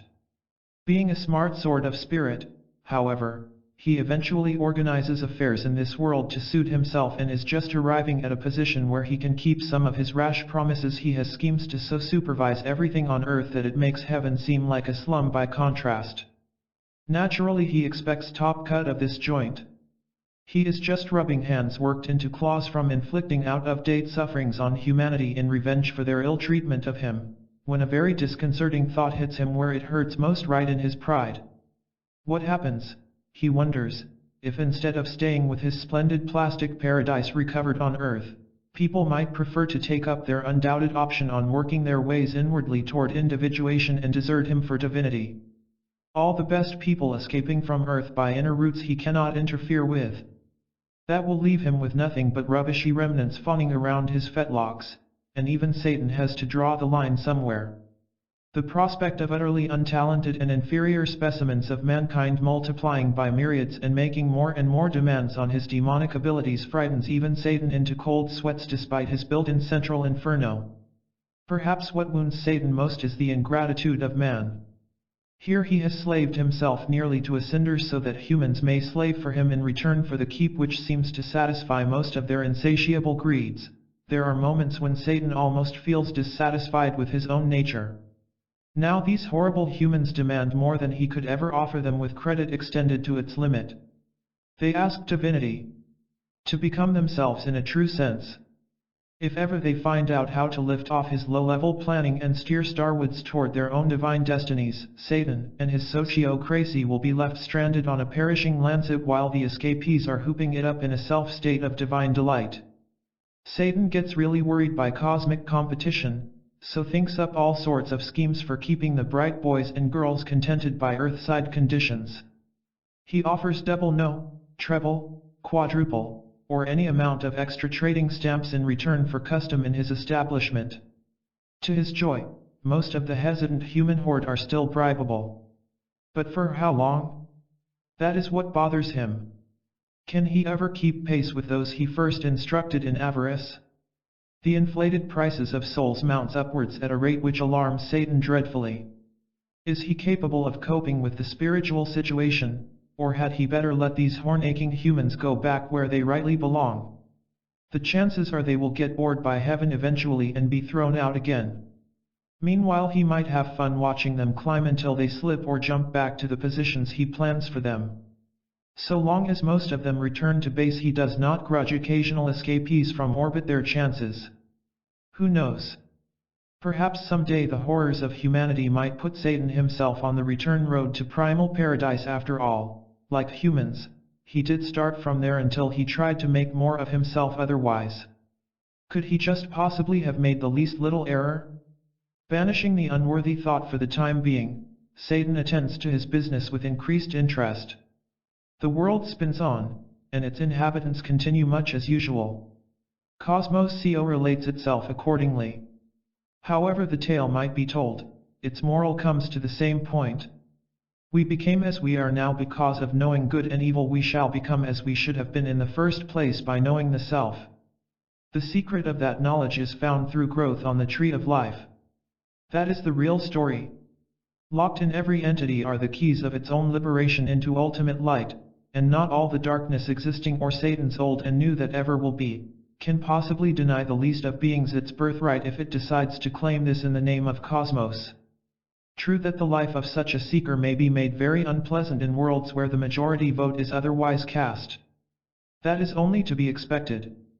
Anyone foolhardy enough to proclaim publicly an inner allegiance with an identity no one else believes in is simply asking for trouble they well deserve for senseless lack of discretion. Whoever seeks true spiritual selfhood in this area of life would be well advised to observe the magical maxim of working with knowledge, daring, will and silence. There is good reason for this discretion. If carefully kept, it effectively prevents any overlordship of evil from fully discovering the strength of its opposition on these levels of life, and that constitutes the one random factor likely to overthrow its most captivating calculations. While there are even a few loose souls alive in human arenas who resolutely seek in themselves the truth they believe identifies them with the spirit of life itself, humanity as a whole cannot possibly be condemned to entire extinction.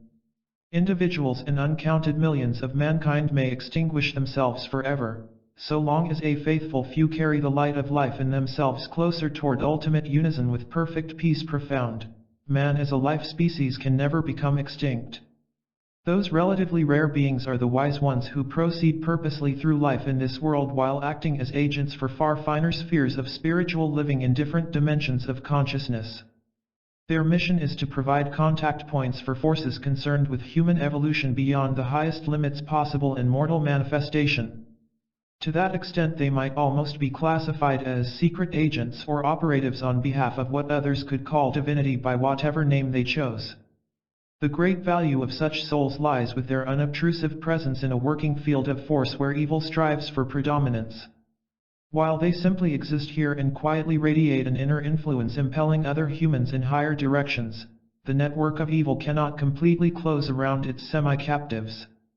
The function of these individuating entities is to keep specific paths open, and act as automatic exchangers of energies derived from divine levels of life. They do not need any physical contact with other humans for this purpose, and would most certainly never reveal anything of their inner construction to inquisitive fellow mortals. Inwardly they have learned how to screen themselves from evilly motivated inquiries up to levels unlikely to be overlooked. None, of course, are infallible, and many a cover has been broken or betrayed, yet others always arrive ready as replacements and the cosmic call continues. So far we have been looking at Big Brother Evil fixing up his takeover bid for worldwide business inclusive of all souls on the staff and employed entities attached. What, if anything, is a personal good God doing about this meanwhile, and has he any acceptable counter-proposals which might interest human shareholders ready to sell stock on such a market? The first and obvious query is why should beneficence of being sell itself at all? In fact, it does not. In no sense does good compete against evil for favors from mankind or any other form of life. Evil may be viable, but good never. It is utterly without price, and that is the main differentiation between the two principles.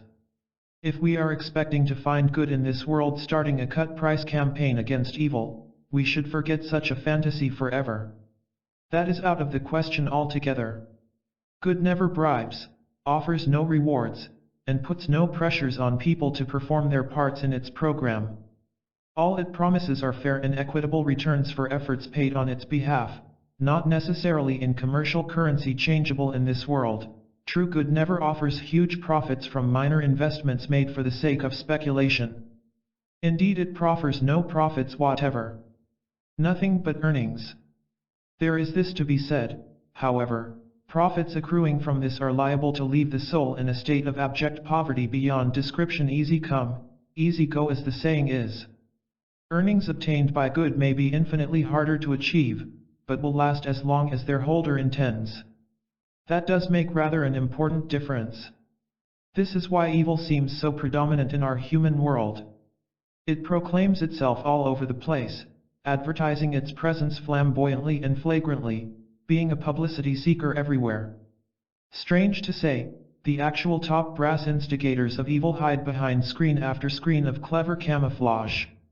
No one will admit to being a super baddie or even an enthusiast of evil. It is extraordinary how much evil goes ahead with apparently nobody in the driving seat. In that way, evil resembles a tan destroying its target. The crew remain unseen. They would describe themselves as button pressers. Their machine does the killing and they only obey orders. For all that victims know, there may not be a human crew in the tank at all if it is radio controlled. Who is responsible for their deaths then? Evil does enjoy excusing and exonerating itself rather than acknowledge responsibility and admit intentions. It also enjoys watching the disasters it instigates from its safest possible shelters, deep inside refuges provided by its willing partisans in human or other shape. Therefore, whoever may be interested in averting evil from this world had better begin by exorcising it from themselves. That is the correct procedure. A tough proposition truly enough. No legions of good angels are likely to appear with waving lances of light putting terrified troops of demons to flight forever. We may personify good as we will, but it arises in us through our instinctive connections with a consciousness linking us with cosmic life into a single spiritual bond of being. In this world we should note an important difference between manifest good and evil. Whereas evil is constantly trying to advertise itself and attract our attention away from other issues, the bonus lies with ourselves entirely to invoke the influence of good into our environment. Good as a principle does not inflict itself upon us by compulsion or coercions, but through invitation only. It has no need of this world to express itself with like evil has, nor does it attempt to force itself in unasked. If we want good to enter our earth lives, we have to make room for it in ourselves. It will not come here otherwise. We are the decisive factor whether or not this world happens to be predominantly good or evil. Evil is likely to approach us from all angles, but we have to approach good from one angle only, that which connects us closest with our own true identities.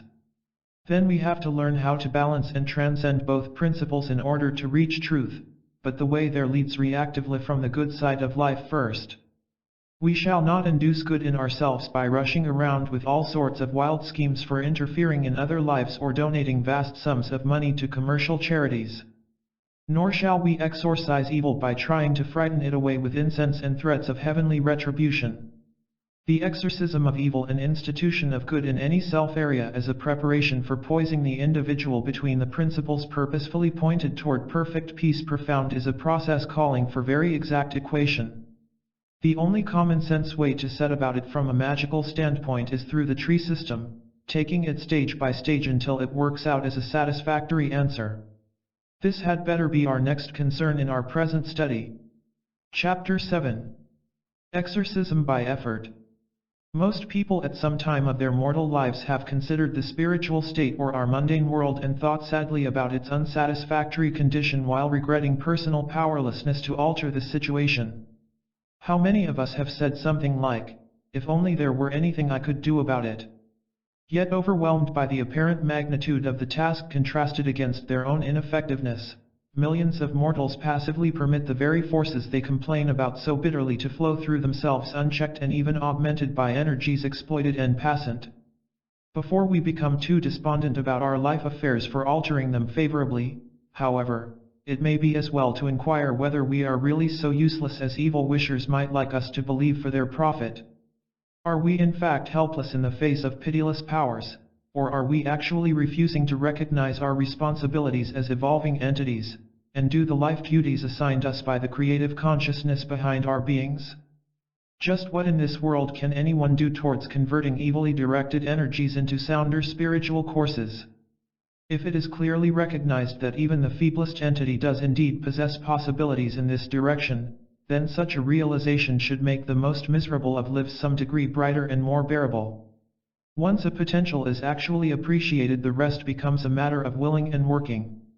First, the problem of proportion has to be seen in a level light. Most people are frightened by the evident enormity of evil or other factors externally to themselves when contrasted with their own puny personal abilities. There is no need to be. Evil is not an external factor, anyway, although it seems so to an average observer accustomed to objectifying everything in terms of otherness to themselves. Evil operates along inner lines entirely as the cause of effects we consider bad relatively to ourselves. Although our personal pseudo-selves may seem so very small against this bad background, our true selves extend into infinite identity, which is of more spiritual significance than all the evil we are likely to meet with as mortals. Therefore we should not measure the minute and inadequate abilities of our pseudo-selves against dwarfing proportions of evil directed against that end of ourselves. Instead, we ought to awaken our awareness of inner identity, which is capable of coping with any evil daring to threaten its existence. If evil is an inwardly directed energy, then it must surely be dealt with in those dimensions of living, and if our inner identities are spiritually superior to any evil, then we may rely upon that end of ourselves to fulfill its natural function at its proper level. If we have linked our mortally manifested lives properly with this highest self point, then it will naturally operate to some degree at this level also. So, when faced by all the evil this world might amass, let us know inside ourselves that we more than outmatch it in spiritual states of self it can never overcome while we intend otherwise. It is perfectly true that a sufficient concentration of evilly intended energy directed against our pseudo-self ends of entity in this mundane world may break up our physical bodies, injure our associated mentalities, and inflict damage on our souls. Providing our spirits keep controlling contact with those sad effects, they are quite reparable, like the healing processes of a body infected by some illness. The antigens to ills caused by evil are derived from our deepest self levels coming into close contact with divinity.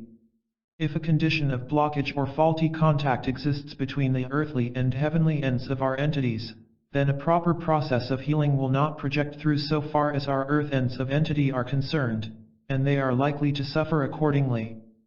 That is why it becomes so important when evil seems to threaten fearsomely, that we should counterbalance this by an instant inner call for contact with the only power operative through us which is able to neutralize what alarms us within our affective areas. This is really what exorcism amounts to. Neutralizing evil in specific areas, whether those are human beings or spatial locations. Endless nonsense has been written or supposed about the subject from time immemorial, but fundamentally it is the neutralization or displacement of some antipathetic energy by the intentional action of an agency capable of causing such an effect. It is obvious that extremely few, if any, ordinary humans have this ability in their conscious capacities as mere mortals. To become effective as exorcists, it is necessary to use the earth end of entity purely as a focal point to project power derived from deep levels contacting divinity. To attempt exorcism otherwise would be foolhardy or insane. It is utterly impossible for a human being already charged or infected with evil potency beyond the lowest degrees to act as an exorcising agency toward evil of much greater extent and energy. None with inhibitive evil in themselves can cast it out elsewhere. That is simple common sense. No competent priest of any faith or initiate of any spiritual system would expect for one instant to exorcise even mild evils purely by their personal powers alone. What they have to do is expel or neutralize their own private evils and then clear their inner circles of consciousness until a sort of spiritual laser lens is set up for use by that great power behind their being symbolized as living light. Without such a state of readiness it would be sheer madness to attempt exorcism of any kind.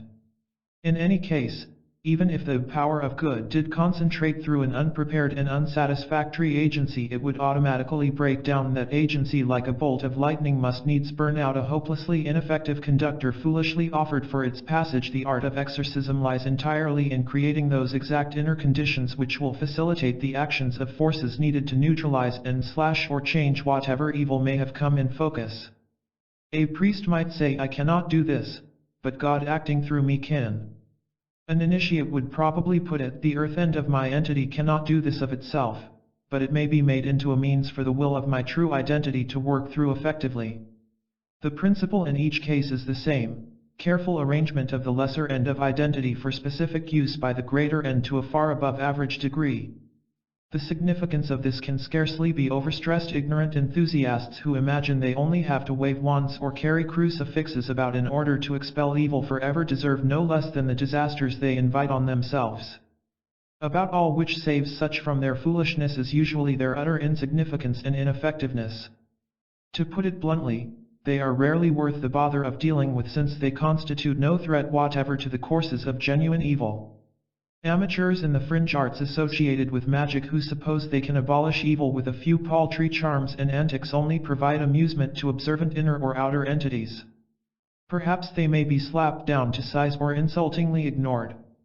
They are unlikely to enjoy either event. Anyone trying to deal with evil outside their own self-circles while they yet hold dangerous traces of the principle in their hearts, merits whatever comes in consequence. There is only one way in which evil may be abated, abrogated, or altogether abolished. By the power of perfection acting through suitable spiritual agencies capable of carrying enough of its energy for accomplishing this intention. The only reason why evil remains in this world among us is because the whole of mankind cannot provide adequate agencies for its elimination. All that allows evil to continue here is humanity. No God forces good on us, no devil denies us divinity. We ourselves determine our own destinies by the decisions we make between those extremities of existence. If, as an aggregate, we encourage or permit the powers of evil to predominate throughout our world, it cannot possibly be bigger than all of us combined. What seems so huge to a single individual is really their own content of evil multiplied by all mankind. That is bad enough for anyone. True exorcism of evil must start in the self from top to bottom. That is the one and only way it is ever likely to leave this world for good. It is also the most practical and direct way for every soul to do something about the evil they complain of elsewhere. Exorcise it in their own self areas. By neutralizing it in themselves, they will not only lessen it to that degree for others, but will be able to act as agencies for the perfecting power of life in this world, which needs every single such soul so very urgently. Therefore the real answer to those who bewail the evils of their times and lament their powerlessness to prevent this, is to ask, have you exorcised yourself recently? If we are not willing to clear evils from our own self-circles, we have no right to complain of them elsewhere, nor any power to prevent them there either. The keys of exorcising our entire earth lie with each individual living therein. A natural question here is, what is the use of my tackling evil in me while nobody else seems to bother? How far is my pathetic little effort liable to alter anything else? The answer is that since all energies operate in chain, and every living individual is one link of some specific chain, effects of individual alterations with any self-state may be much more far-reaching than might be guessed by the link concerned. Let us take an analogy from electrical practice. We will suppose any circuit whatever, and assume the energy applied to it goes through a very fine wire at some important point. Now let us further suppose that each molecule of that wire has an ability of self-state determination like we have. We shall push this picture further by imagining what would happen if those relatively few molecules constituting the thinnest cross-section of the conducting wire decided to change their state into one which hindered or prevented the free flow of electrical force. That resolute minimum of molecules would thus interrupt the energy of an entire circuit, and alter or abrogate the whole arrangement of which they were very small parts indeed. This is purely an imaginative illustration of what could, not should, happen in our cosmic circumstances. It is possible for minimal individuals to make maximal differences within whatever life framework forms their extensions of existence. Let us consider how one mutating microbe may proliferate into poison producers which endanger or destroy an entire human organism. Again, let us see the start of that organism physically initiated by a single sperm among millions fertilizing just one egg. Examples of this principle are everywhere we care to look for them. There need be no doubt whatever in anyone's mind that if they could succeed in clearing their self-areas from the principle of evil to any considerable degree, they would make a most positive contribution towards decreasing its influence elsewhere. The usual difficulty lies with recognition of one's own content of evil, or obtaining an honest acknowledgement of its presence or presumed proportions within one's spiritual structure. It is only too easy to misread this entirely. Either it may be indignantly denied that any significant evil could possibly contaminate so pure a being, or feelings of luxuriant guilt may invent impossible amounts of sin in order to appear greater in pseudo-self-size than is actually the case. It is very difficult indeed to estimate one's own evils, and the best thing to do is simply see these as principles of imperfection which call for alteration and act on that assumption. An act of self-exorcism consists of invoking, or calling up clearly into conscious focus whatever one would be rid of, then neutralizing this by a countermeasure of intention directing the course to be followed by the consciousness relating one's own inner cosmos. The important point of this process is that it must be truly, deeply, sincerely, and wholeheartedly meant by whoever operates it. Otherwise there will be no result worth recording. This kind of exorcism only works to the degree of depth in anyone from which intention is directed. Moreover, it has to be initiated and carried into constancy by the individual himself in the true sense of the term. No well-meaning archangels or other entities of inner existence will come inside a self-circle and do the dirty work for which that self is entirely responsible. This is strictly a self-service affair altogether. It might short-sightedly be objected, but I have not the power to accomplish the task. It is too much for me. Where am I to get help? Only the pseudo-self end of anyone would formulate such phraseology. Of course there is no such power prevailing in that pseudo-self area, and it cannot possibly exorcise evils which exist there by its encouragement or passive permission. It is the other end of oneself from which energy to expel inherent evils may be derived, and there is but one way to obtain it: go up inside oneself and ask. Somewhere spiritually at the back of one's whole being is whom or whatever may be considered the creative cause of one's individual identity or selfhood. The focal point of consciousness normally turned objectively toward earth life has to be reversed round and directed at this inner contact with divinity in order to receive responsive replies in return. Here we have to request our own selves at their points of origin to direct enough energy from the cosmic supplies with which they are, or should be, in close contact, so that a specific purpose according to an intention agreeable by both ends of our being may be accomplished. In older phraseology this might have read, you have to find God inside you and ask for help in working whatever will you share with each other. Therefore the primal point of self-exorcism is in deciding whether or not one really and truly intends to abate or expel the principle of evil from one's own autonomy. That is the crux of the entire issue. Perhaps facing up to this question and coming to a definite conclusion concerning it may not be a very pleasant inner adventure, yet that is what must be done if any further. Apathy away. Compassion ever stay. Here the abyss is addressed while the sword is held across it and the edgeways crossing imagined. For be abyss of the lost. By knowledge safely crossed. The sphere action continues. 3. Antipathy must go. An understanding flow. 2. Be stupidity rejected. As wisdom is elected. 1. Atheism never. My spirit lives forever. All is now directed into the infinite indefinite above, and the sword waved slightly from side to side in an opening gesture. 0. Be darkness put to flight. By perfect living light. So mote this be. Amen. Sword back to carry. The pronouncement is made and meant. There is no evil in me still, which lingers but because I will. Yet good in me increases, while latent evil ceases. The sword is now rested, and a real inner attempt is made to rise toward the highest and finest point of individual identity imaginable. Now let me rise of right, toward my highest light, where my real self is found, in perfect peace profound.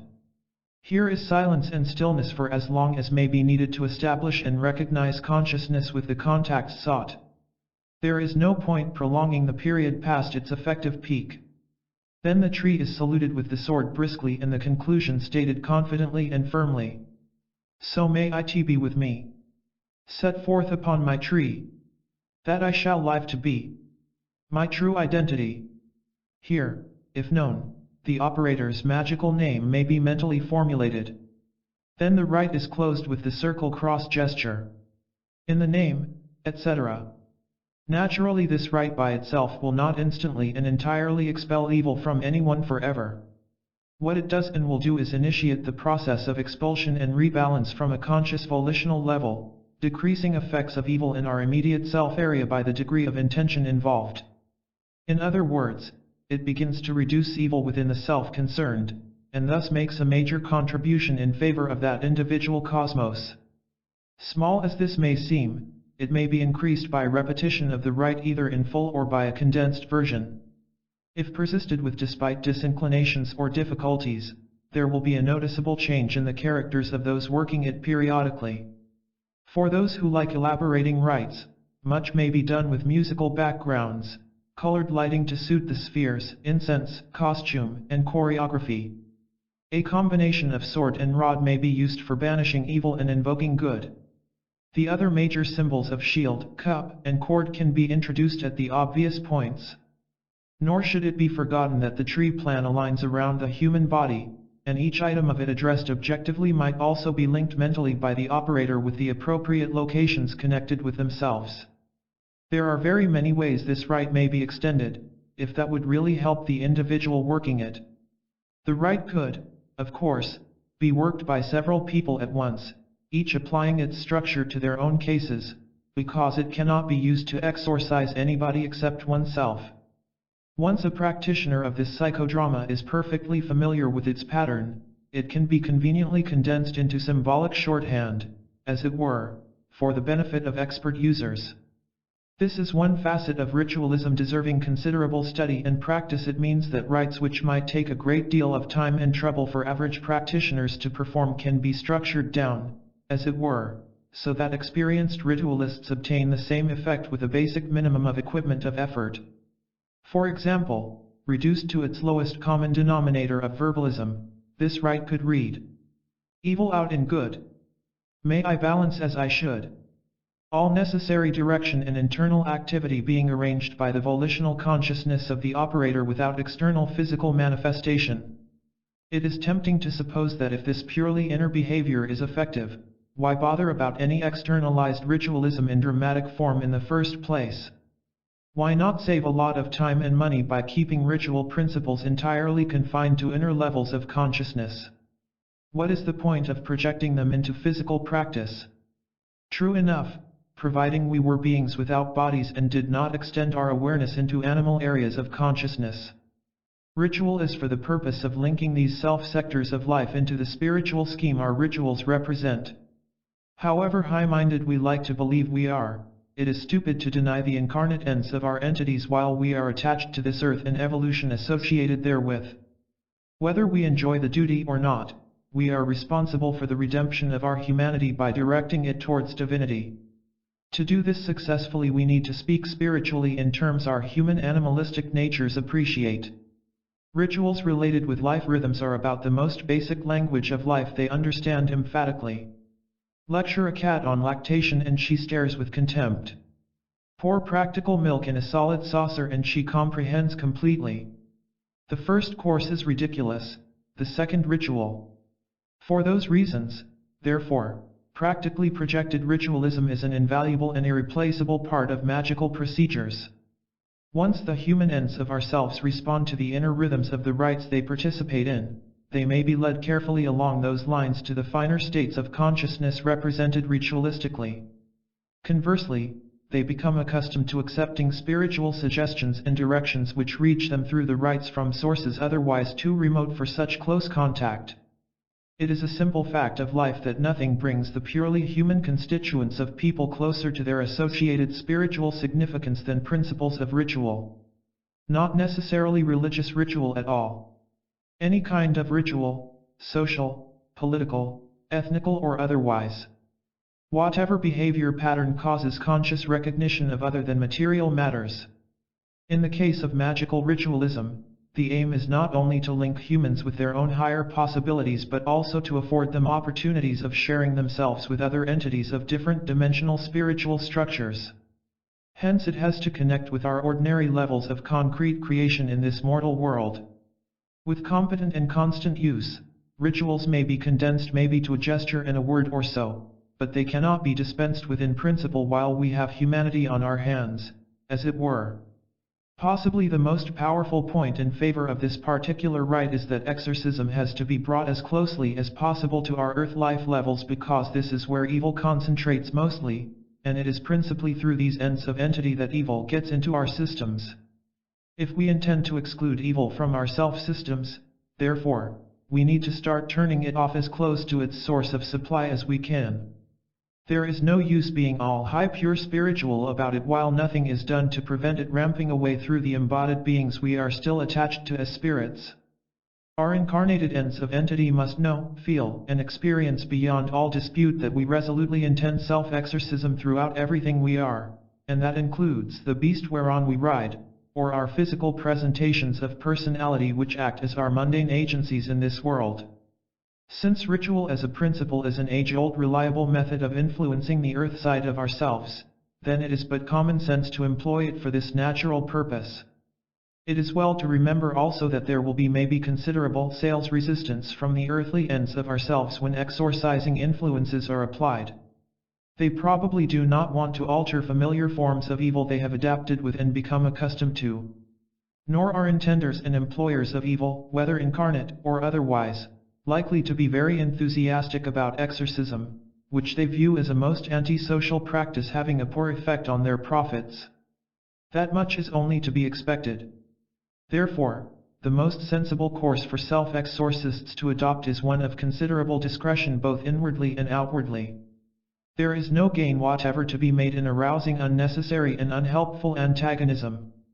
If conflict becomes inevitable, then it must be dealt with responsibly and correctly, but it is best to avoid all the stupid squabbling and spiritual scuffling which in the long run can be much more damaging than one decisive issue faced and finished with.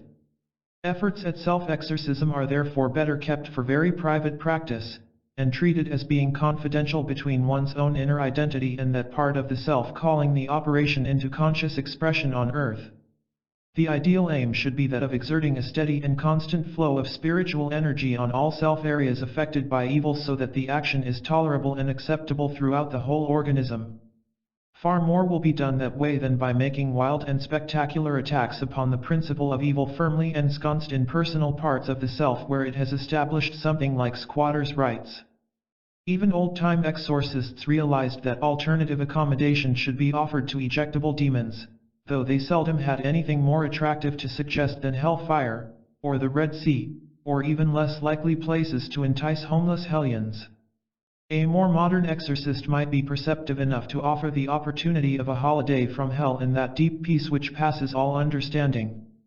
Our concepts of punishment have changed for the better. Rather than retribution, which cannot possibly alter evil already in the past, it is surely more sensible to institute character changes which will avoid future repetitions.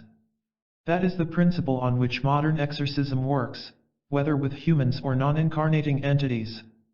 Containing evil by an energy field which carefully consumes it and absorbs its potentials into other expressions of power.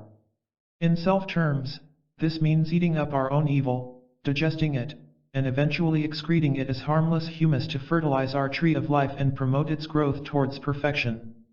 Once the determination to promote this process has been carried into our working consciousness as humans by means of magical or other kinds of ritual, it will begin the banishment of evil, providing it is pushed quietly and steadily along with constant and cautious pressure. Repetitions of the rite in full or its briefest abbreviated form should be made at enough regular intervals to give a sense of continuity and purposeful progression. It may easily be worked in the mind and together as a walking rhythm or inner accompaniment to any suitable repetitive activity. This old employment of magical muttering or mantras is sadly neglected these days, and might well be redesigned to suit modern requirements. Formerly it was more widely practiced, and when people were engaged in mechanical tasks they frequently set their next level of consciousness into comparable inner cycles having specific spiritual meanings.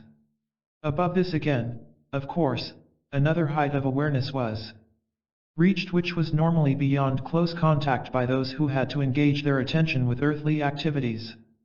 Rosaries operate on this principle, but it may be applied to almost any physical pursuit of a regular kind. We might do our self-exorcism while walking along, for instance, or using a sewing machine. In parenthesis, it seems rather a pity that sewing machines are unsuitable for the lovely old rite of making a blessed shirt. This had to be made by hand for a loved wearer, and each single stitch must be accompanied by a prayer or invocation that the recipient might be blessed perhaps in some particular way. Not one stitch was to be missed or the charm failed. Comparable exercises might be arranged for eliminating evil from self-systems. It may be interesting to note also in passing here that the intentional relationship of physical symbols and behavior with metaphysical equivalents or associations is the fundamental to successful ritualism. The idea is to commence carefully with a few attempts in this direction, and then so extend and improve that in the end one's whole life becomes a constantly expanding consciousness of inner realities linked with outer items. That is ritualism in a nutshell. Recognizing the spiritual linkage of all material appearances. Not only this but also the ability to arrange and employ such a faculty for particular purposes. In a way it is an inversal of the cosmic process by which we fell into materialization ourselves. Originally conscious in purely spiritual terms, the spirit of man became more and more interested in lower and lower levels of life until eventually it was caught up by these to an extent of losing direct touch with inner identity and accepting partial projections into animal incarnations as established methods of becoming an entity. Now, mankind should be on the way back. Our material manner of living ought to offer us a means of changing our consciousness over to the inner courses which will lead us toward that spiritual state which is really our most natural type of life. To realist what we should become, we had best begin by remembering what we were, and since ritualism helps us to find reminders of this everywhere on earth, we should surely value it as it duly deserves. This most emphatically does not mean we ought to reject or despise all material affairs outright for any reason whatever. Our overall withdrawal from the scenes of incarnation is best accomplished as a constant of evolutionary growth and development, not as a violent severance which only inflicts spiritual damage likely to result in re-involvement with matter in much worse ways. It is largely a question of viewpoint as to whether we regard spirit as a means of materializing ourselves, or matter as a means of spiritualization. Between these two extremes lies the razor edge of identification with whatever ultimate reality we truly intend to become. Not all the evil in existence can prevent this, nor all the good we might ever do guarantee it. Everything depends upon our learning to live in line with the identity of our true selves on all levels of life. Since this is the metaphysical equivalent of aiming directly at divinity in the straightest possible way, the symbol for the process is that of light. Outwardly, light is the constant of our cosmos, and inwardly it serves the same parallel purpose, which is why so many spiritual systems use it as a sort of homing beacon toward their truth targets. Therefore, let that be our last consideration in this series of study. Chapter 8. The Perfection Principle. Look at our lives on this earth what way we will, it amounts to the most muddled mixture of do-badders and do-gooders keeping each other going by exchanges of energy everywhere. Often enough in individuals who combine both principles in themselves while never reconciling these for any better purpose of living. So many people see life as a sort of battleground between the principle of good and evil with an ultimate triumph for good in the dim and distant future when all will be well with the world. This is nothing more than futile fantasy, sad though it may be to recognize the fact. Intelligent evildoers make their biggest profits out of foolishly generous do-gooders. Likewise intelligent good-willers convert the ill effects of evil into some of our greatest blessings, which in their turn are liable to reversion. And so the game of life goes on with the score standing at anyone's guess. If we cannot, or will not, learn to live by some better spiritual system than that we shall never reach any higher state of being than our present one, and that would be quite literally a fate worse than death. This means we need to discover, or rather recover in ourselves, a very different spiritual standard of life from that by which we have been misruling ourselves for so long. There is no question of something new being set up, but of our very oldest and most original life principle being restored to its upright position, as it were. Symbolically this would be our resurrection or raising from the metaphorical mire wherein mankind has wallowed so willfully since our first fall. We need to get off the ground, wipe the muck out of our inner eyes and find out how to look around us by the light which was shining about our darkness all the time. Sooner or later, those intending to identify their true selves with something infinitely greater than the whole of mortal mankind will ever be, must learn how to stand even shakily on their spiritual equivalents of feet and start looking at life as an experience leading to nowhere except their own inclusive identification with the spirit of life itself. The Edenic myth indicates that our spiritual state of perfection lies beyond the bounds of both good and evil. Our troubles were reputed to have begun by an act of evil which called for an act of good as compensation. This good, following evil, immediately created conditions in which more evil flourished, and such unceasing cycles have accompanied us all along our trail of time. In this sense it is good that keeps evil going, and well do expert evildoers know and exploit that fundamental. Where else would they gain their needed supplies? Conversely, a convinced do-gooder welcomes the challenge of evils affording scope for his referred type of self-expression. Perhaps unconsciously they are each other's allies to that extent, and while they struggle for supremacy in this or any other world, humanity as a whole remains imperfect and unhappy. Collectively, we can only become the aggregate of our individual attitudes and awareness to life which determine whatever activities we engage with as expressions of our existence. Everything begins and ends in individuality, so if anything is to be done concerning the condition of our entire earth living, this has to come through individual intentions and directions of inner energy. There is no other way. Probably the hardest part of this process is realizing its possibility. Looking at our small pseudo-self-ends of entity, we tend to compare these with the enormity of everything else and become so discouraged by what we see from this angle that we just go on drifting with the general tide of mass mankind. Maybe worse, we enthusiastically commence one-man wars with the majority of mankind which are automatically lost before they begin. Eventually we might learn better spiritual sense between these two wrong courses, but it is best to avoid both and go steadily along with the one main life motivation which should be our constant concern, making ourselves into what and whom we are meant to be according to the inner intention behind our beings. That is the essential of everyone's life, and all else is incidental. First things first, and the remainder will fit in place around them. Every single soul coming to realize this fundamental factor of life consciously and acting in accordance with its implications is of the highest possible importance in the spiritual scheme for ultimate perfection of our species. Each individuant, or initiate as they used to be called, acts as an automatic agent for what could be termed the perfecting power. It is not so much what they do which counts, but what they actually are. That is of paramount spiritual significance, and the whole story of initiation, or the way of light, is a life constant. Living by neither good nor evil, but by a balance of being which transcends both principles as a truth extending beyond the limits of either. In a completely correct cosmos, evil would be inadmissible and good entirely unnecessary. Perfection needs neither in its paradise.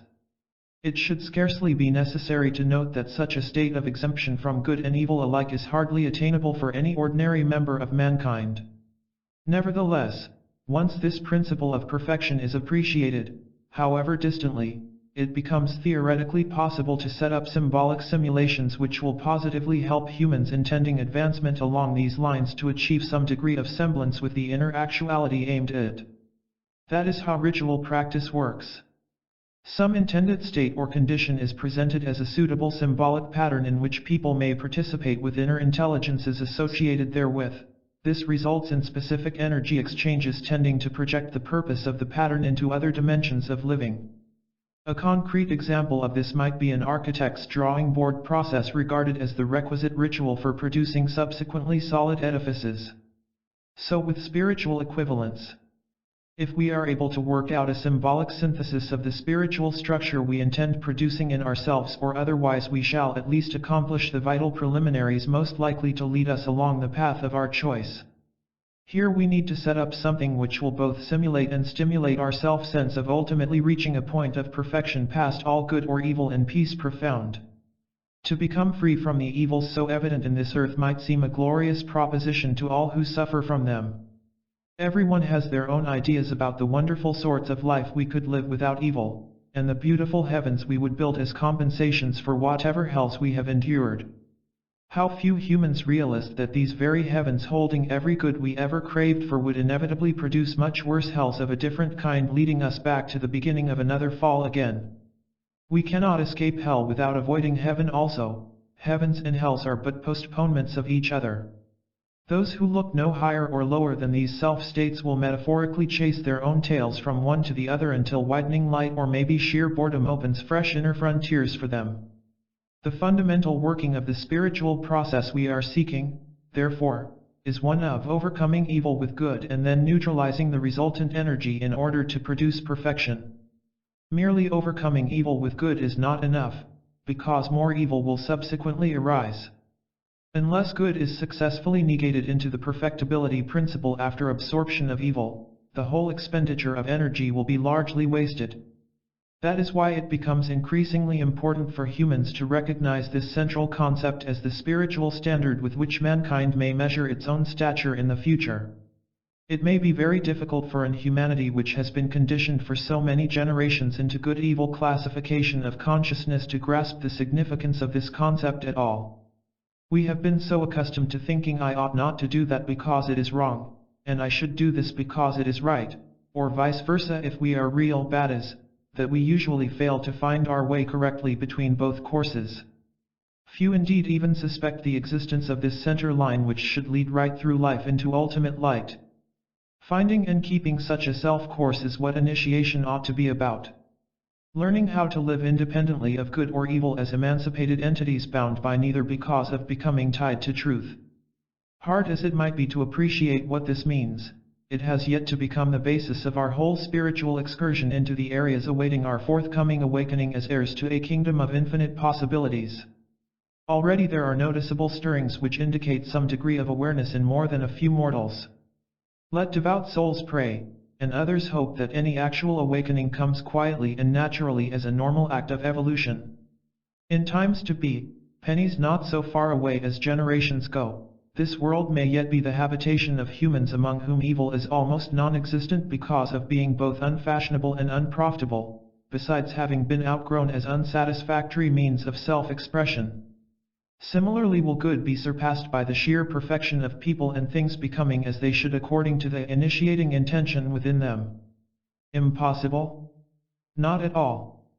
Unlikely? That remains for us to decide for ourselves. It is quite certain that dedicated evildoers would not welcome such a prospect at all, since they see no profit in it and would undoubtedly be in opposition. While evil pays high dividends, it will fight with all it has to preserve its possessions and powers. No less should be expected.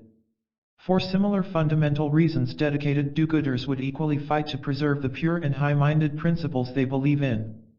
As they see things, good is the way they want this world to be. Everyone happy to order, no suffering, no inequalities, endless entertainments, everything wonderful, and glory be to God in the highest. A sort of divine dictatorship, whether God is seen as a spiritual being or a human political autocracy. Either possibility seems a poor spiritual outlook for our future acceptance, and the only conceivable escape route lies along the light line we have been considering. If enough individuals proceed carefully and calmly to clear this inner way for themselves, plenty of parallel paths will open up for others to follow on their accounts later. All it needs is for those who see and recognize the vital importance of this central concept to begin consciously lining up their lives with it, and that would successfully bring through enough of it into earth-level areas where others could then pick it up for themselves subsequently if they so willed. Let no mistaken ideas arise about this being some kind of salvation scheme which could be imposed upon mankind for our own good or any such notion whatever. Humanity will not be saved from or by whatever derives from compulsions, coercions, incentives, inducements, or anything other than individual inner choice coming from contact with the divine identity behind each being. It is true that every avatar, sacred king, and all others who gain godhood even in minor degrees, substantially improve and increase the chances of everyone else on earth to follow the same divine direction, but in the end we have to save or damn ourselves. That is our universal ultimatum, however the spiritual shock of facing it may affect us. At the same time it should also be realized that inner resources for accomplishing our ultimate attainment are not only available for the asking on such specific grounds but are virtually infinite. Deep down, away from our merely mortal pseudo-self levels of life, we connect up with inner self sections of identity which link with other living beings that classify as immortals by our standards of experience. Ultimately we connect with divinity itself, what or whoever that is. It is from those inner resources that we may derive and utilize the energies we need to apply the process of perfection through ourselves. From the same source we may make contacts of consciousness which will enable us to assist this application intelligently and correctly. Learning to live center conceptually will put us in constantly closer touch with those inner life links which matter most to anyone intending transcendence of their own mortality. That is its spiritual significance to initiated souls, and why its practice becomes so important. The principles of the practice are that instead of reacting to externals of life from our lower self levels alone, the inner paths by which these affect us from outside are intentionally pushed right back as close as possible to the nil nucleus of eternal entity around which our beings are built, so that it will direct appropriate reactions or else equate the energy otherwise. Conversely, instead of externalizing inner energies purely for relatively petty purposes projected from our lowest levels, the directing center releasing these into circulation, so to speak, is raised progressively higher toward our spiritual self points concerned solely with the process of perfection. On the tree of life, this is known as the middle pillar practice, that is to say, lining up our material manifestations with the spiritual spheres of stability, yesod, harmony, tifereth, knowledge, doth, and divine identity, kether, so that all these permit the passage of perfect light from the infinite, ensof, or, above all. In a sense, like lining up a series of lenses, so that when their exact centers CO-related correctly a laser beam came into operation effectively. In fact, we need to achieve the spiritual equivalent of that precise physical phenomenon. Nothing less is likely to cut through the deliberate darkness disseminated by the tree of evil counterparts of atheism, ignorance, ugliness, and instability projected into sheer materialism. There are very many middle pillar exercises and magical methods of that nature described in modern works dealing with practical Kabbalism. Repetition of these here will not be very helpful. So what we shall consider is a sort of epitomatic exercise in ritualized form designed for centering in consciousness from good-evil divergence to a straight spiritual perfection path. It is not exactly an easy effort to begin with, but with repetition it becomes increasingly effective. Only the bare bones will be outlined as essential. Elaborations and extensions are always possible from personal preferences so long as basic principles are faithfully followed. First of all, it is necessary to make a concept concerning the nil principle by which we shall equate our energies into a neutral central control condition. Though we cannot think of nothing, we can still symbolize it. Since cosmos has three main constituents we recognize as time, space, and events, we must metaphorically reduce these to nothing. Here is one useful method. Take the sense of time, and broaden it out indefinitely. Try and see what one mortal lifetime amounts to from a viewpoint of uncounted millennia. Start gradually thinking what an hour of life seems like from experience of a week, then a month, then a year, and so on.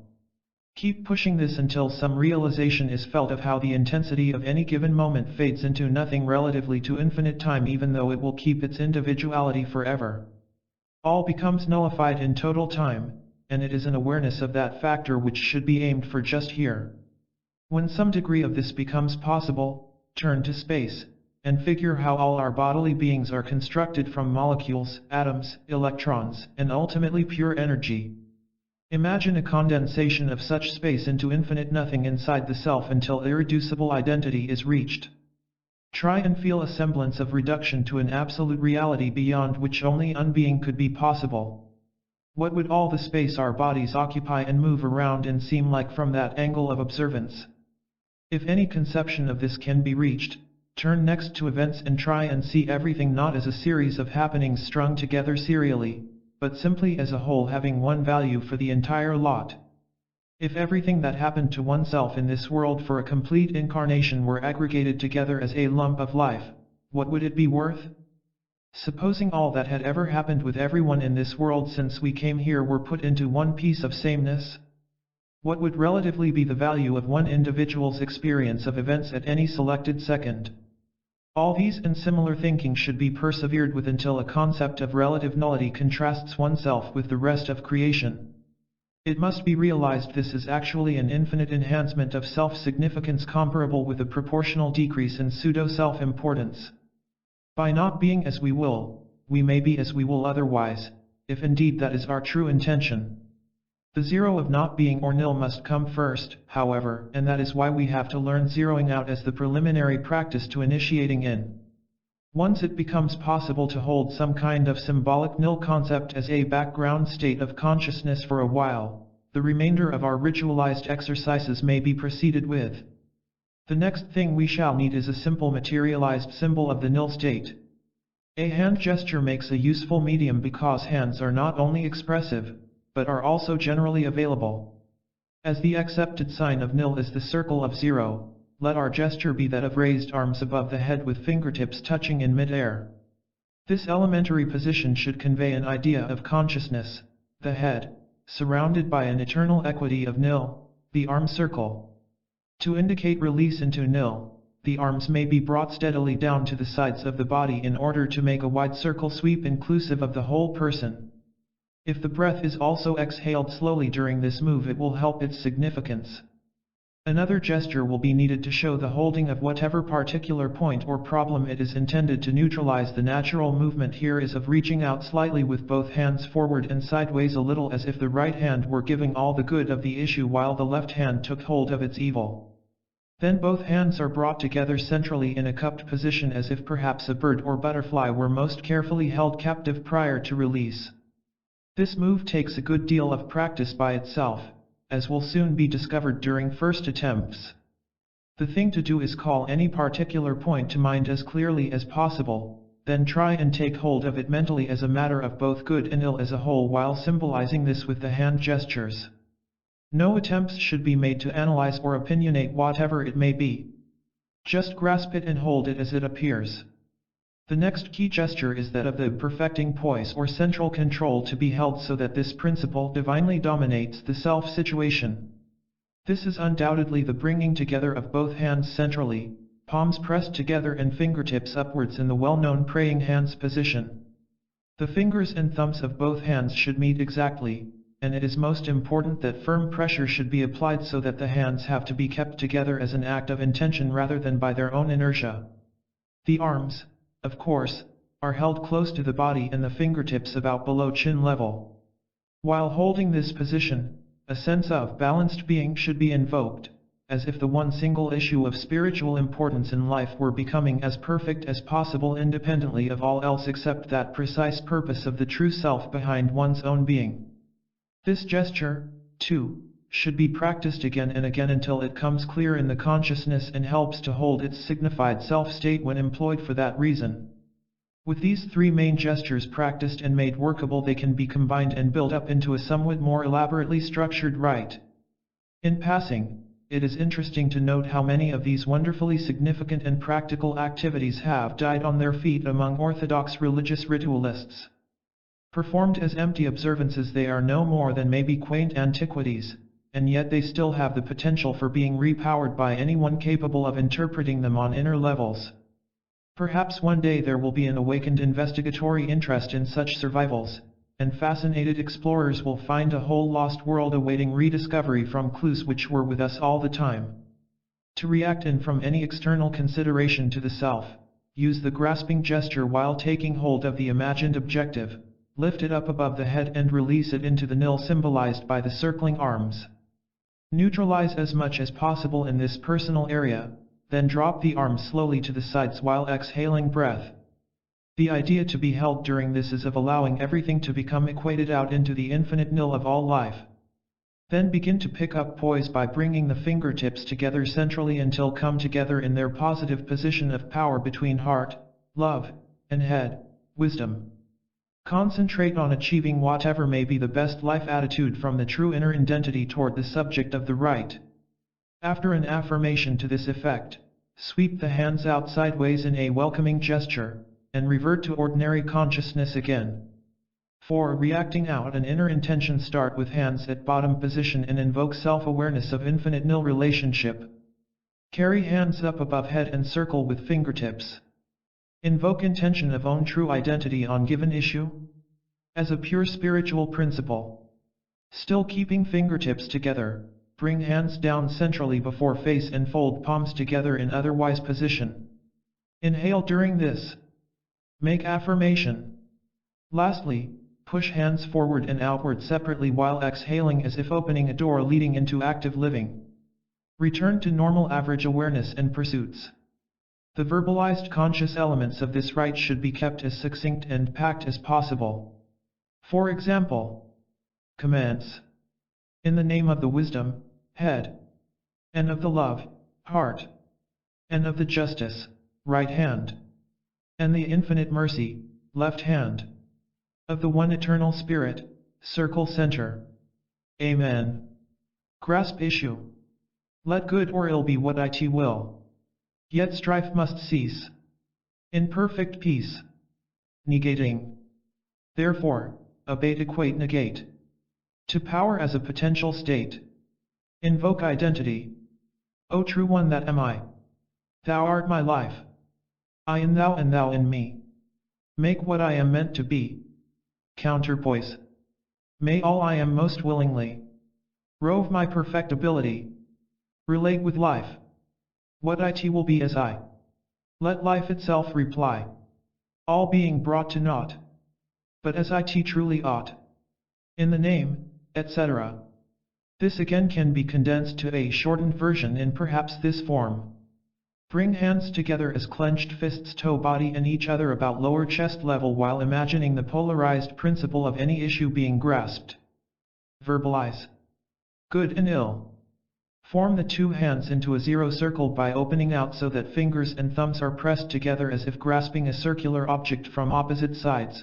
Look at this emptiness held and with appropriate mentalization, verbalize. Be still as nil. Convert the finger-thumb circle to a triangle by straightening out the fingers and thumbs. See this as the point of poise between two divergent lines, and verbalize the idealization as true will be done. Bring the palms and fingers together in the praying power poise position while identifying with the inherent divine intention and verbalize. As perfect one. As a finishing gesture, palms and fingers may be rubbed together lightly and briskly. By this time it should be realized that an important principle of practical ritualism is conversion of conscious content to progressively condensed symbolism while pressurizing the positive energy accordingly. In spiritual terms, this is not unlike making a build-up to subcritical mass in order to obtain a potential of nuclear. Another analogy would be that of winding a spring mechanism to drive a clock for a prolonged period. One is reminded of the familiar piece. The charms wound up in Macbeth, and wonder if old-time witches knew their business better than modern claimants to the title. That is very much what these rites accomplish. Winding up, or compressing consciousness to a point where correct triggering and application will release energy along specific paths of purpose. At this juncture any unmagically minded person might be forgiven for saying, I never heard a larger load of rubbish in my life. You twiddle your fingers, say a bit of nonsense, do some wishful thinking, hope for the best and call that magic? I could think of less printable terms with half the effort. Or words to that effect. Would they be correct? No. Merely incapable of extending consciousness beyond the most superficial levels of inner experience. What have they missed in this instance, and will always miss until awareness becomes awakened along other physical lines? Let us see for ourselves. By means of these, or similarly structured rites, patterns of conscious energy are constructed and employed with intention by individuals and intelligences sharing common schemes of cosmic creation. This applied energy has definite effects. Those may be, and usually are, imperceptible to our normal sensors, or beyond calculation by any instrumentation available to us at present. Because we cannot yet calculate or determine the effects of conditioned consciousness operating on our deepest life levels, this does not mean they are either insignificant or unimportant. In fact, all far-seeing indications are that this makes life and death differences to our whole existence. As we evolve, this becomes increasingly evident to anyone with inner eyes raised even a degree above ground level. In time to come for us, it will prove a major factor in our living methods, but for now it is still magic. Consider for a moment or so the virtual sea of conscious energy we live in just as ordinary humans on Earth. All the millions and millions of people thinking, emoting, feeling, and otherwise altering the common state of consciousness we all share in this time-s event continuum. Consciousness is energy and as such effective. It affects all we do, and all we are. There need be no doubt of that. The majority of humans are mainly passive permissives of consciousness, allowing it to process around them most of their lives while they adapt accordingly with its persuasive pressures and universal urges. How many are prepared to use consciousness creatively enough on deliberate levels of life to make much real difference for themselves and consequently others connected with them? Most people very rarely, some seldom, and few indeed frequently or forcefully enough to cause any spectacular spiritual changes among us. So who makes the patterns in the programs of consciousness which move along any predictable lines? Over our wide areas of activities, these patterns principally arrange themselves from our average aggregate of awareness, but they may be directionally influenced by deliberate insertion of intentions at strategic spiritual points. By and large, this is generally done by ultra-bad or ultra-good effectors of human actions. Only the sheer mass inertia of mankind saves us from swinging too wildly in either direction, but already there are signs of possibly dangerous changes taking place in this somewhat uncertain safety factor. There are not enough intentional balancers as yet operating among us to guarantee any satisfactory state of spiritual security for our future as incarnating entities of this earth. Whatever may be true outside our immediate areas of existence, the fact remains that we have to concern ourselves with human affairs as they presently are in order to form a future worth having in any condition of consciousness. As things are, we need more and more skilled spiritual balancers with an ability of evening out the energies of existence being flung forcibly around the inner fields of living between good and bad extremities. That is the most necessary magic for the whole of mankind in our world today, tomorrow, and its foreseeable future. Balancers. Equators of inner energy. Once called meditators. Sometimes even saviors. That is precisely what the rites we have been working out should be concerned with. The equation we need to solve the spiritual riddle of the Sphinx or enigma of existence which man has been bothered by since the beginning of our entry to this earth. Each one of us is a vital integer of that master problem, and its ultimate solution lies in the integers arrangement of themselves so as to spell out the lost word which will be the complete cosmic answer. Therefore let each integer look to its own alignment with that total truth by the light in which it perceives perfect peace. If some simple form of magically motivated ritual procedure will serve for focusing the needed forces of consciousness towards such a purpose, then this provides more than justification for those prepared to practice or observe such a rule. It becomes even an obligation for whoso recognizes its importance. Every single balancer in this world becomes an incarnate mediator of the perfecting power behind the mystery of mankind. Perhaps spiritual stabilizers might be a better description. Under any name they are likely to make the vital difference between divinity or doom for humanity as a whole engaged with evolution at Earth levels of life. The more our population increases fatally towards critical mass, the more need for a wider distribution of specialist stabilizers to maintain subcritical pressures and eventually bring these to balance in centerline living. That is how important the fundamentals of what we have been ritualizing are to this world. Whether we put them into practice by these particular rites, or invent others of any species whatever, scarcely matters so long as the inner effects they are intended to achieve are actually carried into cosmic circulation. As the given rites stand, they will at least provide a launching platform for anyone inclined to explore inner dimensions of life on more than material levels.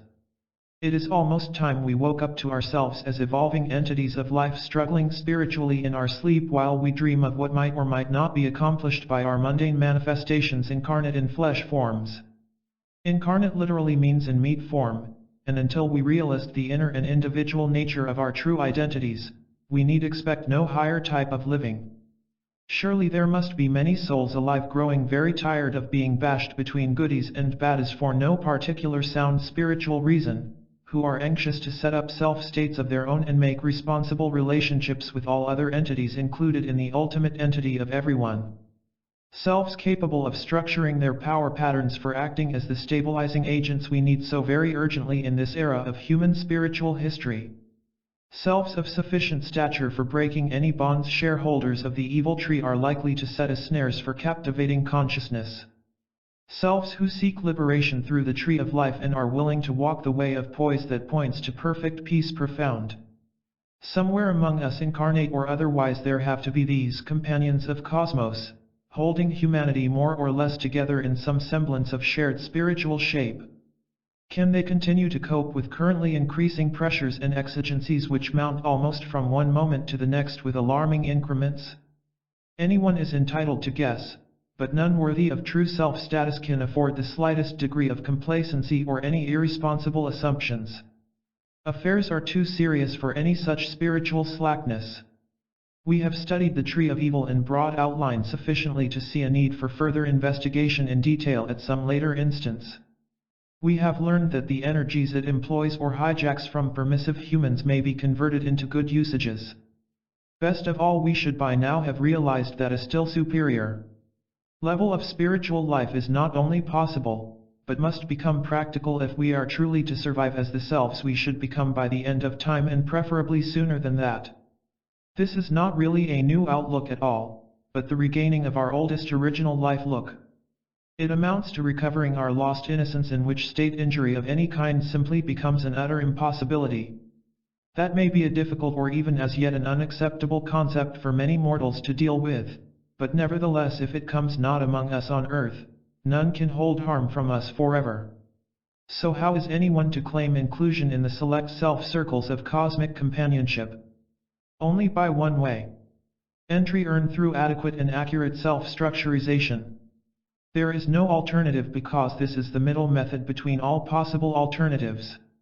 It means coming to the end of every side issue leading to good or ill on the binary branches of our life tree, and reaching a point above all else where nothing except perfection is possible. Remote as this may seem to us on earth, our pathway leading thence begins with such simple things: a train of thought, inward excursions, observant outlooks, a sense of purpose, prolonged past incarnatory possibilities, inner experiences linked with external symbolism, preferably available easily. Maybe sunlight on a cloud, a candle shining softly by itself, a whispered name, a significant scent, a melody, or sonic sequence. Anything at all leading life lightward for inwardly awakening individuants. Something perhaps as easy as a remembered ritual for conditioning consciousness according to inmost intentions. It is always the little things in life that matter most, because they constitute the basis of which the very biggest become built. The beginning of all greats is in the leasts, and that is where we have to look for the makings of maximum light in its barely perceptible divine spark within each of us. So does cosmic companionship start. It is interesting to think that the most devastating atomic explosion or most potent power pile we have, commences with the specialized behavior of a single atom, which communicates forthwith through others in a chain reaction until the entire energy released accomplishes its maximum effort. So it can also be with we humans, for far more peaceful purposes. All it takes is the right initiating action among those able to commence communication chains of inner consciousness along correct lines of actual spiritual living. So far we have seen how our world reacts with both good and bad instigators of such energy effects. Now our greatest need is for neutralizers in sufficient supply and properly distributed throughout the whole of humanity to act adequately as spiritual safety factors for us all. For these to be forthcoming, they will have to recognize this need and their own ability of its fulfillment in themselves, then continue as inwardly and individually directed. Above all, it is necessary to realize that there is behind our beings a divine intention of perfection inherent in everyone if we are willing to live with and by it. This does not demand, compel, coerce, or otherwise insist on our acceptance of it. So far as we are concerned, it is neutral relatively to all our extremities, and aligning ourselves with it is our supreme act of spiritual equation. Alternatively, we condemn ourselves to conflicts and survival struggles for as long as we are stupid enough to stay in such states, or until we abandon existence altogether by what amounts to spiritual suicide. Such are the facts of life from a cosmic viewpoint. Those who already are, or who are yet becoming cosmic companions know what to do with that basic information. Others have to learn what they can as they will, though the way is always open for anyone to find for themselves in themselves, however they may be helped. Granted an adequate network of neutralizers functioning throughout this world, we could face our human future with far more confidence than our present position justifies. There are certainly signs to some extent that more than a few members of our youngest generation seem to have been born with an inherent instinct of this ability in themselves. They could yet live long enough by the tree of life to control the cultivators of the tree of evil sufficiently for helping humanity as a whole past this peak period of peril. No spiritual situation is hopeless while there are capable souls devoting their lives to dealing with it. These souls have a very special task indeed, literally they will act as stand-ins for that particular spiritual power concerned with what was once called the salvation of mankind, or saving the best in us from destruction by the worst in us so that what is true in us will at last come to light. A long time ago saviors, or sacred kings, came singly into incarnation for the sake of their particular people. Now the power behind those personifications has to be scattered much more widely among a selection of suitable individuals, a little to each, as it were, so that the overall effect is both constant and consistent throughout our whole human area. In a way this could be described as a second coming, insofar as all previous focal points of the same power might be considered a first. This time, however, we should not expect the same psychodrama to be presented in precisely similar scripting. There will be many incarnations, massacres of many innocents, trainings in many trades, dissemination of widespread teachings, faithful friendships, and brutal betrayals. Many will be condemned and metaphorically crucified because of beliefs. Though they must die physically, yet shall their spirits immediately resurrect in those reborn to replace them. The same old story forever told in new terms. It is the legend of life itself, unfolding another version of its most magical myth for every generation of mankind to experience. No deliberately manufactured gaps can exist between individuals of all generations who speak same spiritual language of light because they belong to the same inner family of faith. These are the connected children of Cosmos who must lead forward to whatever future may be worth working for in this and finer worlds. Blessed be they who are asking nothing for all. Let whoever understands this keep counsel faithfully. The end of every book should be but the beginning of its true telling in the realization of every reader. So be it now. If only one degree of difference has taken place in those who have followed so far from the first word until this point, then that much of its mission is already accomplished. There is only one last word really worth saying to anyone, so let this be said with the utmost sincerity and maximum of meaning possible between fellow members of mankind. It is peace.